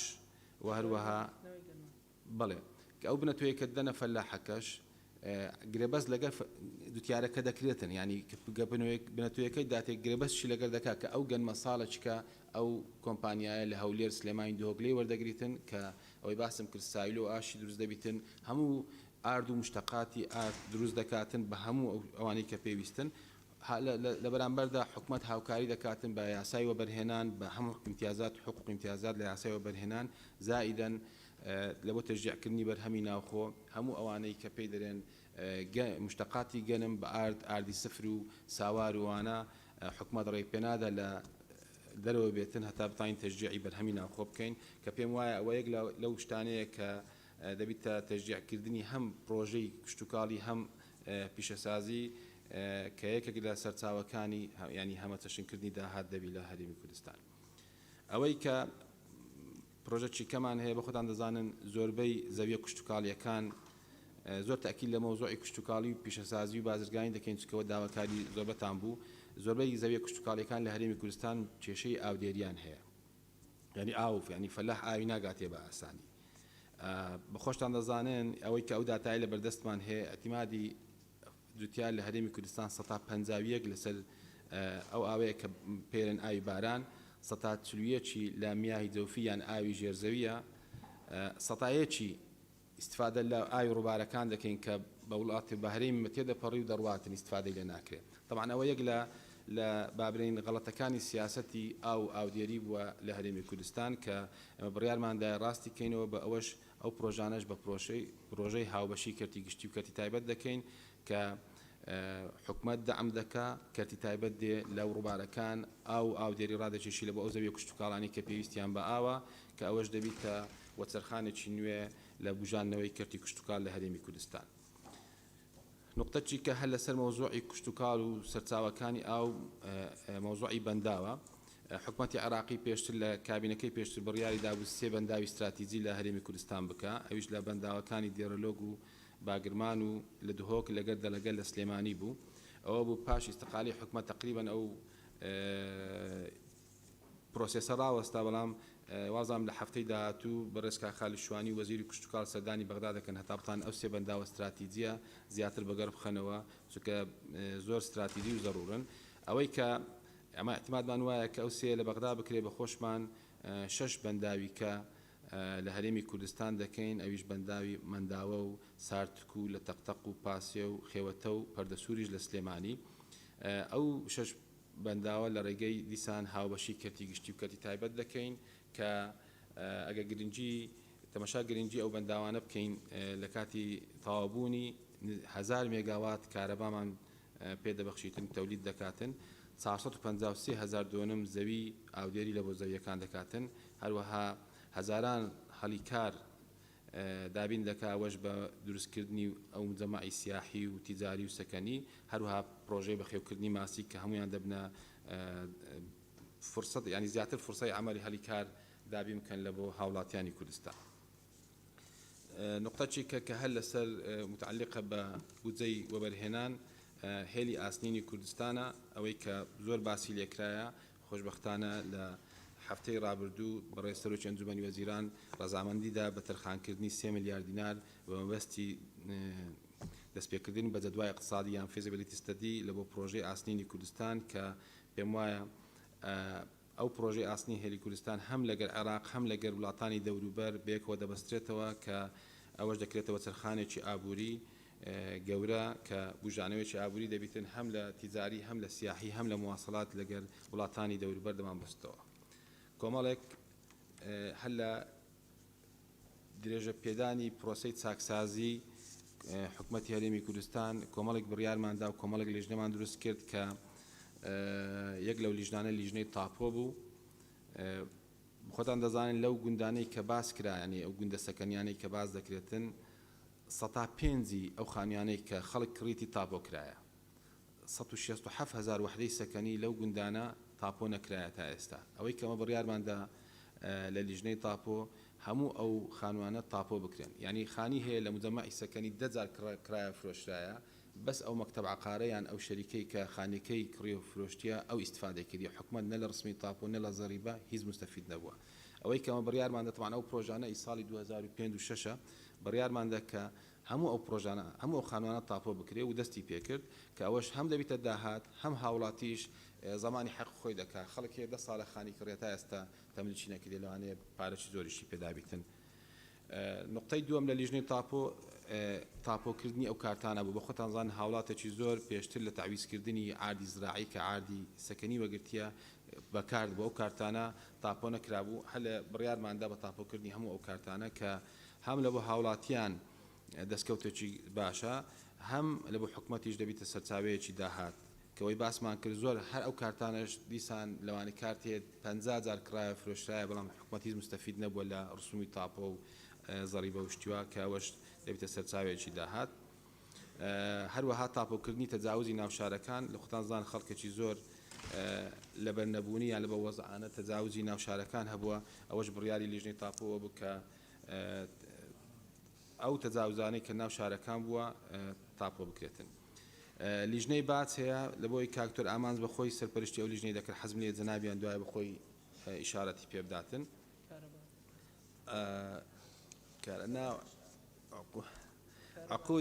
عقودی زراعی ئەوەی کە لە ساڵی 1990ەوە گرێبەستی زراعیمان هەبووە ینی عارد بە عقدی زراعی هەبووە ئەو عقدانە کڕین و فرۆشتنی پێکرایە زۆر جار لە دەست فەلاحیش دەرچووە ئەوەی کە ئێستا بڕیارمان دەتەواو کە ئەو گرێبەستانە بەونەوە کڕین و فرۆشتی پێ ناکرێ و ئەگەر جوتیار نەبی لەوە مەبەستی کشتتوکاڵیش بەکارنێتن گرێبەستی لەگەڵ ناکرێتن لەسەر باخ و ڤێلایەکان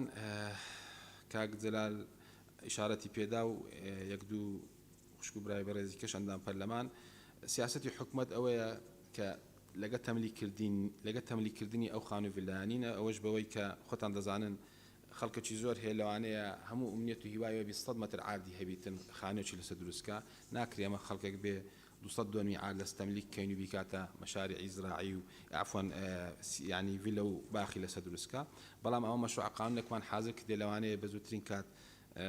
لە پاش دەستپێکردنەوەی پەرلەمان مەشروع قانونەکە ڕەوانەی پەرلەمان بکرێ ئەوەش هەموو ئەو ڤیلا و ئەوانەی کە ینی شتی زراعی یان سیاحیان لەسەر دروستکرایە ئیلزام دەکرێن بە چەند ڕێکارێک کە لەوانەیە مەوزوعی تەملیکردن نەبی دوای بە خۆتان دەیزانن بەس بەمەرجێک طبعا ینی کە ئەگەر تەملیک نەبیتن دەکرێتە سەر بابەتی بەکرێدان کە وەی بتاین ئەو خۆتان زانەوەی کە باس کرا زۆر شت هەیە ئەوەی نەوەی داهاتوشی تێدا ینی ئەوە نیە هەموو شتێک ئێستا ئەو نەوەی بیتنەوەی داهاتوش حەقی هەیە لێە ئەو عاردە زراعیانەش هەر بەشەکن لەوەی کە بەکرێ بدرێ و ملکی دەوڵەت بیتن لە کۆتاییدا بەڵام هەمووانە ئیلزام دەکرێن کە ئەو عاردانە بەکار بێتەوە لە بۆ مۆزوعی زراعیش هەرەوەندەم هەبووە گەشتێکم لەبیر نەچوو بیتن بەڵێ زۆر سپاس بەڕێز کاک خالید وەڵام مۆزوعی کارەباش بە خۆتان دەزانن مۆزوعی کارەبا هەرێمی کوردستان سەتادەی کارەبای لە سەرچاوەکانی ئاوە بابرن لە دوکان و دەربەندی خانە سەتانەوەتی تەولید دەکرێتن لەگە ئەو شەریکانەی کە بە PPP گرێبەستیان لەگە کرایە لەگە پێشتر طبعا ئەو مراجعی هەموو گرێبەستانە دەکرێتەوە تەولیدی کارەبا کۆمپانیای کەتی تایبەت کردیتی بەڵام تەوزیع و کۆکردنەوەی پارە حکومت بووە کە خەلەلێکی گەورەمان لۆ دروست بووە حکومت مانگانە 81 میلیۆن دلار بەس خەرجی هەیە لە بۆ کارەبا ئەو پارەی لە باشین حالەت کە کۆکرابیتەوە نەگەیشتە 40 میلیۆن دلار ئەوەی کە ئەمە دەمانەوەت گرێبەست بکرێت لەگە ئەو کۆمپانیانەی کە بەخۆیان تەولیدی کارەبایە کە دەکەن لە هەولێر دیارە چێ تەولید دەکات لە سلێمانی لە دوهۆک ئەوان مەوزوعی تەوزیعکردن و کۆکردنەوەی داهاتەکەش لە بۆ حکوومەتی هەرێمی کوردستان کە پێم وایە بەڵێ طبعا ئەوە لەجێ ڕقابەی حکوومەتی دەبی و سعرەکە یعنی لەوە هاوڵاتی لە مۆزوع ناگۆڕی لەوە هاوڵاتی سعرەکە سعری حکومی دەبیتن سعرەکەش حکومت دایدنێ بەڵام تەوزیعکردن و کۆکردنەوەکەش دەبیتە مەشروعی کەرتی تایبەت زۆر سپاس. بەڵێ سپاس بەڕێز وەزیری هەرێم بۆ کاروباری دانوستان.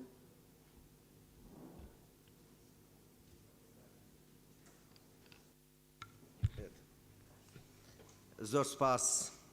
بەڕێز سەرۆکی پەرلەمان پەرلەمانتارە بەڕێزەکان ئێوارەتان باش. هەوڵەدەم لە زۆر بە کورتی باز لە استراتیجی پەیوەندیەکانی ئێمە و دانووسانی ئێمە لەگەڵ حکوومەتی ئیتیحادی لە کابینەی نۆی حکوومەتی هەرێمی کوردستان چۆنە و بە چه ئاراستەیەک کارەکەین. لە ڕووی ئالیەتی دانووسانی ئێمە بە تایبەتی پەیوەست بە مەلەفی بوجە و موچە و مەسەلەی نەوت بە دوو ئاراستە ئیشەکرێ یا بە دوو هێڵ ئیشەکرێ. هێڵی یەکەم و ئالیەتی یەکەم گەیشتن بە ڕێکەوتنێکی کاتیە لەگەڵ حکوومەتی عێراق بۆ دابینکردنی بودجەی ئەم چەند مانگە تاکو کۆتایی ساڵی 2020 و چارەسەرکردنی ئەم کێشە دارایی و ئیداریەی کە ڕوبەڕووی هەرێمی کوردستان بۆتەوە لەژێر ڕۆشنایی بڕینی موچەی هەرێمی کوردستان لەلایەن حکوومەتی ئیتیحادیەوە دوا بە دوای دەرنەچوونی قانونی موازنەی ساڵی 2020 و پەنابردن بۆ قانونی ئیدارەی مالی ساڵی 2019 ژمارە 6 کە باز لەوە کە ئەگەر بێت و قانونی موازنە دەرنەچووەوە قانونی ئیدارەی مالی حاکم ئەبێ و بودجە یەک لەسەر 12 سەرفەکرێ بە پێی مادەی 13 ئەو قانونە. و لەم ڕۆوە ئەوان وەک جەزایەک وەکو عقوبەیەک بۆ هەرێمی کوردستان ئەو 458 ملیارد دینارەی کە ئاهات بۆ عێراق ئەوان بڕیان دەرەنجام ئێمە دەستمان کرد بە مفاوەزات و گفتوگۆ لە مانگی دووەوە تاکو ئێستا ئەو مفاوەزاتانە بەردەوام بوو بە مەبەستی گەیشتن بە چارەسەر. مفاوەزاتەکان برادەران مفاوەزاتەکان لە کەشوهەوایەکی قورس و ئاڵۆزدا تێپەڕێ. مفاوەزاتێکی زۆر قورسە بەڵام بێ ئەمەل نین لەوەی بگەین بە نەتیجە. قورسە لەبەرەوەی عێراق و حکوومەتی ئیتیحادی ئاگداری بارودۆخی ئابووری هەرێمی کوردستانن و ئەشزانن وەرەقا سیاسی و تەفاوزەکانی بەردەستی ئێمە ئەوەندە زۆر نین بتوانین بە چ شێوەیەک بەکاری بێنین و ئەوانیش زۆر جار ئەم پرۆسەیەیان بە سیاسی کردووە و هەوڵە لە سەرەتای مفاوەزات کە دەستمان پێکرد هەوڵیانەدا هەرچی شروطی سیاسی خۆیان هەیە فەرزی بکەن بەسەر وەفدی دانووسانی حکوومەتی هەرێمی کوردستاندا و تەنانەت تەجاوزی مافە دەستوریەکانی هەرێمی کوردستانیش بکەن.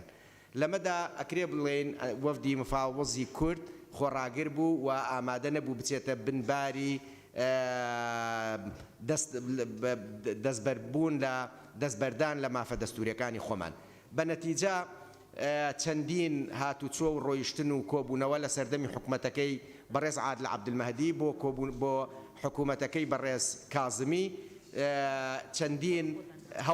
هەوڵ هەیە و چەندین مبادرە هەیە دوا هەوڵەکان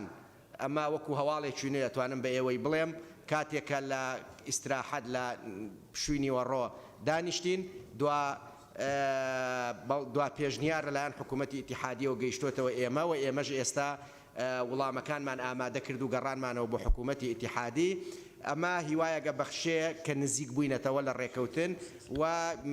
هیوایەکمان پێگەێنێ بتوانین بگەینە ڕێکەوتن و ئەگەر گەیشتینە ڕێکەوتن بۆ چارەسەرکردنی بەڵێ هەتا ئێستاکە تەبعاً کێشە ماوە لە بینمانە بەڵام بەرەو پێشچوونی باشیشەیە ئەگەر مقارنەیەک لە بینی سەرەتای دەستپێکردنی مفاوەزات بکەین لەگەڵ ئێستادا نقاتە خلافەکانمان زۆر کەم بوونەتەوە و نقاتەکانی کە لەسەری ڕێکەوتین زۆرتر بوونە و هەوڵی زۆر هەیە و لایەنەکان کە نێوەنگیری و پاڵپشتی گەیشتن بەم ڕێکەوتناکەن هەم لە عێراق هەم لە حکوومەتی هەرێمی کوردستان هەم نەتەوە یەکگرتوەکان ڕۆڵی گەورە بینن بۆی بگەین بە ڕێکەوتن. من هیوادارم ئەگەر بەم ڕیتمە بڕۆین بۆ دوای جەژن سەردانی بەغدا بکەینەوە و سەر لە نوێ دەست بکەینەوە بە مفاوەزاتەکانمان لە بەغدا لەسەر قانونی لەسەر چارەسەرکردنی کێشە دارایەکان لە ئێستەوە تا ساڵی 2020 و دو ئەگەر لەوە سەرکەوتین بۆ 2021 و قانونی موازنە دەسەکەینە مفاوەزاتێکی دوور و درێژ بۆ گەیشتن بە حەلێکی درێژخایان سەبارەت بە مەسەلەی بودجە. و دیارە ئێوازانن مەسەلەی بودجە لە عێراقدا ڕەبتە بە مەسەلەی نەوتەوە و ناتوانی بەبێ ئەوەی مناقەشەی نەوت بکەی بتوانی مناقەشەی بودجە بکەی برادران من ئەلێرە ئێوە نوێنەری گەلن و ئێمەش لە بەرامبەر ئێوە هەم ئێوە متمانەتان پێماندا و هەم ئێوە لە بەرامبەر ئێوە سوێنمان خواردووە ئەو تێبینیانەی ئێوە هەتانە لەسەر مەلەفی نەوت ئەو ڕەخنانەی ئێوە هەتانە لەسەر مەلەفی نەوت ئەو پرسیارانەی ئێوە هەتانە لەسەر مەلەفی نەوت ئێمە لە ئەنجومەنی وەزیران بە زیاترەوە باسیەکەین بەڵام ئێمە ئەچین لە بەغدا دیفاع لە مافەکانی خەڵکی کوردستانەکەین پێویستە جیاوازی بکەین لە بین دوو بابەتە بابەتی صلاحیەتی حکوومەتی هەرێمی کوردستان و مافی خەڵکی کوردستان بۆ کۆنتڕۆڵکردنی داهات نەوتی خۆی و سامانە سروشتەکانی خۆی و لەسەر چۆنێتی بەکارهێنان و مامەڵەکردن پێوەی لێرە لە حکوومەتی هەرێمی کوردستانی پێشووتر زۆر بڕیارمان داوە زۆر هەوڵ هەیە بۆ ئەوی بتوانین مراجعەی سیاسەتی پێشووتری نەوت و ئیدارەدانی وەزعی نەوتەکەین بۆ ئەوەی بتوانین بە شێوەیەک شەفاف بین لە بەرامبەر بەغا بتوانین ڕوبەڕویان ببینەوە بتوانین قسەیان لەگەڵا بکەین مەلەفەکان ئامادە بێت وەرەقەی دەستی ئێمە لە ڕووی تەفاوزیەوە بە قووەت بکە ئەمە ئەو ڕەخنانەی ئێوە هەتانە ئێمەش هەمانە وا مەزانن ئێمە یعنی بە شێوەیەکی ترە بەڵام ئەرچی سەر شانی هەمومانە چۆن باشی بکەین و بەرنامەی کابینەی نوێی حکوومەتی هەرێمی کوردستان بەرەو ئەو ئاراستەیە و ئەمە وای کردووە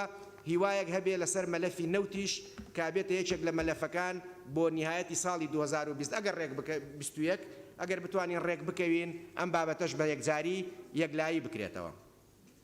سەبارەت بە کۆمەڵێ پرسیاری تایبەت کە کران یەک لە پرسیارەکان لیزاخان وتی 5 ملیار قەرز وەرگیراوە بۆ عێراق وەریگرتووە و طبعا لە بەنکی دەولی و لە طبعا قەرزەکاڵێ بۆی هەیە 5 ملیار دلار قانونەکە 5 ملیار دلار قەرزی دەرەکی بکاوە 15 ملیار دلار قەرزی ناوخۆیی بکا حکوومەتی عێراق هێشتا قەرزەکەی نەکردووە بەڵام بەنکی دەولی و لایەنی تر و ئەطرافی تریش بەتەمان قەرز بدەن بە عێراق ئێمە لە خەت بووین لەگەڵ برادرانی خۆمان لە پەرلەمانی عێراق و دەستیان خۆش بێ بڕگەیەکیان لەناو قانونەکەدا ناوە کە ئەو بڕە قەرزە پێویستە بە عادیلانە بۆ هەموو پارچەکانی عێراق دابەش بکرێەوە طبعا بە هەرێمی کوردستانیشەوە لە ڕێکەوتنەکەشمان ئەمەمان فەرامۆژ نەکردووە ئەگەر بگەینە ڕێکەوتن لەگەڵ عێراقدا ڕێژەیەکی عادل بە پێی استحقاقی هەرێمی کوردستان لەو قەرزە نێودەوڵەتیانە دێ بۆ هەرێمی کوردستان ئەگەر بگەینە ڕێکەوتن لە بینی دوو قەوسە دووەم پرسیاری سەبارەت بە ڕاتبی ئەو فەرمانبەرانەی کە لە بەنداوەکان کارەکەن دیارە ئەمان هەتا ساڵی 2015 و 16 هەر موچیان لەسەر هەرێمی کوردستان بووە بەڵام دواتر لە کاتی قەیرانی دارایی وەزیری مەواردی مای عێراق هاتووەتە ئێرە و موچەکەیانی خستوتە سەر بەغدا بەڵام بە نەتیجەش هەر لە بودجەی هەرێمی کوردستان ڕاتبەکەیان دراوە ئێستا کە بودجەی هەرێمی کوردستان بڕاوە ئەوان ئەو ڕاتبەیان بڕیوە لەلایەن حکوومەتی ئیتیحادیەوە کە بەڕاستیش ئەوە ناحەقیە بەرامبەر ئەوانەکرێ ئێمە لە گفتوگۆین لەگەڵیانە دوێنێ ئێمە هەم لەگەڵ وەزیری مالی عێراق و هەم لەگەڵ وەزیری مواردی مایە عێراق و هەم لەگەڵ ئەمینداری ئەمین عامی مەجلسی وزەرا بەڕێز حەمید الغزی لە خەتاین بە حیساب دوێنێ یا ئەمڕۆ مشکلەکەیان کۆتایی پێ بێ و ڕاتبەکانیان سەرف بکرێ و ئەو بەڵێنەیان داوە نازانین تا چەند ئەی بەنە سەر و دکتۆر ئومێدیش هەندێک هەنگاوی ناوە بۆی کێشەکانیان چارەسەر بکات لە ئاستی ناوخۆی هەرێمی کوردستان ئەگەر هاتوو لە بەغداوە چارەسەر نەکرا پرسیارێکی تر کاک مەم و کاک سیروان و کاک هێرشیش کاک مەم و کاک سیروان ئایا ئێمە ئەمانەوێت لەگەڵ بەغدایە ڕێک بکەوین وەکەی سەردانی بەغداکەینەوە من ئەمێ بە سەراحەت بڵێم بەڵێ ئەمانەوێت لەگەڵ بەغدایە ڕێک بکەوین لەبەرچی ئەمانەوێت لەگەڵ بەغدایە ڕێک بکەوین بەوازحی لەگەڵ یەکا قسەکەین خەیاراتمان کەمە و ئێمە یعنی ئەگەر بمانەوێ ملەتەکەمان خۆشگوزەران بژێ و بمانەوێت ئەم کێشانە چارەسەر بکەین ضرورە ئێمە لەگەڵ بەغدایە ڕێک بکەین لەبەرەوەی سەرچاوەکانی داهاتی ئێمە واضحن چەنن و بۆ ئەوەندە کە من ڕاستە ئێمە نەوتە فرۆشین داهاتەکە بۆ کەمامە پرسیارێکە کە ڕۆژانە ئێوە ئیکەن ناچمە سەر تەفاسیلەکەی وەکو پێتانم وت ئێمەش ڕەخنە و تێبینیمان زۆرە بۆ داهاتەکەی کەمە و ئەکرا باشتر بێ بە بۆچوونی منە مەڕێی شخصی خۆمە بەڵام ئیستا ئیتر وایە لەگەڵ ئەم واقعەوەین پێویستمان بەوەیە ئەو تەمیلە لە عێراقەوە بێ بۆ ئەوی بتوانین پێداویستێت دارایەکانی خەڵکی کوردستان دابین بکەین بە تایبەتی فەرمانبەران و وەزعی هەرێمی کوردستان باشتر بێ بۆیە ئەمانەوێ ڕێک بکەوین بەڵام ڕێکەوتنەکەش لەسەر ئەساسی پاراستنی مافە دەستوریەکانی هەرێمی کوردستان نەک لەبەر خاطر کۆمەڵێک شتەوان بێن شروعی ناقانونی و نادەستوری فەرز بکەن بەسەر ئێمەیەوە ئەو کیانەیەی هەرێمی کوردستان کە چەندین ساڵە بە خەبات و بە خوێنی ئەم میلەتە دروستکراوە ئێمە بە ئاسانی تەسلیمی بەغدای بکەین لەمەدا خۆڕاگر بووین بەغدا هەنگاوی باش شوینێتە پێش هیوادارم لە داهاتوویەکی نزیکدا ئێمە لەگەڵ عێراقدا بکەینە ڕێکەوتن سەبارەت بە مەسەلەی موچە پرسیارێکی تر کە کاکهێرش کردی ئایا عێراق ڕازیە و اعترافی کردووە بەگرێ بەستە نەوتیەکانی هەرێمی کوردستان تا ئێستاکە بە قانونی بە ڕسمی اعترافێکیان نەکردووە بە عقدە نەوتیەکانی هەرێمی کوردستان بەڵام بە واقعی و بە فعلی مامەڵەی لەگەڵاکەن یعنی لەو اتفاقاتانەی کراوە پێشووتر لە نێوان حکوومەتی هەرێم و حکوومەتی اتحادیدا ئەوان چ لە تەسلیمکردنی نەود و چ لە تەسلیمکردنی داهاتی نەوەد ئەگەر ڕێک بکەوین ئەوان بەمانای اعترافێکی فعلیە لەسەری و لەم کۆبوونەوانە مەسلەی ئەم بابەتە نەوروژێنراوە زۆر قسەی لەسەر کراوە بەڵام نەبووەتە مشکلە و چارەسەریشی بۆ دۆزراوەتەوە چۆن مامەڵەی لەگەڵا بکرێ ئەگەر بگەینە ڕێکەوتن من بۆ خۆم هەم بە جوهدی یعنی ئەو بەرنامەی کە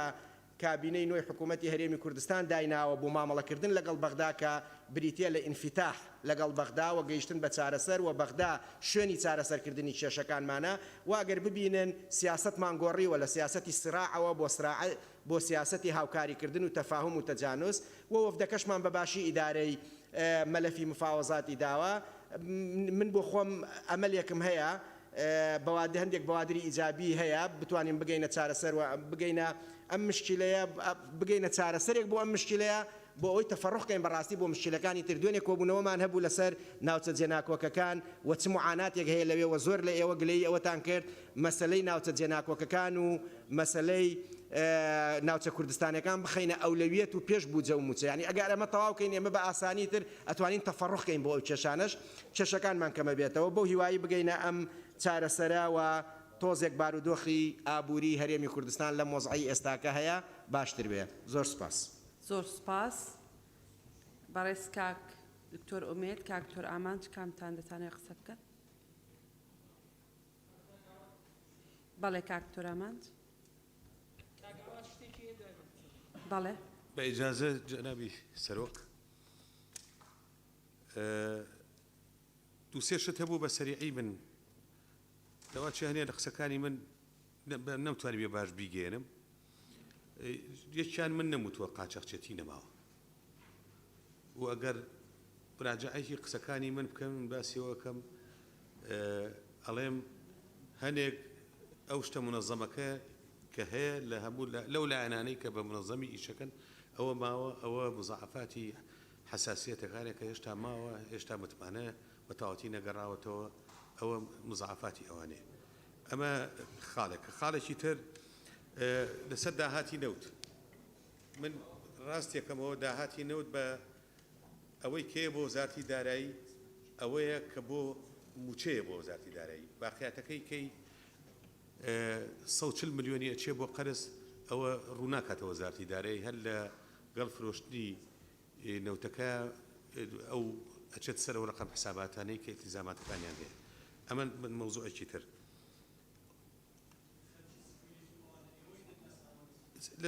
لەسەر شەریکاتی سکیۆریتی بۆ ئاگاریتان ئێستا ئەمە دوژنەیەکمانەیە بە سەرۆکایەتی کاک ڕێبەرز وەزیری ناوخۆ خەریکی مراجعەتی ئەوانەیە ینی ئەوەی چاوەڕوانیشین نەتیجەیە کێبێ بۆ نەوەی کە هەموو لایەک پێی خۆش بێ چونکە ئەوەی کە لە لای ئێوە هەیە وەکو کاک خالید ئیشارەتی کرد باوەڕتان بێ ڕۆژانە لە ناو مەجالیسی ئەنجومەنی وەزیرانە و لای ئێمەش باسەکرێت حکوومەتی هەرێم پێویستی بە پشتیوانی پەرلەمانی کوردستانە بۆی چاکسازی بکە حەزەکەم بە واضحی بیزان بەبێ دامی لایەنەکان بەگشتی بە معارەزەشەوە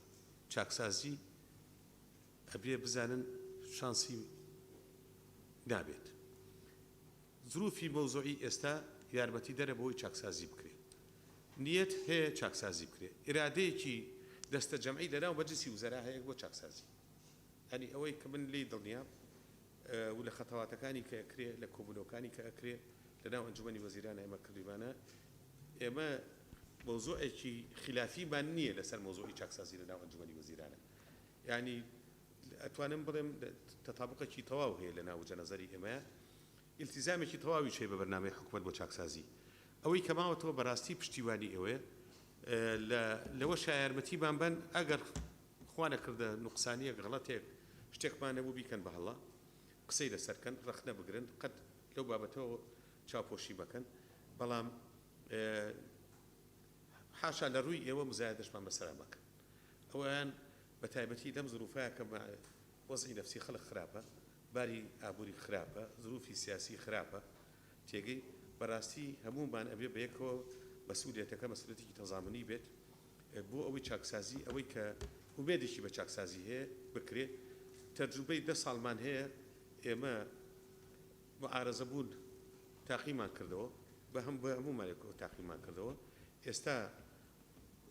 ڕواناکەم هیچ گەنجێک لە هیچ دەیەکە لە دوورترین شوێنی کوردستان ئەو قسە و باسانێک لەم پەرلەمانەی کە نەیبیستی بێ و نەیزانی بێ و ئاگای لێ دەبێت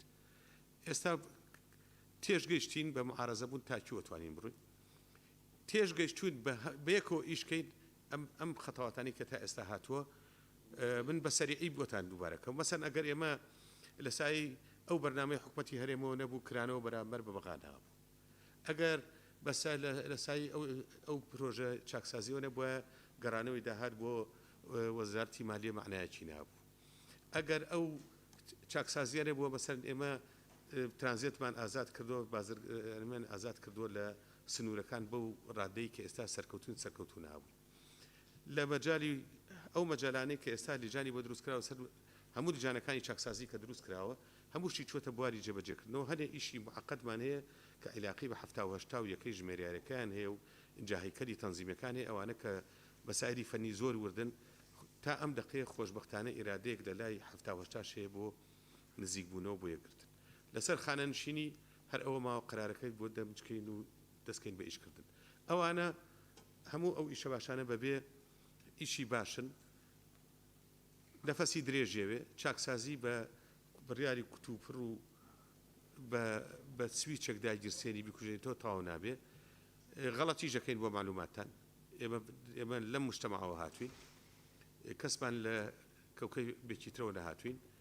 کە غەڵەتمان کرد ڕختەمان لێ بگرن بەڵام هەڵامان لێ بکرد کورت و مختصر سوپاس بەڵێ زۆر سپاس بەڵێ زۆر سپاس جەنابی سەرۆک دەست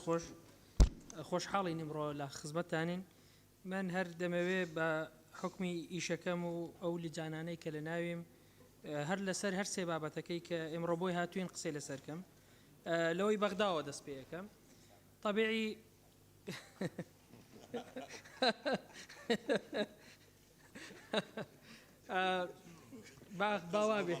باوابێ قەینا مشکلە نیە با تێگەیشتم لەسەر مەسەلەی مفاوەزات لەگەڵ بەغدایە قساکەین طبیعی قسەیەک هەیە کە دەیانەوێ تەسویرێک وا دروستکەن یعنی ڕسمێکی وا گەورە دروستکەن کە هەرێمی کوردستان نایەوێت ڕێکەوێت لەگەڵ بەغدایە برایان خۆشکان عکسەکەی تەواوە لە بیدایەتی ئەم کابینەوە هیچ مەهانەیەکمان بۆ عێراق نەهێشتۆتەوە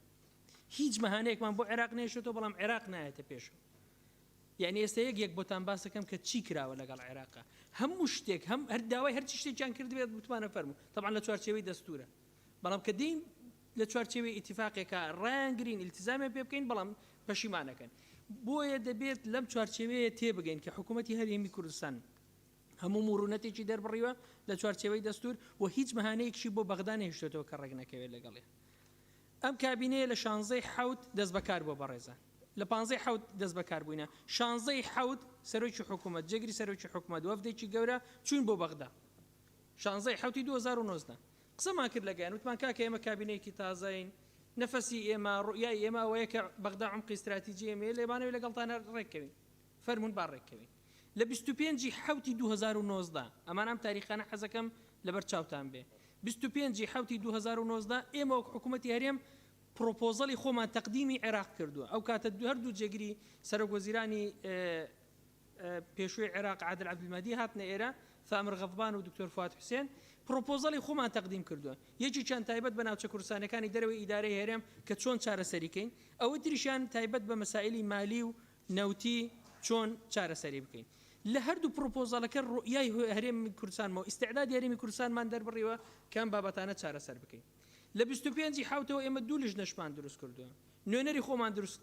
دەستنیشان کردبوو لە 25 حوتی 2019 تاکو ئێستا نوێنەری حکوومەتی عێراقی دەستنیشان نەکرا لە یەکی نۆ جارێکی تر داوامان لێیان کردووە وتمان بابە ئێمە اتفاقمان کردووە پرۆپۆزەڵمان داوەتە پێتان جوابی هەرێم بدەنەوە باشە ئێمڕۆ بەیانی بار حاڵەتاکۆ ئێسش نوێنەری خۆیان دیاری نەکرد لە یەکی دوانزە جارێکی تر لە نەتیجە ئەو جوهودانەی کە سەرۆکی حکوومەت جێگری سەرۆکی حکوومەت لە یەکی دوانزە بوو لە یەکی دوانزە جارێکی تر بە جوهودی هومە متحیدەش عێراق هاتەوە سەرخەت ئیتفاقێکە لەو کاتە بوو لە یەکی دوانزە بوو باڵ یەکی دوانزە بوو لە یەکی دوانزە ئێمە چوین لەگەڵیانە دانیشتین گەشتینە ڕێکەوتنامەیەک ڕێکەوتنامەکە چی بوو هیچ شتێکمان نییە بیشارینە طبعا بەڕێزان ئێوە نوێنەری گەلن وایە ئێوە متمانەتان داوەتە ئەم حکوومەتە ڕێکەوتنەکەی یەکی دوانزەی 2019 ئەو کاتە نەوت بە 68 دۆلار بووە بەرمیلی قسەیەکی تر هەیە لەسەر حکوومەت یاریێ مەڵێن ئەو کاتەی نەوت گران بوو نەوت تەسلیم ناکە ئێستا کە هەرزان بۆ تەسلیمێکە وان نییە لە یەکی دوانزە پرۆتۆکۆلێکمان تەوقیع کردووە کە ئێمە ئامادەین 250,000 بەرمیل تەسلیمی عێراق بکەین و ئەو 200,000 بەرمیلەی تر کە ئەمینێتەوە بۆ مستحقات و کولفەی شەریکاتەکان بێ بەڵام ئەی حکوومەت یاریێن بەچی بژێ ئەو خەڵکە ینی ئەو فەرمانبەرانە بەچی بێژێنین ئەی بودجەی تەشغیلی ئەی ئیستیسماری لە بەرامبەر ئەوە ئێمە ئیتیفاقمان کرد کە 250,000 بەرمیلیان بدەینێ ئەوانیش مانگانە 900 میلیۆن دلارمان بدەین ئەمە ئیتیفاقە پرۆتۆکۆلێکە لە بینی ئێمەوان و چوە ناو مەشروعی قانونی موازنەی 2020 بەڵام بەداخەوە عادل عەبدولمەهدی ئیستیقالەیدا هەمیسان هاتینەوە سەر سەفەر ینی جارێکی تر کە ئیستیقالەیدا مەسەلەی کۆڕۆنەی بەسەر هات لە 16 چوار بەبێ سەبەب ئەوەی کە سەبەبێکی قانونی دەستوری هەبێ ئەو بەشە بودجەی کە دایان نارد لە 2019 و هەر سێ مانگی یەکەمی 2020 بڕیان جارێکی تر لە 16 چوار طبعا جێگەی خۆیەتی کە بەڕاستی من دەستخۆشی لە برای بەڕێزم کاگاوات و هەروەها کاقوبادش بکەم ینی بەڕاستی هەردووچیان کە سەرپەرشتی وەفدەکەی ئێمەیان کردووە جگە لە ئەندامانی وەفدەکە زۆر بە پرۆفشناڵانە بە نیشتیمان پەروەرانە سەرپەرشتی ئەم وەزعی ئێمەیان کردووە کاتێکی زۆر و التیزامێکی زۆریان دەربڕێەوە بۆ سەرخستنی ئەم پرۆسەیە لە 16 چواری 2020 کە بودجەی ئێمەیان بڕی ئێمە لە 19 چواری 2020 لە بەغدا بووین چوین لەگەیانە دانیشتین ئەرکاکە ئێوە بودجەی ئێمەتان بۆ بڕیەوە دوای قسەیەکی زۆر بە سەریحی عیبارە پێمانەوتیان کاکە ئەمە موقفێکی سیاسیە موقفێکی سیاسیە هیچ دەستور بەڵێ دەستور لەگەڵتانە بابەوە قانونی ئیدارەی مالی مستعدین التزامی پێ بکەین لە ئاخرە بەیمان وتیان کاکە ئەمە تەوەجوهێکی سیاسیە و تەوەجوهێکی سیاسی ئەو کاتەی سەرۆکوەزیرانی پێشووی عێراق بکە عادل عەبدولمەهدی ویستی لە ئاخر و ئۆخرەکەی خۆی ئیتر ئەو پەیامەی کە هەیبوو بیچەسپێنێ ئەوە ئوستاز وابزانم لە ئەوەی وتی لە ئاخرە خێزانەکەی عەرەب بوو بەشیر مشیر وەنیە شوانی على كل بەرحاڵ ینی ئەویش دیار بوو ئەو نیەتی کە لە دڵیا بوو چەسپاندی بەبێ ئەوەی کە سەبەبێکی دەستوری سەبەبێکی قانونی هەبێ بەبێ ئەوەی کە هیچ سەبەبێک هەبێ ئەو بودجەی ئێمەیان بڕی لەو کاتەوە تاکو ئێستا ئێمە 6 جار چوونەتەوە بۆ مفاوەزات لەگەڵ عێراقا بەڕێزان یەک مۆزوعێک هەیە حەزەکەم ئەمە عیلاقی بە پەرلەمانی کوردستانی شەوەیە زۆر بە دیقەت قسەی لەسەرکەین ئەویش قانونی ئیدارەی مالیە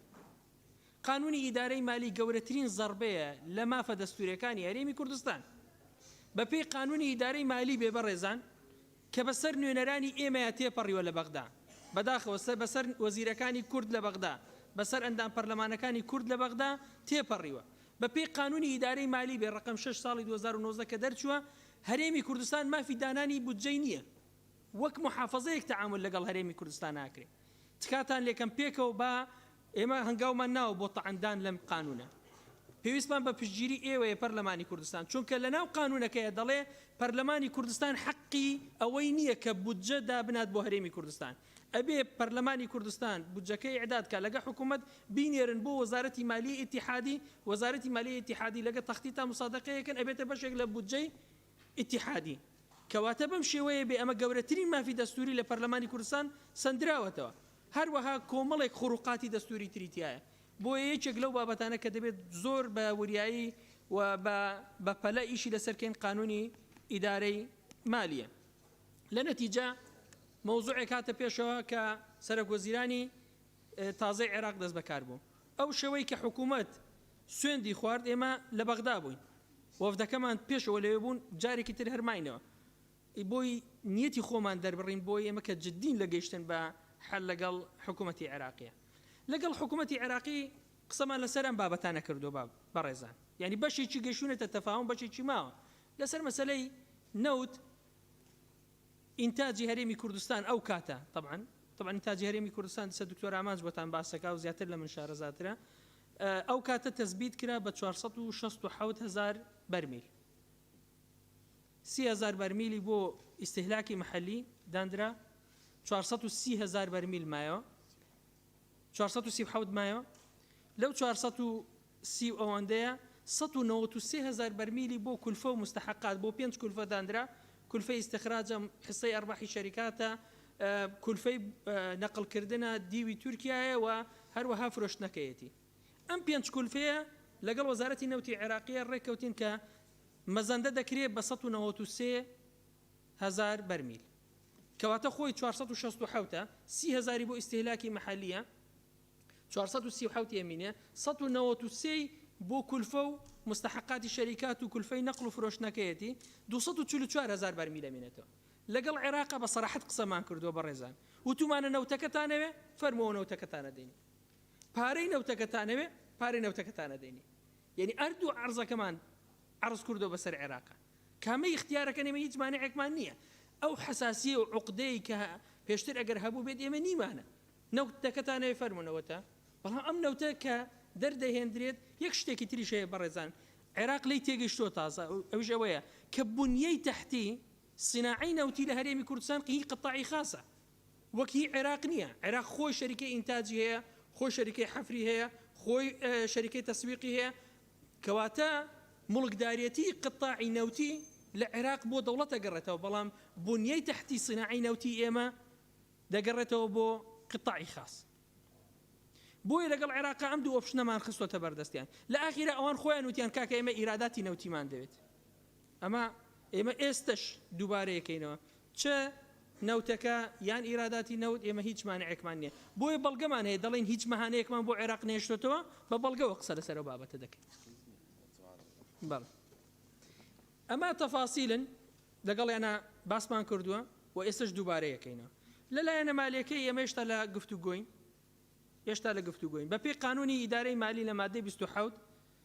دەڵێت باسی تەسلیمکردنی ئیراداتەکات ئێستا بەڕێزان هیچ نەسێک نییە حکوومەتی هەرێم ئیلزام کە نەوت تەسلیمکە بەڵام لەگەڵەوەش ئێمە مستعدین بۆ هیچ مانێک نەمێت وتومانە ئەوانی سە دەڵێن ئیراداتی نەوتی ئێمە وتومانە ئیراداتی نەوتیتان تەسلیمەکەین هیچ مانع لەسەر ئەو بابەتە نییە لەلایەنە مالیەکەی ئێمە طبعا دووبارە لە گفتوگۆین بەردەوامین و ئومێدێکیش هەیە کە بگەنە ڕێکەوتن لەسەر مەسەلەی 400 ملیارەکە حەزەکەم تەوزیحێکم هەبێت یانی پرسیاریش کرا لەسەرەوەی کە 400 ملیارەکە وەگەوەی کە ئەم 400 ملیارە هەنی هەموو پێداویستەکانی هەرێمی کوردستان بۆ 10 ساڵ دابین بکات حەقی خۆتانە حەقی خەڵکی کوردستانە کە بزانێت ئەمە چۆن هیچ شتێکمان نییە بیشارینەوە بەڕێزان عنوانی ئەم کابینەیە عنوانی چاکسازی و شەفافیەتە ئەگەر شتێکی تر ئەگەر لە قسەکانیشمان وازح نەبوو حەزەکەم دوای پرسیاری زیاترشمان لێ بکەن ئەو 400 ملیارە لە مانگی 4 طبعا هیچ پارێک لە عێراقەوە نەهات لە مانگی 5 پارە نەهات لە 31 بۆ معلوماتتان ئێمە ئەو کاتە موچەمان دابش کرده بوو موچەی ئەو مانگەمان دابش کرده بوو لە پێش جەژن 400 ملیارەکەیان نات 400 ملیارەکە بە دۆلار ئەکاتە 333 میلیۆن من بۆی بە دۆلار قساکەم بۆ ئەوەی ئاسانتر بێ ئەکاتە 333 میلیۆن و 333,000 دۆلار لەم پارەیە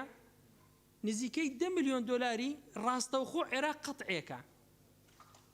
بۆ قەتعێکە لەبەرەوەی ئەو بودجەی کە لەلای ئێمەوە دێت لە بانقی مرکزی کاتی خۆی حەزەکەم ئەمە بۆتان وازح بێت بۆچی ئەو 10 میلیۆن دۆلارە لە پارەی هەرێمی کوردستان قەتعەکرێ سەبەبەکە چییە سەبەبەکەی بەم شێوەیە لە 2014 بەڕێزان حکوومەتی هەرێم لەبەرەوەی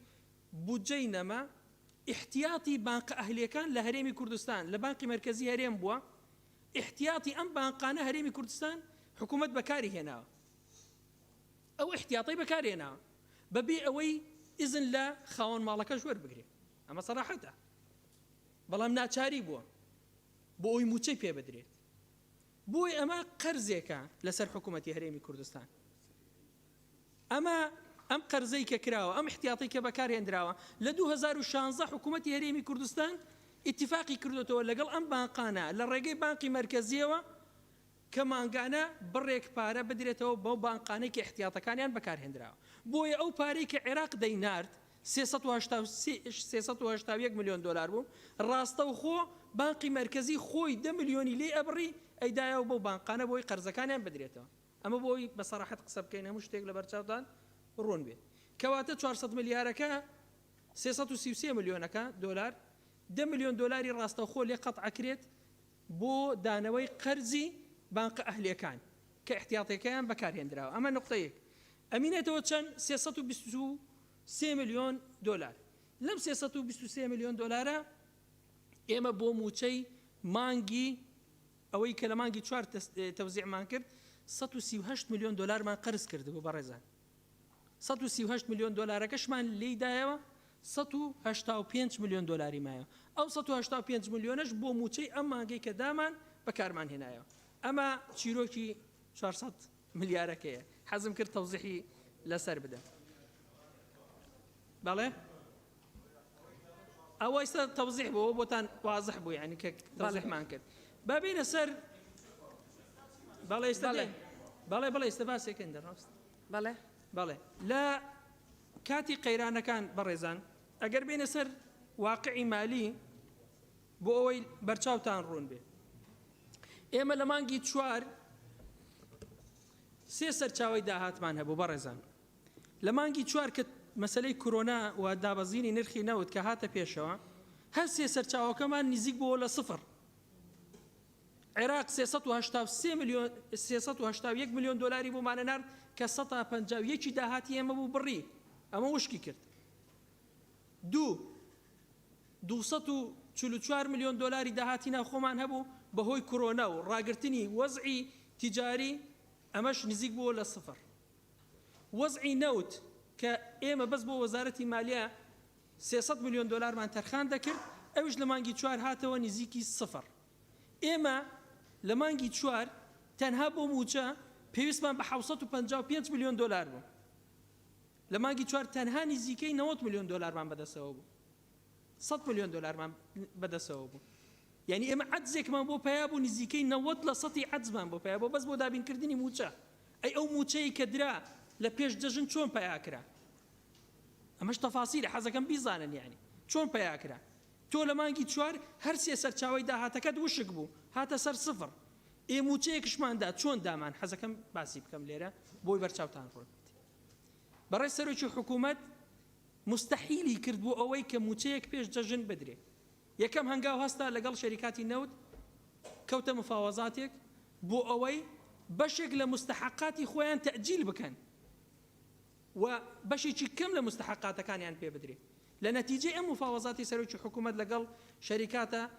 نزیکەی 375 میلیۆن دلارمان وەک داهات بۆ هاتەوە ئەمە یەک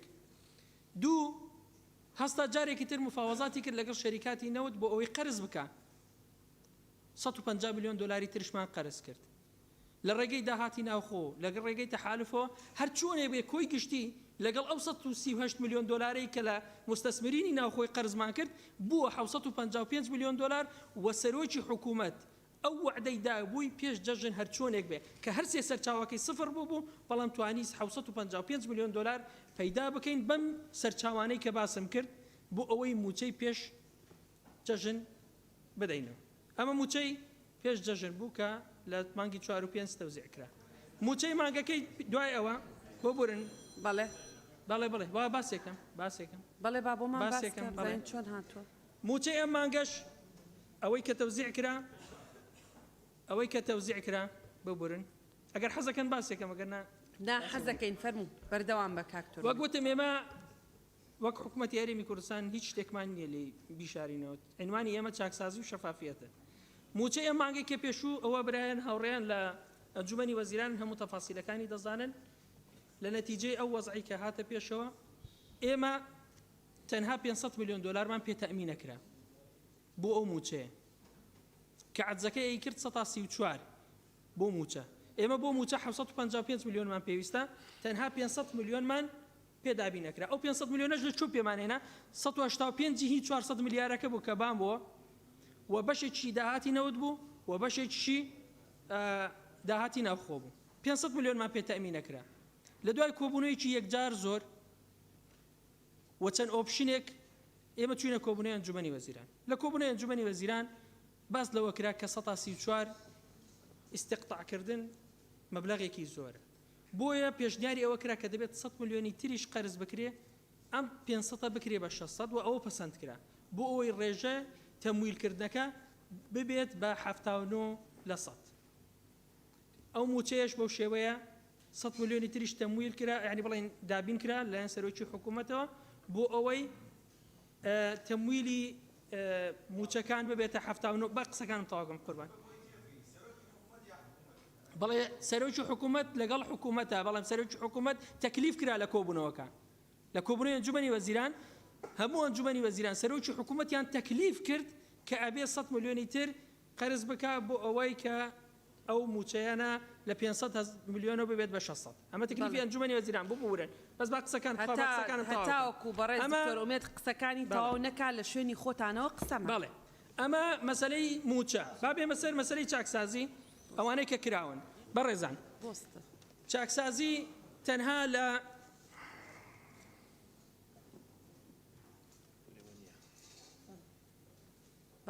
من بەنسبەت چاکسازی قسە لەسەرەوەی کە یانەوەی بڵێن حکوومەت هێرێم تەنها چاکسازی لە موچاکە ئەمە وانییە بەڕێزان بە بەڵگەی ئەو هەموو بڕیارانە و بە بەڵگەی نەتیجەکانیشی کە دەرئەنجامەکانیمان بینیوە با من باسی چاکسازی بکەم لە خەرجیکان باسی نەکەم چاکسازی لە داهات باسکەم چاکسازی لە داهات لە نەوتەوە باسیەکەم داهات چیە دوو نەوعە داهاتی نەوتیمانەیە و داهاتی غێرە نەوتیمانیشەیە داهاتی نەوتی هەتا ئێستا ئێمە تقریبان سێ هەنگاوی سەرەکیمان لە مەسەلەی چاکسازی لە نەوت هاوێشتووە یەکەم بە بڕیارێکی ئەنجومەنی وەزیران بڕیارمان داوە کە مڕاجعەی گرێبەستەکانی نەوتی بکرێتەوە لە ڕووی خەرجی لە ڕووی مەسەلەی باج لە ڕووی مەسەلەی ئیعفاعاتی گومرگی و لێژنەشی بۆ دروست کراوە و من سوپاسی هەندێک هاوڕێ یەکەم لەم پەرلەمانتارە بەڕێزانەکەم کە هاوکاری ئێمە بوونە لە ڕۆی بیرۆکە کە ئێمە چۆن بتوانین پێداچوونەوە بە خەرجیەکانی سێکتەری نەوت بکەین ئەمە یەک دوو یعنی بڕیارمان لەسەرەوە داوە کە پێداچوونەوە بە گرێبەستە نەوتیەکان لە ڕووی خەرجی لە ڕووی باج لە ڕووی گومرگ بکەین و زۆر باشیش چوینەتە پێش ئەمە نقطەیەکە و حقیقەتیش بەڕاستی خەرجەکانی نەوت زۆرە دەبێت ئەمە پێداچوونەی پێ بکەین و ئێمە جددیشین لەسەر ئەم مەوزوعە و بەڕێ سەرۆکی حکوومەت جێگیری سەرۆکی حکوومەت جددین و ئێمە تیمەکە جددین لەسەرەوەی کە ئەم کولفانە دەبێت بێنینە خوارەوە بەڵام بە علمی دەبێ بێنینە خوارەوە و ئیشی لەسەرەکەین و سوپاسی و بەڕێزانە شەکەم کە هاوکاری ئێمەیان کردووە لە ڕووی بیرۆکە و پرۆژە و ئەو بابەتان ئەمە نقطە یەکەم نقطەی دووەم کە ئیشمان لەسەری کردووە لە مەسەلەی نەوت ئەوش ئەوەیە کە حیسابێکی فەرمی کراوەتەوە بە ناوی حکوومەتی هەرێمی کوردستان پێشەم کابینەیە و حیسابە فەرمیە نەبوو بەڵام ئێستا حیسابێکی فەرمی کراوەتەوە کە داهاتی نەوت دەچێتە ناو ئەو حیسابە فەرمیە لە ڕێگەی ئەو حیسابە فەرمیەوە مستحقاتی شەریکاتەکان لە ڕێگەی سامانە سروشتیەکانەوە دەدرێت و باقیەکەی ئەوەی تریش دەچێتەوە بۆ وەزارەتی دارایی لەلایەکی تریشەوە مەسەلەی ئێمە ئیشمان لەسەر ئەوە کردووە کە خودی سێکتەرەکانی ناو وەزارەتی سامانە سروشتیەکان چاکسازی تێبکرێ لە سێکتەری نەقڵکردن لە سێکتەری فرۆشتنی خودی نەوتەکەی ئێمەیە دەمانەوێت بۆردی حکومی سەرپەرشتیان بابەتانە بکات بۆ ئێمە هەنگاوی گرنگن ڕاستە لە سەرەتاین بەڵام هەنگاوی گرنگن لە چاکسازیکردن لە سێکتەری نەوت تەفاسیلی باج و گومرگ بۆ دکتۆر ئامانج بەجێ دێڵم لە مەسەلەی شەریکاتی نەوتی ئەو چاکسازیانەی ترکە کراون لە مەسەلەی ئیرادات لە مەسەلەی داهات بەم شێوەیە مەسەلەی گومرگەکان بەڕێزان طبعا گومرگەکان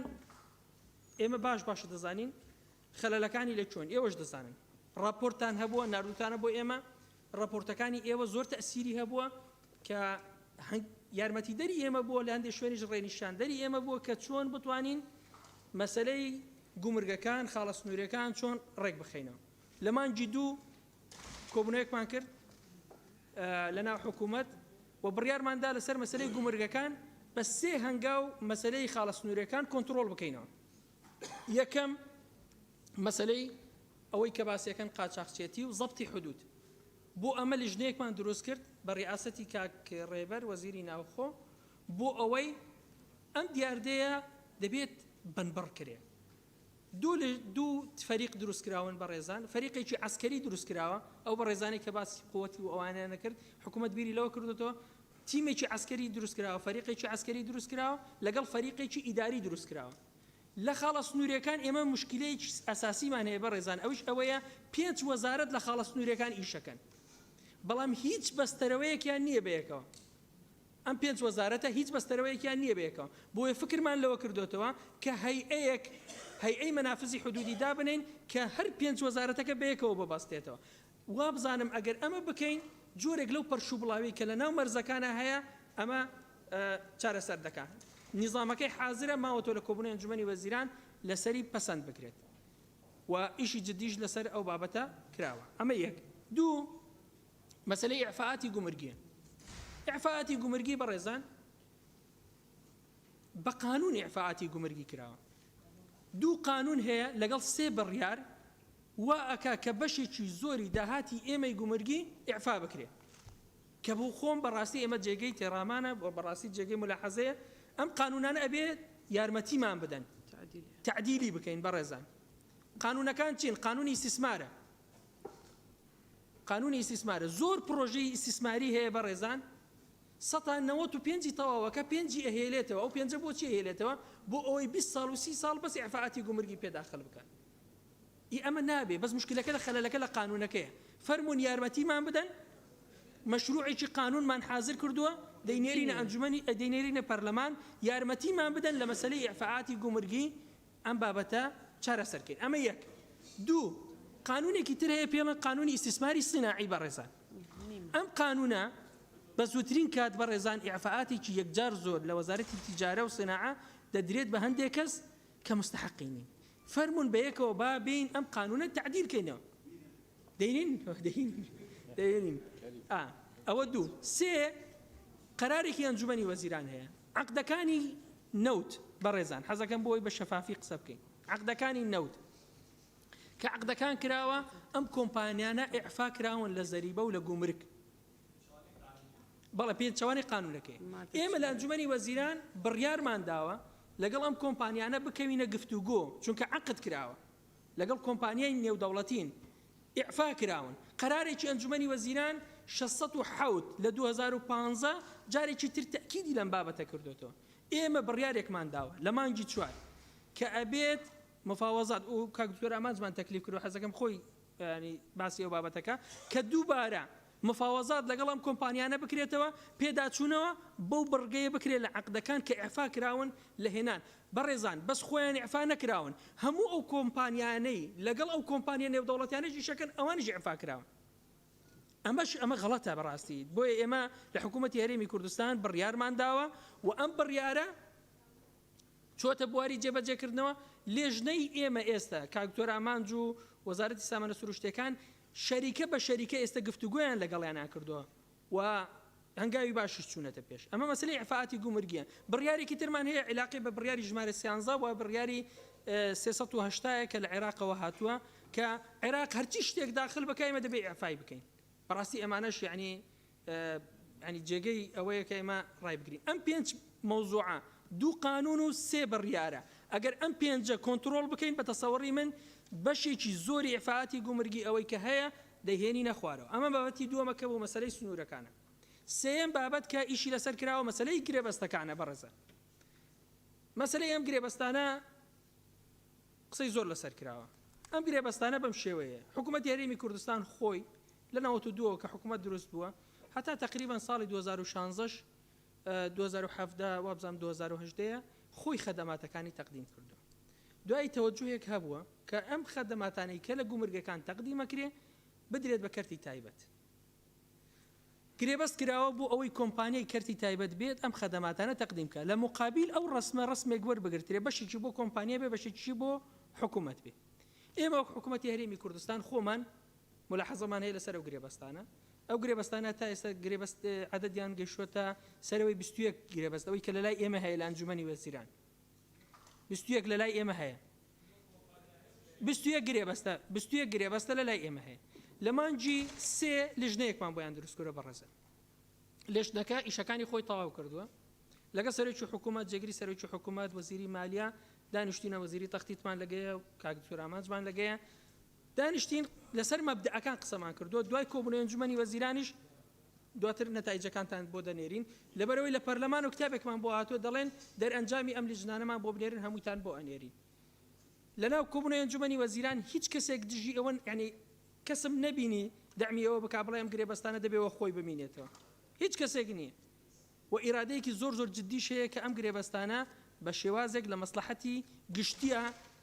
چارەسەر بکرێت ئیتر دوای چارەسەرەکانیشتان بۆ باس دەکەین و بۆتان دەنێرین ئەمە مەسەلەی گومرگ سێشتە لژنەیەک بۆ سەبتی حدودە ترانزیتمان ئێمە زەوابەتمان بۆیان داناوە مەسەلەی ترانزیت بەڕاستی ئەوەژی چێبوو لەو دەردە خراپانە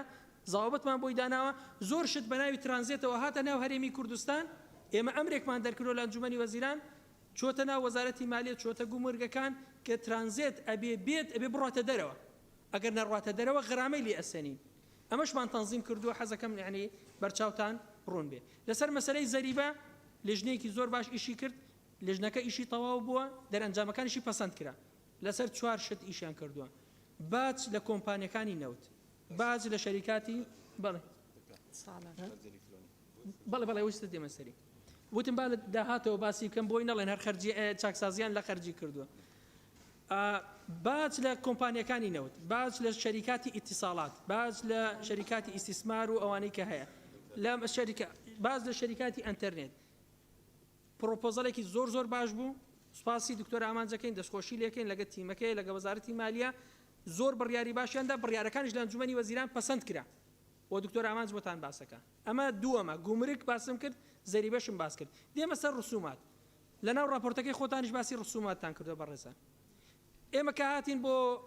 کابینە ویستمان بزانین ئێمە چەند ڕسومات وەرەگرین طبعا ڕسومات لە بەرامبەر خزمەتگوزاری وەرەگیرێت بەڕێزان حکوومەتی هەرێمی کوردستان 407 خزمەتگوزاری پێشکەشەکە لە بەرامبەر پێشکەشکردنی ئەم 407 خزمەتگوزاریە ڕسومات وەرەگرێت ئەم ڕسوماتانەی کە حکوومەت وەرەگرێ ناڕێکی تایە بۆیە لێژنەیەک بە سەرپەرشتی بەڕێز جێگری سەرۆکی حکوومەت کە زۆر بە جددی ئیشی لەسەر ئەم بابەتە کردووە و بەڕاستیش یعنی کاقوبات زۆر شارەزایی پێیا کردووە لەو فەرمانگەی هەماهەنگی بەدەداچوون کە لەوێ بووە دواتر بۆ جێگری سەرۆکی حکوومەت دواتر بۆ ئێستا زۆر بە دیقەت ئیشی لەسەر ئەم بابەتە کرد زۆر ئیسفادەشی بۆ ئێمە هەبوو ئێمە تیمەکە کە لەگەڵی کارمانە کرد من بۆ خۆم زۆر ئیسفادەم لە کاقوبات کرد زۆر بە وردی تەعاملی لەگەڵ مەسەلەی ڕسومات کردووە لە هەندێک شوێن ئەو ڕسوماتی کە وەرەگری ناگونجێ لەگەڵ خزمەتگوزاریەکەیە لە هەندێک شوێن خزمەتگوزاریەکە زۆرە و نرخەکە کەمە لە هەندێک شوێن نرخەکە زۆرە و خزمەتگوزاریەکە شایانی زیاترە یعنی ئەم بابەتە دەبێت ڕێکی بخەینەوە و گرفتێکی تریش هەیە بەڕێزان زۆربەی وەرگرتنی ئەم ڕسوماتانە دراوەتە کەرتی تایبەت کە کاقوبات ئێستا خۆی بە تەفسیل ئیش لەسەر ئەم بابەتەکە بۆ نمونە مەسەلەی کۆکردنەوەی ڕسوماتی ئاو دراوەتە کەرتی تایبەت بۆیە ئێستا ئێمە بە جددی مراجعە و بابەتاکەینەوە لەگەڵ کاقوبات لەگەڵ ئەو لێژنەی کە ئێمە تەکلیف کراوین و ئەم لێژنێژ ئیشەکانی لە کۆتاییە و راپۆرتەکەی پەسەند دەکرێت دواتر نسخەیەکیش لە راپۆرتەکەدان بۆ دەنێرین ئەمەش ڕسومات ئەگەر بین کۆیکەینەوە وتمان نەوت زەریبە گومرگ لەگەڵ ڕسوماتمانیش باس کرد بینە سەر مەسەلەی چاکسازی لە خەرجەکان چاکسازی لە خەرجەکان مەسەلەی موچەیە بەڕێزان مەسەلەی موچە و دەرماڵە و خانە نشینیە بۆ ئەمە قانونی چاکسازی دەرچووە ئێمە 755 میلیۆن دلار مانگانە کە موچەی ئەوەی کە پێڵێن موچە خۆران دابەش دەکرێت ئەم 755 میلیۆن دلارە دابەشەکرێتە سەر 1 ملیۆن و 255 هزار کەس دابەش دەکرێت بەڵام لێرە عەدالەت نییە لە دابەشکردنی ئەم ڕقەمانە بۆیە یاسای چاکسازی دێت ئەم 755 میلیۆن دلارە بە شێوازێکی عادیلانە دابەشێکاتە سەر ئەم ملیۆن و 255 هزار کەسە یاسای چاکسازی مامەڵە لەگە 5 شتی گرینگەکە بەڕێزان کە حەزەکەم باسی هەنگاوەکانتان بۆ بکەین کە چی کراوە یەکەم مەسەلەی سلکی سەربازی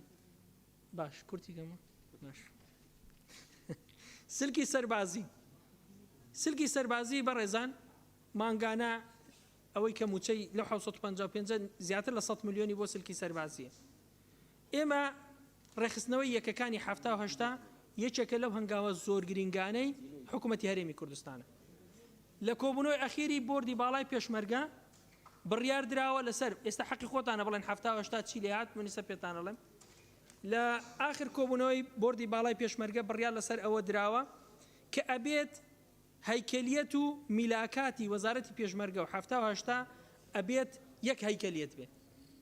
و لە ڕووی میلاکیشەوە ئەبێت میلاکەکان تەنزیم بکرێتەوە و لە ناو وەزارەتی پێشمەرگە بڕیار لەسەر ئەوە درراوە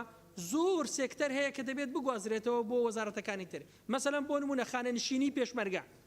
خانەنشینی پێشمەرگە لە ناو وەزارەتی پێشمەرگەیە لە ناو یەکەکانی 70 ئەم خانەنشینی ئەبێ بگوازرێتەوە بۆ وەزارەتی مالیە شەهیدان بەڕێزان هەتا ئێستا لە وەزارەتی پێشمەرگە پارەوەرەگرن کامە دەبێ بگوازرێتەوە بۆ وەزارەتی شەهیدان پەکەوتە ئەبێ بگوازرێتەوە بۆ وەزارەتی کاروباری کۆمەڵایەتی یعنی ئەمە دووبارە ڕێخستنەوەی سێکتەری سەربازیە لە هەرێمی کوردستان و بڕیاری پێویستیشی لەسەر دراوە ئەمە یەک دوو مەسەلەی حیمایەیە ئەوەی پاسەوانی پایڕەوێک ئامادە کراوە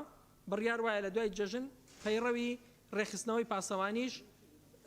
ڕێک بخرێتەوە مەسەلەی خانەنشینی سندوقەکەی ئقرار کراوە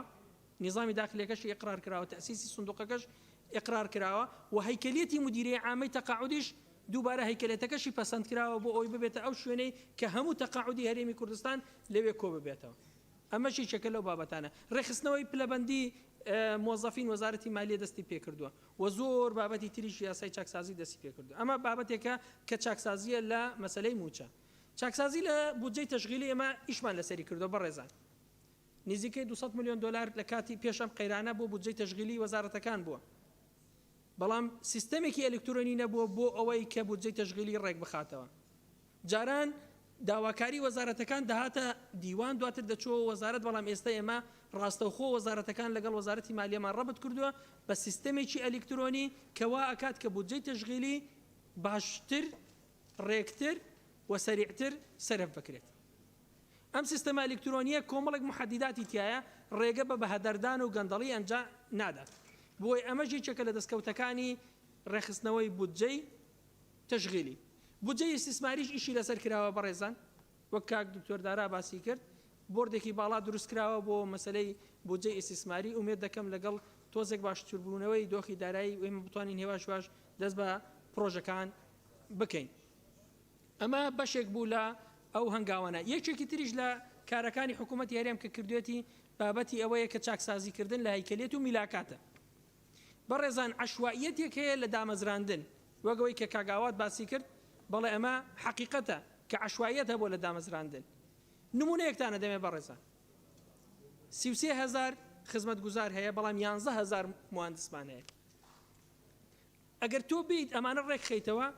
کارێکی زۆر زەحمەتە بێ بۆیە ئێمە شتێکی ترمان کرد بۆی دیراسەتی ئەوە بکەین کە چۆن ئەم عەدەدە زۆرەی فەرمانبەران چۆن مامەڵەیان لەگەڵ بکەین دەزانن زۆربەی ئەوانەی کە فەرمانبەرن تەمەنیان لە بینی 30 ساڵ بۆ 40 ساڵە ئەمەش گرفتێکی ترە بۆیە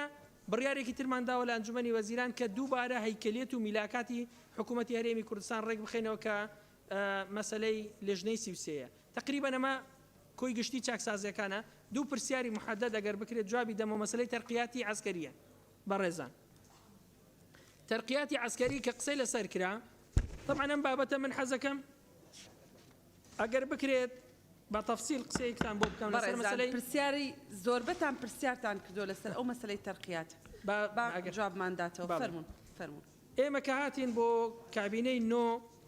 لیستی 2016 پەسەند کرا بۆ بەڕێزان هەتا هەموو ساڵێک طبعا دوو لیستی تەرقیات هەیە دوو ینی با بڵێن بە دوو لیست بۆمان دێت هەتا 2016 پەسەند کرابوو کە ئێمە هاتین بۆ کابینە لە 2019 هی 17 پەسەند نەکرابوو هی 18 پەسەند نەکرابوو هی 19 پەسەند نەکرابوو 20 شیادە سەر ئەستاین لە دیوان لەژنەیەکمان دروست کرد بۆ دیراسەتکردن و حەسمکردنی ئەم بابەتە بەڕێزان ئەم بابەتە عیلاقی بە دووشتەوە هەیە یەکەم هەتا ئێستا لە وەزارەتی پێشمەرگە تەقاعودی ئیجباری ناکرێت ئەمە گرفتە بەڕێزان کە تۆ تەقاعود نەکەی چۆن نەتوانی تەرقی ئەوانە بکەین یعنی پایەکە ینی ئەو کەسەی کە تەقاعودی نەکەی لە پایەکەی خۆی هەرەمینێتەوە تەرقی ڕەبتی بە پایەوەیە بۆیە تەرقیە و تەقاعود ڕەبتیان بە یەکەوەیە ئێمە لەگەڵ وەزارەتی پێشمەرگە قسەمان کرد وتمان کاکە تەقاعودی ئیجباری ئەبێت دەستی پێ بکەینەوە ظروفی داعش وای کردو کە ئێمە تەقاعودی پێشمەرگە تەقاعود نەکەین بەڵام ئێستا بڕیاری حکوومەتی هەرێمی کوردستان ئەوەیە کە دەبێت ئێمە تەقاعود دەست پێ بکەینەوە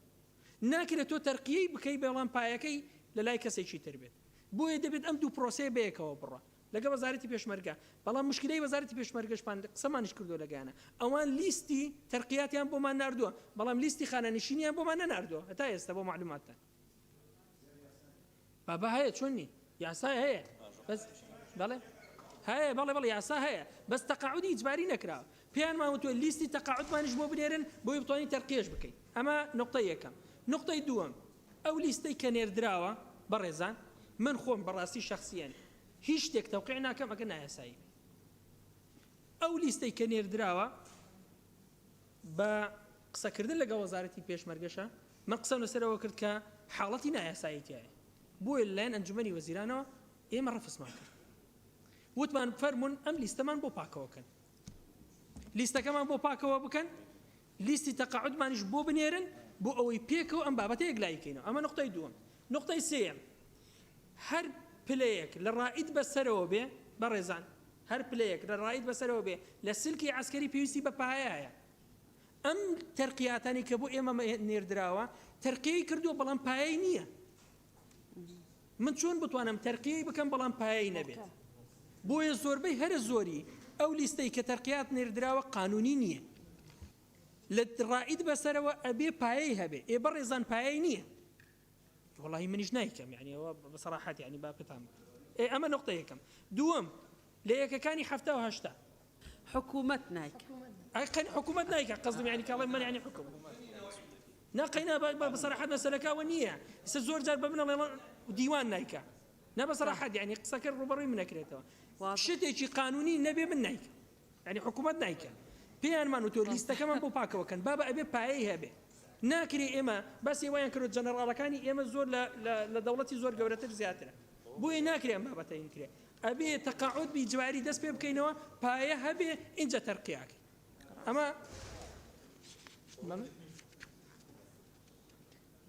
باش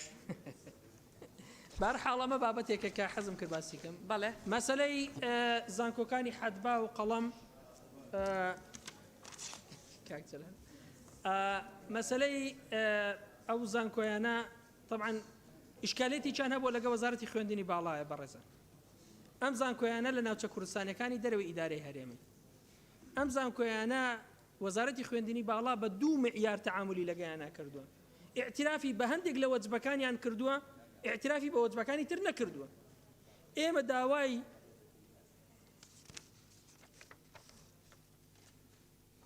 باش بەسەرچە ئێمە لەگە وەزارەتی خوێندنی باڵا نووسراوێکمان بۆیان کردوتمان کاکە ڕای خۆتانمان پێ بڵێن بە سەراحەت ئەوان دووبارە تاکیدیان لەوە کردوتەوە دەڵێن ئێمە اعتراف بەوەندە وەجبەیەکەین بە ئەوەندە وەجبەی تر ناکەین دەبێت یەک معیارێک هەبێت یان دەبێت تۆ اعتراف بە هەموو وەجباتەکان بکەی نابێت اعتراف بە دوو وەجبە بکەی بۆیە ئێستا کتابێکی ترمان کردوتەوە بۆ وەزارەتی خوێندنی باڵا ئێمە وەک ئەنجومەنی وەزیران هیچ مانعێکمان نییە ئەگەر لە ڕووی علمیەوە وەزارەتی خوێندنی باڵا ئەم زانکۆیانە پەسەند بکە اعترافیان پێ بکە ئێمە لە ئەنجومەنی وەزیران هیچ مانعێکمان نییە بۆ ئەوەی مامەڵەکانیان یەکسان بکرێت ئەوە بابەتێکی تر بوو نازانم ئەگە شتێکی تریش بفکر چوو بەڵێ دوای لە خزمەتانە زۆر سپاس بۆ بەڕێز دکتۆر ئومێد دەرفەت دەدەین سێ تعقیبمان هەیە ئێمە بەڕێز دکتۆر ئومێد یەکەم لەسەر قانونی ئیدارەی مالی ئێمە پێمان وایە لە قانونی ئیدارەی مالی ژمارە 6 ساڵی 2019 تجاوز کراوەتە سەر سەلاحەتەکانی پەرلەمانی کوردستان لەسەر ئەو ئەساسە لائحەی خۆمانمان حاضر کردبوو بۆ شکاتیان لێ بکەین بەڵام بۆ خۆتان نەزانن بە گوێرەی قانونی محکەمەی ئیتحادی ئەوەیە کە قانون یەک نەچێتە مەجاری جێبەجێکردنەوە ناتوانێت تاانی لێ بدرێ و لە کاتی خۆیان کاتێک کە محکەمەکە هیچ مشکلەی نەبوو بیانی پێش یەکیەکی 2020 بوو ئەو کاتە دوای ئەوە کە محکەمەکە کێشەی نیسابی بۆ دروست بوو بۆی ئێمەش داواکەمان وەستاوە ئێمە پشتیوان و هاوکارە بین بەیەکەوە بۆ تەعاندان لە قانونی ئیدارەی مالی بەڵام ئەگەر دکتۆر ئامانج هاوکارم بێت لەوەیە کاتێ ئێمە سەرۆکی لیژنەی دارایی بووین لە پەرلەمانی کوردستان گروپێکمان هەبوو کاک وابزانام کاکێ ویداریشی تیابوو لە بیرمە وەکو ئێستا ئەندامانی کورد لە لیژنەی مالی عێراقی ینی گروپێکی هاوبەشمان هەبوو لەوێ ئەوان نووسیان هەموو داواکاریەکانی حکوومەت کە نردویەتی بۆ ئێمە لەسەر قانونەکە جێبەجێمان کردووە و وێڵدەن بەڵام کە مقارنەی قانونەکەکەی لەگەڵ ئەو لائحەیە کە حکوومەت کاتی خۆی حازری کردبوو نردبووی بۆ نوێنەرەکانی کورد لە پەرلەمانی لە ئەنجومەنی نوێنەرانی عێراق لە ڕاستیا جیاوازیەکان زۆرە دووهەم شت کە گرنگە بەلای ئێمەوە بەڕێستان ئیعلانی ئەوەتان کرد کە ژمارەیەکی زۆر لە قەراراتتان دەرکردووە کە بەشی زۆر هەرە زۆری لە لای ئێمە هەیە و ژمارەیەکی زۆریش لە لیژانتان هەیە لەبەرەوە بێ حکوومەتی هەرێمی کوردستان بە دیاریکراوی ئەو لەو بەشەی کە لێرە ئاماژەتان پێدا منفتح بێ کراوە بێ بەڕووی لیژنەکانی پەرلەمانی کوردستانە بۆەوەی هەم هاوکارتان بن لە جێبەجێکردنی ئەو قەراراتانەی کە داوتانە و هەم چاودێریتان بکەن چکە ڕەنگە لە ئایندەیەکی چەند مانگێکی ترا پەرلەمان حەقی خۆی بێ لە ئاستی کارایی و ئاستی ئینجازی ئەو لیژنانە و جێبەجێکردنی ئەو قەراراتانە بپرسێتەوە. ئێستا دەرفەتە دەین بە دکتۆر ئامانج با بفەرموێ. بەناوی خۆی گەورم هێرەبان بەڕێز سەرۆکی پەرلەمان بەڕێزان ئەندامانی پەرلەمان ئێوارەتان باش ماندوو نەبن پێشکەشی پێم خۆشە دەستخۆشی لە لیژنەی دارایی پەرلەمانی کوردستان بکەم بۆ ئەو راپۆرتی کە پێشکەشیان کرد ماندووبوونی پێوە دیارە و من پێشم وایە ئێمە وەکو حکوومەت پێویستە متمانە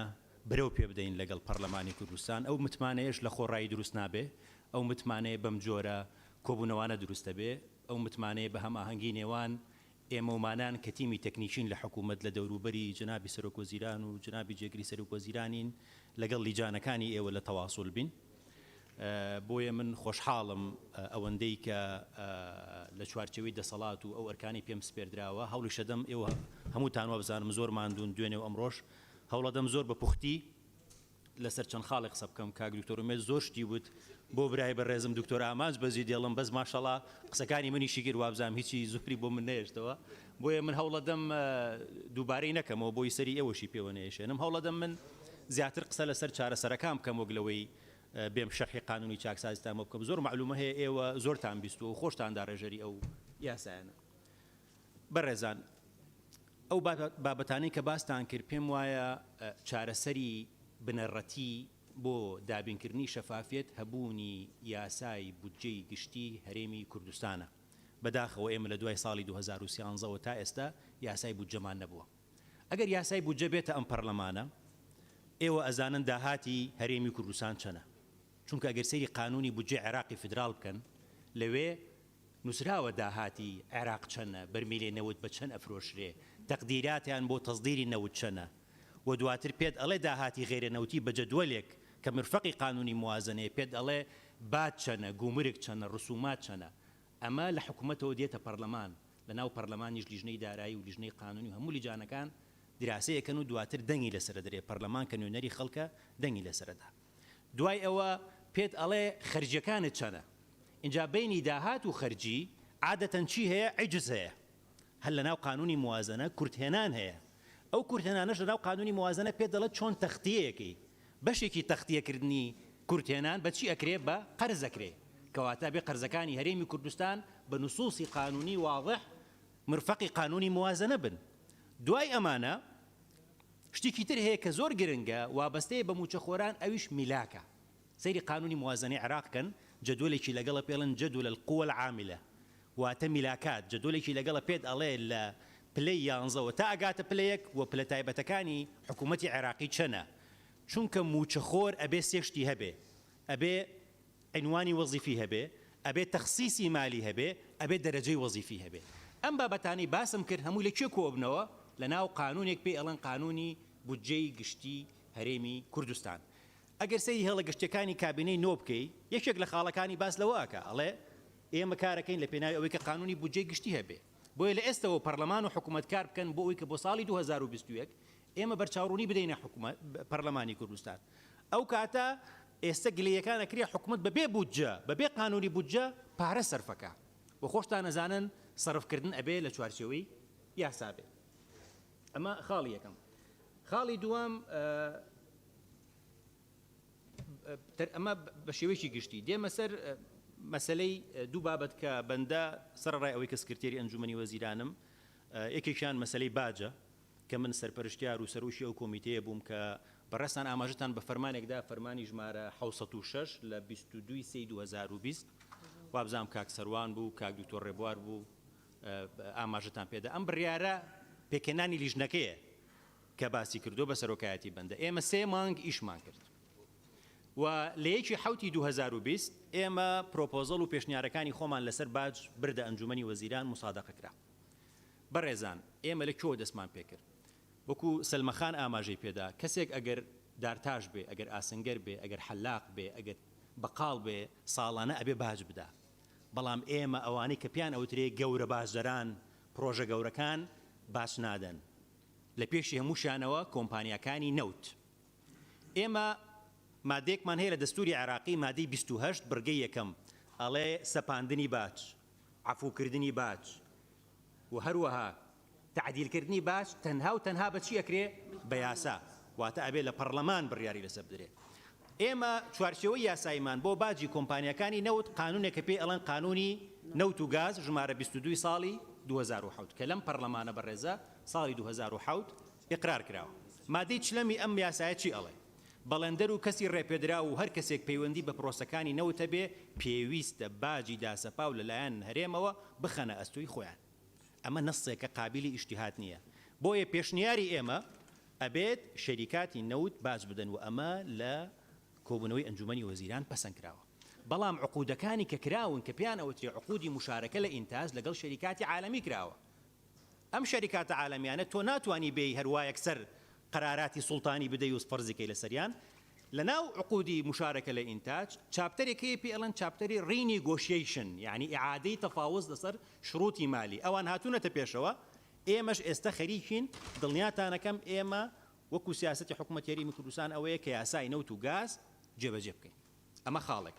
خاڵی دووەم جگەر لە شەریکاتی نێودەوڵەتی جۆرە شەریکاتی تر هەیە پێیان ئەڵەن شەریکاتی لۆکەڵ شەریکەیەکی وەکو شەڤرۆن شەریکەیەکی وەکو DNO کە دێ لە وڵاتە عقودی مشارەکەی ئینتاژەکە خۆ نایە خۆی مەسائلی درێلین بکە خۆ کادرەکانی پێویستیان بە ئیقامە هەیە خۆ ئەو شەریکەی نایکە چیکە کۆمەڵە شەریکات کە پیان ئەڵەن شەریکاتی لۆکەڵ ئەمانە سێرڤیس تەقدیمەکەن اینجا ئەمانە هەیەە شەریکاتی محاماتە شەریکاتی ئیقامە و ڤیزەیە شەریکاتی محاسبەی عالەمیە شەریکاتی سکیوریتیە ئەمە حکوومەتی هەرێمی کوردستان هیچ عەقدێکی لەگەڵانە نییە و لە ناو قانونی نەوت و گازیش ئەمانە باس نەکراوە و ئەمانە خازان بۆ قوانینی ئێمە بۆیە بێمەرج و شەرت ئێمە وتمان ئەبێ ئەم شەریکاتانە کە ژمارەیان 822 شەریکەی خەدەمات لەم هەرێمی کوردستانە کاریان کردو و مەلەف بە مەلەفی ئەم شەریکاتانە ئێمە کارمان لەسەر کردو خاڵێکی گرنگ کە تا ئێستا عەرقەلە بۆ لە بەردەم ئەوەی کە ئێمە نەتوانین باج وەرگرین بەداخەوە ئەو ئالێتەی کە دائیرەی باج بەکاری هێناوە گۆترەکاری بۆ لە وەرگرتنی باج ئێستا دوو پەیڕەو دەرچووە پەیڕەوی ڕقم یەک لەمە دووە لە باجە اعتماد دەکرێت لەسەر دەفاتری تیجاری بەداخەوە زۆر جار حساباتی ختامی ئەم هەموو مەشروع گەورە لەم وڵاتە هەبووە یا بە خەسارەت دەرچووە یان دەخلەکەی ئەمەندە کەم بووە زەریبەکەی کەم بووە ئێمە لە تیمەکەی خۆمان ئەم دوو پەیڕەومان بردە ئەنجومەنی وەزیران و مسادەقە کرا لەمە دووە لەسەر ئەساسی دەفتەری تیجاری حەقیقی باجدەر باجوەر ئەیگیرێ و دووەم شتیش بەڕاستی محاسبی قانونی کە ئەوانە تەنظیمی حسابات من باسی شەریکاتی گەورە ئەکەم باسی ئەو پیشیانە ناکەم چونکە پیشەکان هەموو زەریبیان لێوەرەگیرێ بەڵام کە دیتە سەر شەریکە گەورەکە طبعا ئەگەر سەیری شەریکاتی گەورە بکە ئێمە چەند باشدەرێکمان هەڵبژاردووە یەکەمیان بانقەکان شەریکاتی چیمەنتۆ شەریکاتی محەطاتی کارەبا شەریکاتی نەوت کە بۆم باسکردن هەم شەریکاتی ئینتەرناشناڵەکان و شەریکاتەکانی کە لۆکەڵ و سەرڤیس تەقدیمەکەن معمەلی ئاسن هەروەها تێلیکۆمونیکیشن ئەوانەی کە متعلقە بە مۆبایل و ئینتەرنێت بۆ مەسەلەی مۆبایل خۆتان ئەزانن ئەمە لە دەستور ڕەبتی بە CMC هەیە کە لە بەغدا هەیە ئیتصالات و ئیعلامە بەڵام ئەوانەی کە عقودی ئینتەرنێتیان لەگەڵ هەرێمی کوردستان هەیە هیچ ڕەبتێکی بە حکوومەتی مەرکەزی نییە بۆیە لەو کۆبوونەوەیە کە بڕیاری ژمارە 64 ئیمزا کراوە نوسخەشتان بۆ دەنێرم پێم وایە ئەمە دەستور و شریعەتێکی باشی داناوە بۆ چاکسازیەکی بنەڕەتی لە مەسەلەی باج خاڵێکی تری گرنگ لەم فترەیە دوای جەژن ئیشەڵا تعدیلی قانونی ئیستثمار دێتە بەردەستان فرسەتە لە ناو قانونی ئیستثمار ئەو هەڵانەی کە لە دوای 2006ەوە کە قانونی 4 دەرچووە ئێوە ڕێکی بخەنەوە مەسەلەی باج بە تایبەتی بەڕێزان قانونی ئیسtismار لەوانەیە خەلەلی تیانە بێ وە قانون بەڵام لە تطبیقات خەلەلی هەیە بەڕێی بەندە مەشاریعی سەکەنی ئیسtismار نەبوو بەداخەوە زەوی بە بەلاش وەرگێ لە کڕیار پارە وەرگێ حکومت لە سندوقی نیشتە جێبوون پارەی باتێ 10 ساڵ عفوی بکات لە زەریبە بێشی هەرچیش مواد ئەهێنێ بۆ مەشروعەکەی بە بێگ و مرگ بهێنێ ئەمە پێم بڵێ ئیسtismارەکەی لەکوێ ئیسtisماری ڕاستەقینە ئەوەیە کە تۆ بێ پارەی خۆت تەوزیف بکەی ئیسtisماری ئەجنەبی عملەی صعب لە دەرەوە بێنی لە وڵاتە بیکەی بۆیە بەڕێی من تعدیلکردنەوەی قانونی ئیسtisمارەکو بەڕێز کاک دکتۆر ئومێد ئاماژەی پێدا لە دوای جەژن دێتە بەردەستان پێم وایە گرنگە اینجا بابەتێکی تر کە بەقەدەر نەوت گرنگە کارمان لەسەر کردووە ئیسtisماری معدنیە تەواو بووە بەڵام هەوڵمان داوە ئەو خەلەلانەی کە لە ناو قانونی نەوت هەبووە لە ناو قانونی ئیسtisماری معدنی دووبارە نەبێتەوە ئیسtisماری معدنی چێکە لەو ڕێگەیانەی کە لە بەردەمی حکومەت هەرێمی کوردستانە تاوەکو بتوانێت وەکو سامانێکی سروشتی داهاتێکی تازە بێنێ کە ئەوەی ئێوە پێ ئەڵەن فرەچەشنکردنی داهات و ئەم وڵاتەش ئەوانەی کە شارەزان لە جیۆلۆجی و ئەوانە ئەزانن ئەم وڵاتی ئێمە چەند دەوڵەمەندە بە مەسائلی کانزا هەم فلزی و هەم لافلزی بۆیە ئەمە یەکێکە لەو هەنگاوانەی کە ئێمە ئەگەر زوو بین و شەریکاتی ئەجنەبیش ئامادەی خۆیان دەربڕێەوە بێن ئیسtismار بکەن بەڵام دیسانەوە ئەڵێم ئەو کەم و کورتی و هەڵانەی کە لە کەرتی نەوت بووە نابێ ئێمە لە ئیسtisماری معدنی دووبارەی بکەین خاڵێکی تر کە عیلاقەی بە یاسای وەبەرهێنان هەیە وەکو دکتۆر ئومێد باسی کرد بەداخەوە ئەم یاسایە زۆر جار خراپ بەکارهێنراوە زۆر مەشروع هەیە 10 ساڵەکەی تەواو بووە لا یزال ئیستیفادە ئەکا لەو ئیجازەی ئیسtisماری وەریگرتووە خەڵک هەیە ئیجازەی وەرگرتووە بۆ مەشروعێکی ئیسtisماری لا یزال مەواد داخڵەکە لە حدودەوە بە ناوی مەشروعەکەی 10 ساڵەکەی تەواو بوو هەمومان مراجعە کردوێتەوە و دڵنیاتانەکەم ئەوانە هەمووی لغا ئەکرێنەوە و خازع بن بۆ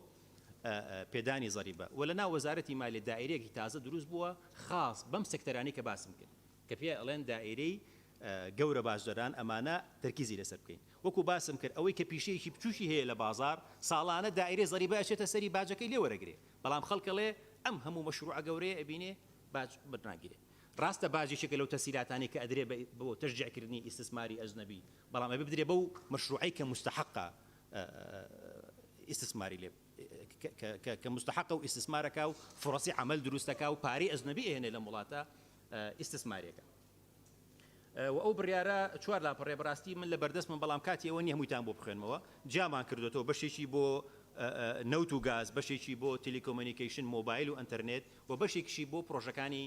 وەبەرهێنانە دیسانەوە دەڵێم لە بواری باج ئەمە شتی سریعن ئەگەر بمانەوێ شتی استراتیژی بکەین ئەبێت تعدیلی قوانینی زەریبە بکەین وەزارەتی مالیە قانونی ساڵی 1970 گۆڕیوە ناردوی تێتی ئەمە دێتەوە پەرلەمانی کوردستان پێم وایە ئەم هەنگاوانە دەور و ڕۆڵێکی باشی دەبێت بۆ ئەوەی کە ئیتر بەربگرین لە خۆدزینەوە لە مەسلەی باج بەڕێزان مەسلەی نەوت هەمووتان باستان کرد کە خەرجەکانی نەوت زۆرە راپۆرتەکەی ساڵی 2019 هی شەریکەی دیلۆیت ئەگەر سەیری بکەی بە ئاشکرا پێمانەڵێ ئەبێ ئەمە ئەوەی کە پێی وتین خەرجەکانتان زۆرە خەڵکی کوردستان پەرلەمانی کوردستان راپۆرتەکەی دیلۆیت بوو ساڵی 2019 وتی ئێوە 8 ملیار و نیو داهاتان بووە 4 و نیو چووەتە وەزارەتی مالیە 4 ملیار دۆلارتان چوە بۆ خەرجەکان و دیلۆیت تەوسەی ئێمەی کرد کە ئالێتیشی بۆ داناوین چۆن وا بکەین ئەم خەرجیانە لە چوارچێوەیەک مراجعە بکەینەوە و ئێستا وەکو ئاماژەیان پێدا لە ئەنجومەنی وەزیران بڕیار درا کە تیمێکی فەنی کە ئەجنەبین لە مەکتەبی جەنابی سەرۆک وەزیران و تیمێکی دیلۆیت و وەزارەتی مالیە دەستمان پێکرۆ بە مفاوەزات لەگەڵ ئەم شەریکاتانە بەڕێزان ئەم پرۆسانی پێتان ئەڵێم هەمووی قیتاعی خاصی کا لەم حکوومەتە بەعکسی بەغا بە دوواداگەڕان دۆزینەوەی نەوت بەرهەمێنانی نەوت بە بازارکردنی نەوت ئەمبارکردنی نەوت گواستنەوە پاڵاوتن فرۆشتن هەناردەکردن هیچی لە دەستی حکوومەتی هەرێم نییە ئەمە هەموو خەرجیە بەچی ئەتوانین لەم خەرجانە نەجاتمان بێ ئەبێ ئەو چوار شەریکەیە دروستکەین کە لە قانونی نەوت و گاز هاتووە چۆن شەریکەی سۆمۆ هەیە لە بەغا لە حکوومەتی فیدراڵی ئەبێ لە هەرێمی کوردستانی شەریکەیەکی کۆمۆ دروست بێ کە لە قانونەکە هاتووە ئێستا چی ئەمانە ئەکات قیتاعی خاص نەوتمان بۆ ساغەکاتەوە لە بازاری جیهانی دوو ئەو شەریکاتی کە ئێستا لە بەغدا بنیەی تەحتی نەوتی عێراق ئەگەڕێتەوە بۆ ساڵانی 20 سەدەی پێشوو لە هەرێمی کوردستان لە دوای ساڵی 2007ەوە کە قانونی نەوت و گاز مسادقە کراوە لە وڵاتە بوونەی تەحتی نەوت و گاز دروست بووە بۆیە ئەم خاڵانی کە باسم کرد پێویستمان بەوە هەیە کە ئێمە چی بکەین ئیعادەی مفاوەزە بکەینەوە لەگەڵ ئەم شەریکاتانە بۆ ئەوەی بتوانین خەرجەکانی نەوت کەم بکەینەوە تا داهاتی نەوت زیاد بکە بەڵام تۆ چەند داهات زیادکەی ئەگەر بەو سیستەمە سەقەتەی کەرتی وەزیفەی گشتی و چاکسازیتیانەکەی هەرچی داهاتی دنیای بینی بخیتەنە ئەو سیستەمە کە پێی ئەڵەن گەندڵ پێی ئەڵەن کەم و کوڕ پێی ئەڵەن سیستمێکە کە خەلەلی گەورەیتیە هەتا ئەوەش چاک نەکەی پارەی دنیاش پێنی ناتوانانی تۆ ئیداری خەڵک بکەیت و عەدالەت و دادپەروەری بەرپا بکەیت بۆیە دەست کراوە بەوەی کە هەم سندوقی نەوت بەڕاستی گرنگە چونکە لە حکوومەتی عێراقی وەزارەتی نەوت ئەوەندە ئیلاقی بەنەوتە هەتاوەکو نەوتەکە خاتە سەر باخیرە لە دوای ئەوەوە کە ئەبێ بە پارە ئەبێ بە ئیشی شێ ئەبێ بە ئیشی وەزارەتی دارایی و ئابووری وەزارەتی دارایی عێراق لە قانونی موازنە لەوێ پارەکە هەمووی داهاتە بە ڕێزێک نازام چێ بوو ئاماژەی پێدا مەفروزە لە قانونی بودجەی گشتی عێراق داهاتەکە هەرێم داهاتەکە هەمووی بێتە ئەوێ دوایی خەرجەکان جارێککە لە قانونی موازنە ئەم خەرجانی کە باسمان کرد ئیعادەی تەخسیس بکرێتەوە بۆ وەزارەتی سامانە سروشتەکان ئەمانە هەموو پلانی بۆ دانراوە بۆیە من تەکی دەکەمەوە هێنانی قانونی بودجەی گشتی ساڵی 2021 بۆ پەرلەمان وەڵامی زۆر لەم پرسیارانە لای ئێوە ئەداتەوە بەتایبەتی وەکو باسم کرد لە مەسەلەی داهات خەرجی میلاک کورتێنان و قەرز ئاخر شت کە باسی بکەم مەسەلەی قەرزە بەڕێزان طبعا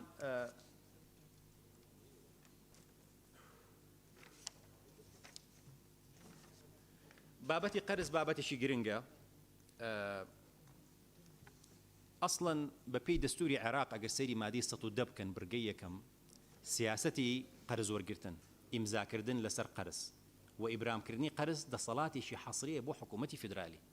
یعنی ئەمە نەسێکی واضحە لەوانی تر ئەڵێ سیاسە لەمە ئەڵێ ئیبرامها والتوقيع عليها يعني حەسری کردووە کە ئەمە ئیشی حکوومەتی فیدرالیە طبعا حکوومەتی فیدرالی نزیکەی 64 میلیارد دلار بەس قەرزی ئەجنەبی قەرزارە بەڵام ئەگەر سەیری جەدوەلی قڕۆز بکەن ئەگەر لیژنەی مالی دوایی بچێ قانونی موازنەی ساڵانی 2005 و 6 و 7 و 8 تایەتی سەیری بکەن فائیدەی قەرزەکانی عێراق لە بینی لە 0.2 هەتا لە 102 بۆ چونکە IMF داعمێکە چونکە بانقی نێودەوڵەتی داعمێکە عێراق سیادەی هەیە ئەتوانێت چی بکە ضەمانی سیادی بدا ئەوەی کە پێڵێن sovereign guarantee بەس هەرێمی کوردستان ئەم وەسیلەی لە بەردەست نییە بۆیە پێمان وایە لەم سیاسەتی ئێمە ئەبێ لەگەڵ بەغدا ڕێبکەوین قانونێک دەرچوو بە ڕێزێک ئاماژەی پێدا پێ ئەڵەن قانونی ئیقتراضی ئەجنەبی و داخلی بۆ سەدی عەجزی موازنەی 2020 عێراق ئێستا 5 میلیارد دلاری قەرز کرد و 15 تریلیۆنیشی داخلی قەرز کردووە ئەگەر ئێمە لەگەڵ بەغا ڕێبکەوین استحقاقی خۆمانە بێ بە 12.67 بە 13 بە 7 لەو قەرزە بۆ چونکە لە مادەی 106 دەستور ئەوانەی کە قانونین نەسەکە زۆر واضحە کە ئەڵێ چی ئەڵێ أما الرقم هذا دستوري كيف بوتانا خوينمو العدالة في توزيع المنح والمساعدات والقروض الدولية بموجب استحقاق الإقليم يعني زور واضحة بوي الركوتن لقل بغداد هر مسألة موتشنية بلكو أتواني استفادة لو تسهيلات أنا شبيك لبردمي عراقة كأتواني لمسألة قرض هاو كاريتك خالك تركيا جرينجا بو إما لقل عراق رب كمين احتياطي بنكي مركزية برزان كعراق تواني ويتي لدواي صالي 2014 وصل رأي أزمة بتواني موتشة بدا سيرور جارك بكاملي احتياطي بنقي مركزيان بكار هنا كإما بنقي مركزي خود أنا زان يك بنقي مركزي لعراقي وكلا بغداد ببي دستور بويا ركوتن لقل بغداد تو أتواني سود لا احتياطي بنقي مركزي جور بقري بنقا كان رافدين ورشيد استش بهاولاتي عراقي كان 25 مليون دينار بفائدة كي زور كم أدن بقرض اگر اما امر ركوتن بكين لقل بغداد او تسهيلاتاني بنقي مركزي جدينا عراق استفاده ليك خالي دوام اشكالات يكي لمساله قرض كاتك جنابي سروك وزيران لم هولا لدي حوت باسي لو كيرك هريمي كردستان 27 مليار دولار قرزاره روجيكيش بيش دجني رمضان بريزيان ديسانو ام رقمي للرابورتكي خوي قسطرو حزكم او تامبرم كما 27 مليار دولار قرسنيه قرز او قرزيه كبپی یاسای وەربگیرێ کە لەم پەرلەمانە دەرچووە پێی ئەڵەن یاسای ڕاکێشانی مایە لە ڕێگای قەرزکردن ژمارە حوتی ساڵی 2015 ئەوانەی کە اقتصادین ئەزانن قەرز ئەبێ بە ئیتیفاقیە وەربگیرێت و ئەبێ لە بانک وەری بگیری و ئەبێ فائیدەکەی دیار بێ و ئەبێ ساڵانی گەڕانەوەی دیار بێ ئەم 27 ملیاری کە باسەکرێ هەمووی ناچێتە ئەم چوارچێوە قانونی کە بۆتان باسەکەم خەڵک وا تێگەیشت بوو 27 میلیارد دلار لە دۆیچە بانک و HSBC و گۆڵدمان ساکس بە تارە وەرگیراوە بە 100 دلاری هاتووە و لێرە چۆتە بانکەوە بەکارهێنراوە لە کاتێکە ئەمە بەشێکی هەرە گەورەی چییە پابەندی داراییە پێڵەن ئیلتیزامی مالی مەسەلەن نزیکەی 9 بۆ 10 میلیارد دلاری بریتیە لە چی بریتیە لە پاشەکەوت لە زمانی 27ەکەیە ئەوەی کە بەڕێزێک باسی چەکشی هینی کرد چەکی ئەوەی کە چەکی تەعاهود ئەمە نزیکەی 3 بۆ 4 میلیارد دلاری چەکی تەعاهودە کە خەڵک گۆری گرتووە تەعاهودی پڕکردوتی من پارەکەم ناوێ هەتا بارودۆخی دارایی چاکە بێ بۆیە ئەمانە طبعا ئەم بابەتە لە ساڵی 2007 لە کابینەی پێشوو بەڕاستی کەس نەیەزانی قەرزی ئەم وڵاتە چەندە وەزیری تەختیت ڕقەمێکی دەوت جاری وا بوو وەزیری سامانە سروشتەکان بۆیە ئەو کاتە بەندە ڕاست پێدرا ئێمە بەرپرس نین لە قەرز من خۆم شخصی خۆم هیچ ڕۆڵێکم نەبووە لە وەرگرتنی 1 دیناری ئەم قەرزەش بەڵام ئێمە هەستین چیمان کرد دایرەیەکمان دروست کرد ئەم قەرزانەمان کۆ کردەوە لە ناو داتابەیسێکە و لە یەکەمین کۆبوونەوەی ئەنجومەن دوای تەوابوونی پشۆکانی جەژنی ڕەمەزان کۆبوونەوەیە کراوە لەو کۆبوونەوەیە بڕیار درا کە ئەم جەدووەلە بە کاملی بدرێ بە دیوانی چاودێری دارایی بە نووسراوی ژمارە 3368 لە 4/6/2020 جەدووەلەکە بە کاملی ڕەوانەی دیوانی چاودێری کرا بە فەرمانی دیوانی سەرۆکاتی دیوانی چاودێری دارایی چیان دروست کرد دەستەیەکیان دروست کرد فەرمانە دیوانەکە 137 لە 8/6 بە سەرۆکاتی بەڕێز جەبار عەبدولفەتاح کە بەڕێوەبەری گشتیە و لە 5/7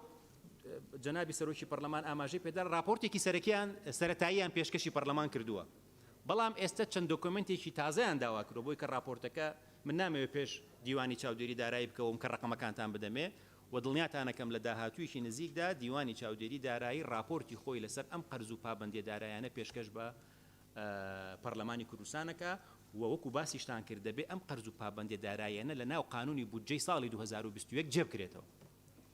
ومن ضمنها التزامات مالیەکانیش چ ئەوەی علاقەی بە مثلا تۆ بەشێکی زۆری علاقەی بە شەریکەی ماس گلۆباڵە لە ساڵی 2007 عقدێک کراوە عقدی کارەبا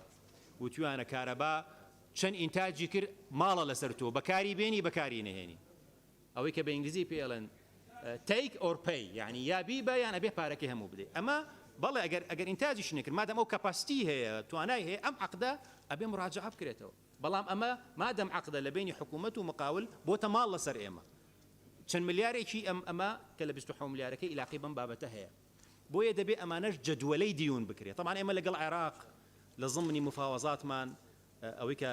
برای بەڕێز کاگاوات باسی کرد دکتۆر ئەمێد باسی کرد لە یەکی دوانزە قبوڵیان کرد کە ئەم قەرزانەی ئێمە بچێتە ناو دەینەکانی ئەوان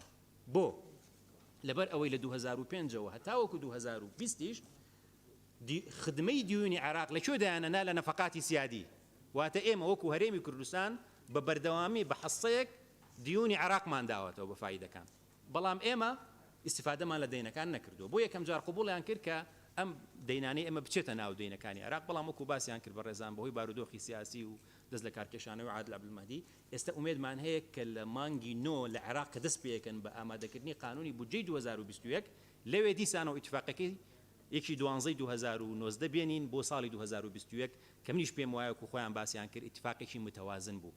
هەرێم نەوتی تەسلیمە کرد لە مقابلی ئەو ئیستحقاقی خۆی وەرەگرت ساڵانی پێشوو کە بەغداد پارێنە ئەنارد مقابلی ئەوە بوو کە تۆ نەوتە تەسلیم نەکردو ئێستا ئەم سیاسەتی ئەم کابینەیە چ نەوتەکە تەسلیم کە کێشەی نییە بۆیە ئێمە ئەمەی کە ئێستا باسەکرێ ئیجرائشی موقەتە تا کۆتایی 2020 بەڵام بۆ 2021 ئێمە ئەبێ ئیتفاقێکی کۆنکرێتی لە ئیطاری قانونی موازنەی 2021 عێراق ڕێک بخێنەوە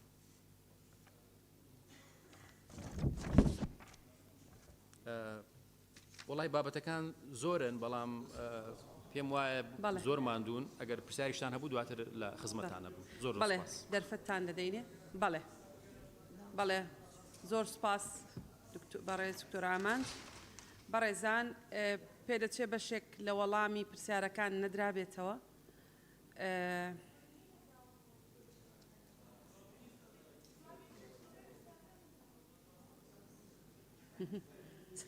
لە ڕاستیە ئەمە نازام ئەمە پرساندن نییە تاوەکو لەسەر جوابەکانی ئەوان ئەندامانی ئێمە ئەگەینە حەلێک ئەگەر یەکسەر هاوار نەکەن تۆزێ لەسەر خۆ بن تۆزێ ئارام بن ئەگەر نەگەشتینە حەلێک ئەو یعنی چی ئەڵێن بڵێن ئەگەر پرساندن بواە لە ناو پەیڕە و دەرچ کراوە و ڕسم کراوە کە بەڕێز وەزیرێک قسە دەکات چۆن وەڵام دەدرێتەوە بەڵام ئێمە مادەیەکمان هەیە مادەی 63 پەیڕەوی ناوخۆ ئەڵێ ئەو ئەندامەی پرسیاری ئاراستە کردو ئەتوانێت تعقیبێک بکە اینجا ئێمە ئەگەر یارمەتی یەکتری بدەین لەوانەیە نیوە زیاترتان ئەوە بێ بڵێن ئایا پێش دەژن حکوومەتە توانێ موچەیەک بدە ئەوە یەکێکیانە ئەمانەی ئێمە ئێڵین ئەگەر ئەوانە نەبوون ئەو سا قسە بکەن بەڕێز وەزیری دارایی ئەلەم هەلومەرجەی ئێستاە کە ئێمە لێرە دانیشتوین بەڕێستان پێش دەژن ئەتوانن موچەیەک بدەن بە شەرتی ئەوەی بەغابێ بەڵێ بەڵێ ئەو وەڵامی پێیە ئەوە وەڵامی بەڕێز وەزیری داراییە بەڵێ بەڕێز عفو بەڕێز سەرۆکی پەرلەمان بەڕێز سەرۆکی پەرلەمان ئیجازایە بەڵێ فەرموون بەڵێ بەڕێزان ینی مەوزوعەکە لەوە نییە کە کاک شێخاوات پارەی لابێت و نەیدا موچە 600 میلیۆن دلاری پێویستە بەڕێزان ئەم 600 میلیۆن دلارە ئەزانە بەخێستە بۆ 121ەکە 755 بوو 150 لە عێراقەوە هات قسەکەی کاک شێخاوات کە ئێستا دێین باسەکەین ئەم 755 میلیۆن دلارە مقارنەی کەی بە داهاتەکانی هەرێمی کوردستان یەکتری ناگرێتەوە بۆیە کە ئەڵێن ئەبێ هەر کاتێک سەرچاوی داهاتەکانمان لەبەردەست بوو ئێمە موچە دابەشەکەین مەوزوعێکەوە نییە ئێمە خۆمان بزینەوە لە پرسیارێک خۆمان نابزینەوە بەڕێزانانی یعنی وازەحە باسی داهاتەکانمان کرد باسی نەوتمان کرد باسی زەریبەمان کرد باسی گومرگمان کرد باسی ڕسوماتمان کرد باسی هەموو بابەتانەمان کرد لە نەتیجەیە ئێمە ئەمە شتێکی کۆکراوەیە وەزارەتی مالی لە نەتیجەی ئەم ئیسلاحاتانە لە نەتیجەی ئەو هەوڵە ناوخۆی خۆی کاکە 150 موچەکەی بردراوە ئەوە لە ڕێگاوە لە عێراقەوە بڕیوێتی ئەم 150 کە بردراوە چۆن دابینی بکەین ئەگەر هەموو ئەوانەی تریش لەبەردەستی خۆمان کۆرۆنەش نەبێ سعری نەوتیش نەبێ وەک ئەوەی تر بێ 150 عجزمان هەیە چۆنەوە پڕکەینەوە بۆیە دەبێت ئەلێرە هەماهەنگی پێویستە هەماهەنگێکی دەستە جەمعی پێویستە بۆ ئەوەی ئێمە بەم سەرچاوانە دابین بکەین بەڵێ نقطەی نظامی وەردەگرن نقطەی نظامی ناوی مادەکە بڵێن کاک پێشەوا فەرموو دکتۆرەکە زەحمە نەبێ دەڵێ کاک ئاوات يعني من لبدايته قسم لقالوا لسنة وكركا إما بشفافي قسم كينو واقعي بينو درو لقال يكترين كينو رازقو بين فابن بين بو قسميك ليرة خواردو معنا من سرچاو كاني موچي كردستان بو ايو باس کرد هموتان دڵنیان عێراق ناینێرێ ئەی زانن هەمووشتانە زانن داهاتی ناوخۆ بەهۆی کۆرۆناوە دابەزیوە هەمووشتانە زانن سعری نەوت دابەزیوە ئەمانە هەمووتانەی زانن لەگەڵیشە تۆ ئەتێ من پێو بڵێم سبەینێ 895 ملیار دینار حازرە بێ حکوومەتی هەرێم ئەتوانێ موچەی پێتەوزیعکە ئەمە ڕاز نییە قسێکی ڕاز نییە من ئەمە درۆ نە لەگەڵ ئێوە بکەم نە لەگەڵ خۆم بکەم نە لەگەڵ ملەتی خۆشم بکەم ئەمە نقطەیەکە نقطەیەکی کە یەک حاڵەت هەیە لەم هینا حەزەکەم بزانن بە تایبەتی سێلایەنی سەرەکی ناو ئەم حکوومەتە مەسئولەتی تەمینکردنی موچە لە هەرێم ئێستا مەسئولەتێکی تەزامنیە هەموو ئەنجومەنی وەزیران پێ هەڵەسێ بۆ ئەم قەیرانەی کە دروست بووە شانەیەک دروست بۆ ناومان ناو شانەی قەیران لەو شانەی قەیرانە جەنابی سەرۆکی ئەنجومەنی وەزیران جێگری سەرۆکی ئەنجومەنی وەزیران بەندە و چەند برایەکی کەشی تایە ئەمانە لە نوێنەرایەتی ئێوە و میلەتەکە شۆ بە دڵسۆزی هەوڵەیەن ئیشەکەن شەو ڕۆژیان خستۆتە سەریەک قەرزەکەن بۆی ئەم موچێتە ئەبین بێ حکوومەت دانەنیشتووە بمبورێنەوە قسێ بکەم ئێوە پێی بڵێن وا بکە حکوومەت خۆی مستەمرە وەزیفەی خۆیەتی واجبی خۆیەتی جێبەجێکە بەڵام ئەگەر ئێوە بەتەما بن ئەم مەجلسی وزەرای ئێمە من بۆچی پێشتانەڵێم ئەمە وەزیفەی مەجلسی وزەرایە تۆم بلا حەزە بکەن کێشەی براجعی عقودی نەوت ئێستا لە مەجلسی وزەراکرێ مفاوەزاتی بەغا لە ئەنجومەنی وەزیرانەوە سەرپەرشتێکرێ قەرزەکانی کە بۆ موچە ئەکرێ لە ئەنجومەنی وەزیرانەوە کرێ وای لێ هاتووە وەزیفەی ئێمە لە وەزارەتی دارایی فقط لەسەر داهاتی ناوخۆیە وابزانم جەنابە بووی قسێک پرسیارێ لەسەر کرد بۆ موچە لە مەوعیدی خۆیان تەوزیع ناکرێت لەبەرەوەی هیچ شتێک لەوەی تەحالف من ضمن جواب بمایتەوە ئەوەی تەحالفی لە دەرچێت تقریبا لە مەوعیدێکی محددایەت نەداهاتی ناوخۆ ڕۆژانە کۆکرێتەوە ئەوەی کە نەوت بێ بە سەفقات و بە وەجبات نەوتە فرۆشێ هەموو ئێستا کە دابەزیەوە بە 410,000 بەرمیلە کە دابەزیوە ئەم 410,000 بەرمیلە یەکسەر بە یەک ڕۆژ نافرۆشتێ بە یەک ڕۆژیش پارەکەی نایەت ینی بۆی جەنابتان هەنێ سوورەتان هەبێ تکایە ئەهلی ئەم وڵاتەن وەکو ئێمە لە ئێرە ئەژین باوەڕتان بێ ئەوەی منیش پێتان نەڵێم دەرگەی وەزیرەکانتانەوەی زانن ئیتر ئەگەر هەبێ بڕواناکەم کاک قوبات حەز دەکات تەوزیع کرێت ئەگەر هەبێ بڕواناکەم کاک مەسوود خۆی لە دابشکردنی بدزێتەوە و گۆڕانیش بە عینەن شێوە ئێمە هەمومان بۆ ئەوە هاتوین دڵنیام ئەم ڕەفیقانش لە معارەزە هەمویان وەکو پێشتریش وتم نەوەی نوێی لێ دەرچێت تەرجوبەی حکمی نەبووە ئەوانی کە هەموو لێرن تەرجوبەی حکمیشانە بووە هەموو ئەوانش هەموو ئەزانن ئەوەی عەرە بەڵێ ناو بیر چیتیا و سەرقاپەکەش چیتیە هەموو خۆتان ئەیزانن لەبەرەوە تۆ داوای شتێک لە من مەکە کە نەک لە من لە ئەنجومەنی وەزیران مەکە کە ئەچێتە قەڵبی مستەحیلەوە ئەم دقەی کە ئێستا من و ئێوە قساکەین سەرۆکی ئەنجومەنی وەزیران جێگری سەرۆکی ئەنجومەنی وەزیران لە سەفەریشە تێگەی ئەمانە لەوێەوە خەریکن لەسەر خەتن لەگەڵ حکوومەتی عێراق لەگەڵ وەزارەتی دارایەکەی لەگەڵ ڕئیسی وزەرای لەگەڵ ڕئیسی پەرلەمانی لە ڕێگەی قەنەواتی دەولیەوە لە ڕێگەی قەنەواتی ئیقلیمیەوە لە ڕێگەی قەنەواتی شخصیەوە لە پەرلەمانی لە نوێنەرەکانی خۆمان لە ڕێگەی سەرۆکۆمارەوە لەسەر ئەو هەموو قەتانە ئیشەکەن وا تەسەوڕ مەکەن کە ئەم مەوزوعی کێوە ئیسارەیەکەن بمبورنەوە قسەیەکەم ئێوە ئاگاتان لێتی خەڵکی ئاگای لێنێ بەقەدەر ئەوەی کە ئێوە لی مەسئولن ئێمەش واجبە و فەرزە لەسەرمان بیکەین خۆزگە ئێستا ئەم دقەیە جوابی بەغا بگەشتایەتە ئێمە من ئێستا لێرە بە تۆمی ئەعلان نەکرد ئەموو دەوەی مسبێنە دەست پێکەین بەڵێ کاک پێشەوە نقطەی نظامی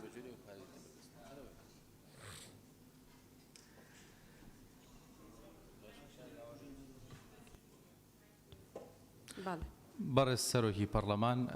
ینی بەڕاستی من زۆر لەگەڵ ڕێزێکی زۆرم بۆ وەزیرەکان و بەڕێز کاگاوات ینی بەو جۆرە هەندێک لە وەڵامەکانەداتەوە گەوەی کە ئێمە باسی شتێک بکەین کە مەسەلەن بۆ خۆمان یان شەڕی شتێک بکەین بۆ خۆمان ئێمە مەسئولەتێکمان لەسەر شانەوەکو ئەندامی پەرلەمانی کوردستان نوێنەری خەڵکی کوردستانین و خەڵکی کوردستان ئێمەی ناردوو بۆی کە لەسەر ئەم بابەتانە پرسیار بکەین ئێمە بەڕێزی و بزوتنەوەی گۆڕان یان هەر لایەنێکی دیکە بەتەنها یعنی نەهاتوین داواکان ڕوبەڕووی حەزب بکەینەوە ئێمە ڕوبەڕووی حکوومەتێک ئەکەینەوە پرسیارانە کە خۆی بە حکوومەتی ئەم نیشتیمانە ئەزانێ باوکی من ئەگەر منداڵێکی بچووک یان هەر باوکێکی دیکە منداڵێکی شیرە خۆرەی هەبێت حەقی لەوە نیە تۆ چۆن شیری بۆ پەیداکەی شیری ئەوێت یعنی حکوومەت باوکە و خەڵکی ژۆڵی ئەم حکوومەتەن ئێستا ئێمە لە هەموو شتێک تێگەین و بێ ئاگانین وەگەوەی کاگاوات چەند جارێک دووبارەیە کاتەوە ینی بە جۆرێک قسەیە کاکە ئێمە کاکە وەڵڵاهی کەسمانیشی بە خۆ دەرخستن نییە کەس نە بانگە شێڵ بژاردنە نە هیچە فشارێکی لە ڕادە بەدەر لەسەر هەر هەمومانە من تا ئێستا من و هاوڕێیانیش بۆمان دەرنەکەوت ینی چی ڕوئەدات و هەروەها ئەمەوێ بزانم ئەو داهاتەی کە لە بەردەستە بۆ نادرێتە ئەو توێژانەی کە زۆر پێویستن ینی هەندێک توێژ هەیە لەوانەیە معقول نیە تۆ لە ماوەی 35 ڕۆژ 100 ملیۆنت لە بەردەست نەبێت ئەگەر بە هەر ڕێگەیەک بوو با بدرێتە ئەوانەی کە زۆر زەرورن خاننشین هەیە 150,000 موچەکەیەتی کاکە خەڵک هەیە 200,000 و 300,000 هیچ نەبێ ئەمانەی پێم عالەجە بکەن ئەوانەی کە پلە باڵان ئەوانەی کە موچەیان بەرزە پێیان مەدەن زۆر سوپاس پەیامەکە گەیشت کاک عەلی حەمەد ساڵح بەڕێز سەرۆکی پەرلەمان من بەپێی مادەی 63 تاقیبات و وەڵامەکانی خۆم وەرنەگرتەوە منەزانم وەزیری سامانە سروشتەکان نییە بەڵام ئەم بەڕێزانە بە سیفەتی قەراردەری حکوومەت بۆ ئەم پرسە لێرە حضوریان هەیە وازەحە پرسیارێکی سەرەکیمانەوە ئەوە بوو مەسەن بۆ نموە لە مانگێکە لە ڕابردووە لە بەرمیلێنە و $5 ماوەتەوە ئەوکەی بۆ خەرجیە بۆ قەرزە بۆ سیکوریتیە بۆ خەدەماتە بۆ بۆریە بۆ تاخیر چێ قەراری ئەم خەرجیەدا وەزارەتی داراییدا وەزیری سامانە سروشتەکانیدا یاریدەدەری حکومەت چێ ئەو جیهەتە ئەوەیدا وەڵامی ئەوەم وەرنەگرتەوە دوو هیچ قانونێک لە دنیا و لە کوردستانە ڕێگە بەوە نادا بڕیاری فرۆشتنی نەوت داشکاردنی نەوت پارەکە بچێتە ژماری حسابێکی هاوڵاتیکی پاکستانیەوە بەچ قانونی ئەمە بەڵێ کراوە کاگای. ئێستا بەرەو وەڵام وەرنەگرتوەوە بەرەو ئەوەیە خاڵێکی کە وەڵامم وەرنەگرتەوە ڕێگری لە قاچاقی زۆر ئاسانە یەک قەراری حکوومەتیەوێ ئەوەی قاچاقیەکە و ڕێگە ئاسانکاری بۆکە هێزە ئەمنیەکانی حکوومەتی هەرێمی کوردستانن لە بازگەکە کە بەبێ وەسڵ داخڵیەکەن هەر بازگەیەک بەبێ وەسڵی گومرگ قاچاقی داخل کرد بەسوولی بازگە و ئەفسەر و ئاسایش فەسڵ ئەمە بۆ نەکراوە یعنی ئەمە تعقیب عفو تعقیب بەڕێزان ئەگەر ئێمە جارێکی تر دەست پێ دەکەینەوە ئەوە ئەبوو کۆبوونەوە بە گوێرەی آخر پرسیارەکەم موچە نییە خەڵک برسیە وەسعی خراپە بێ زەحمەت ئەو کۆمپانیانانەی هی حزبن بەرپرسن هیچیان ساڵانێکە لەسەر ئەم وڵاتە سەدان ملیار دۆلاریان خڕکردەوە بۆ دەست ناکەن بە باخەڵیانە و لەم جەژنا بینن بە بەڵێ کاکارۆن بەڕێز سەرۆکی پەرلەمان وەڵام من حەز دەکەم بە داوای بورینەوە بۆ وەزیرە بەڕێزەکان و بۆ تیمی ئەنجومەنی وەزیران بەگشتی من چاوەڕوانم دەکرد کە وەڵامی پرسیارەکان بدەنەوە بەڵام دیارە بەڕێزیان خۆیان ئامادە کردبوو بۆ ئەو شتانەی کە خۆیان لە خەیاڵیاندا بوو و جەنابی کاکاوە چەند جارێک ئاماژەی بۆ کرد کە ئێمە بێئاگانین لە ڕاستیدا ئەمە ئەنجومەنی وەزیرانە کە بێئاگایە لە حاڵی خەڵکی کوردستان بێئاگایە لە پەرۆشی خەڵکی کوردستان لە برسێتی لە دۆخی خراپی دارایی لە بێموچەیی لەم هەموو وەزع خراپەکە لە هەرێمی کوردستاندا هەیە نەک پەرلەمانی کوردستان ئێمە نوێنەری گەلین پرسیارمان ئاراستە کردووە پرسیارەکانیشمان لە خەمخۆری گەلی کوردستانەوە بۆ بۆت کە بێئاگانین و ئەوان بێئاگان لە دەخڵ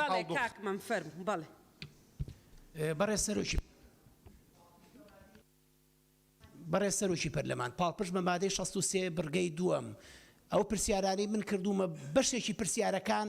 زۆر بەشێکی پرسیارەکانی دکتۆر ئاماز وەڵامیاوەتەوە ئەو لێشایی پرسیارە ینی ئێمە زانین موساعلە نییە پاڵپشت بە مادەی 66 بەس ئەگەر کەواتە جەدوای نییە گفتوگۆکردن لە نێوان پەرلەمان و حکوومەت ئەگەر وەڵامی پەرلەمانتاران نەدرێتەوە بۆیە ئەو پرسیارانە تکاکەین لە پرۆتۆکۆل تەسجیل کراوە گەڕەڵێن کاتەیە دیسانەوەی خوێنبوو بۆی وەڵاممان دەستکەوێتەوە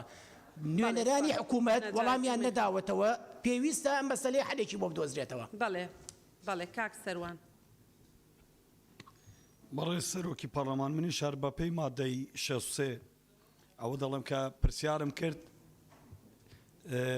وەڵامی سێ پرسیارم وەرگرت 5 پرسیار بووی من بەڵام دوو پرسیارەکەی ترم دیسان لەیان دەکەمەوە بە کورتیش کە وەڵامم وەرنەگرتەوە یەک دەربارەی زیندانیانی سیاسی کوردستان دووش پێشمەرگە بریندارەکانی شەڕی داعش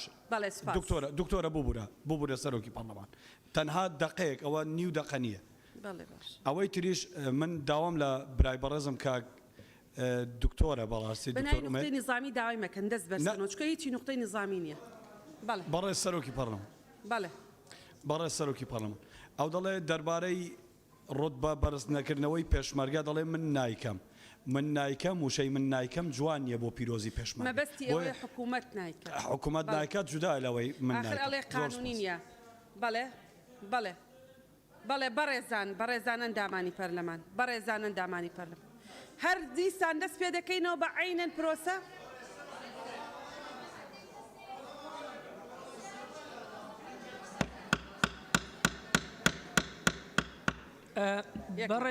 یەک لەحظە بەڕێز سەرۆکی پەرلەمان بەڕێز سەرۆکی پەرلەمان بەڕێز سەرۆکی بەڵێ فەرمونون کاک تۆرمێت بەڵێ بەڕێز تۆرمێت بەڵێ ببورن بەس بەڕێزان عفومانکەن بەڕێزان بەس دیوانی ئەنجومەنی وەزیران بەڕێزان ببورن بەس عفو بەڵێ باش بەس ینی بەس من یەک تەوزیحێکم هەیە بەڕێزان بەسەر چاو بەس یەک تەوزیحێکم هەیە بەڕێزان ببورن جارێ پێشەم شتێکاک سەروان بەسەر و بەسەر چاوە مە لە خزمەت داین و خزمەتکاری پێشمەرگەشین کەوتم من یعنی حکوومەت داوای لێبڕ نەکەم ئەگەر ئەو بەغەڵەت تێگەشتێتی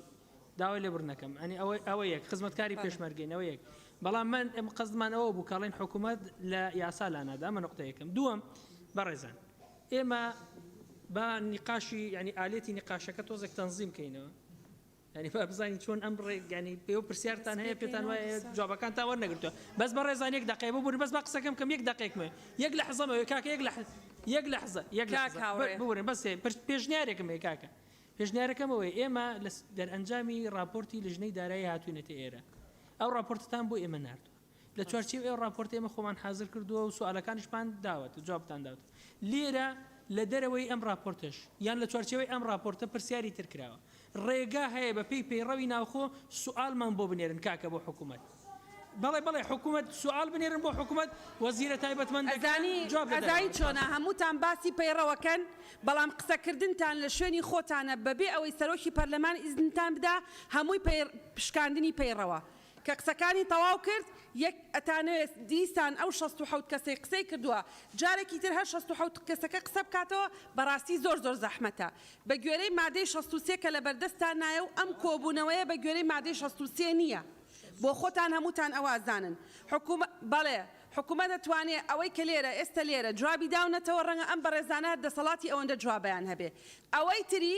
دەتوانێت داوا بکە دواتر بە نووسرا وەڵامتان بداتەوە لەبەر ئەوە ئێمە بۆی جارێکی تر بتوانین هاوئاهەنگی بکەین بەیەکەوە ئیش بکەین بتوانین حکوومەت بانک بکەین پەیوەندێکی تەندروستمان هەبێ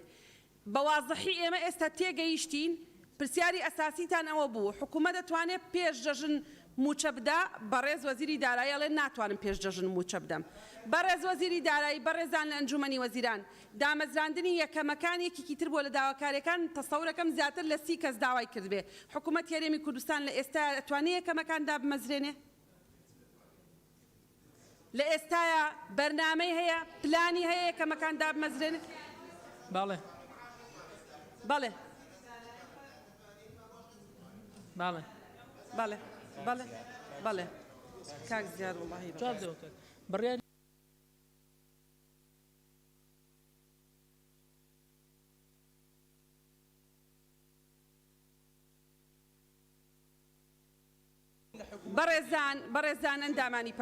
بەڕێزان ئەندامانی پەرلەمان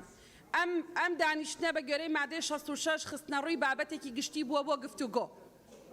حکوومەت هەرێمی کوردستان ئەم بەڕێزانەی نادۆتە بەردەمی پەرلەمان بۆی وەڵامی پرسیارەکانتان بدەنەوە بابەتەکە بخەنە ڕوو بۆ گفتوگۆ وەڵامی هەر پرسیارێکیان نەداوەتەوە ڕەنگە لە دەسەڵاتیان نەبێ ڕەنگە نەتوانن وەڵام بدەنەوە ڕەنگە وەڵامیان پێ نەبێ لەبەرەوە بەم شێوەیە کۆتایی بە کۆبوونەوەکەمانەیە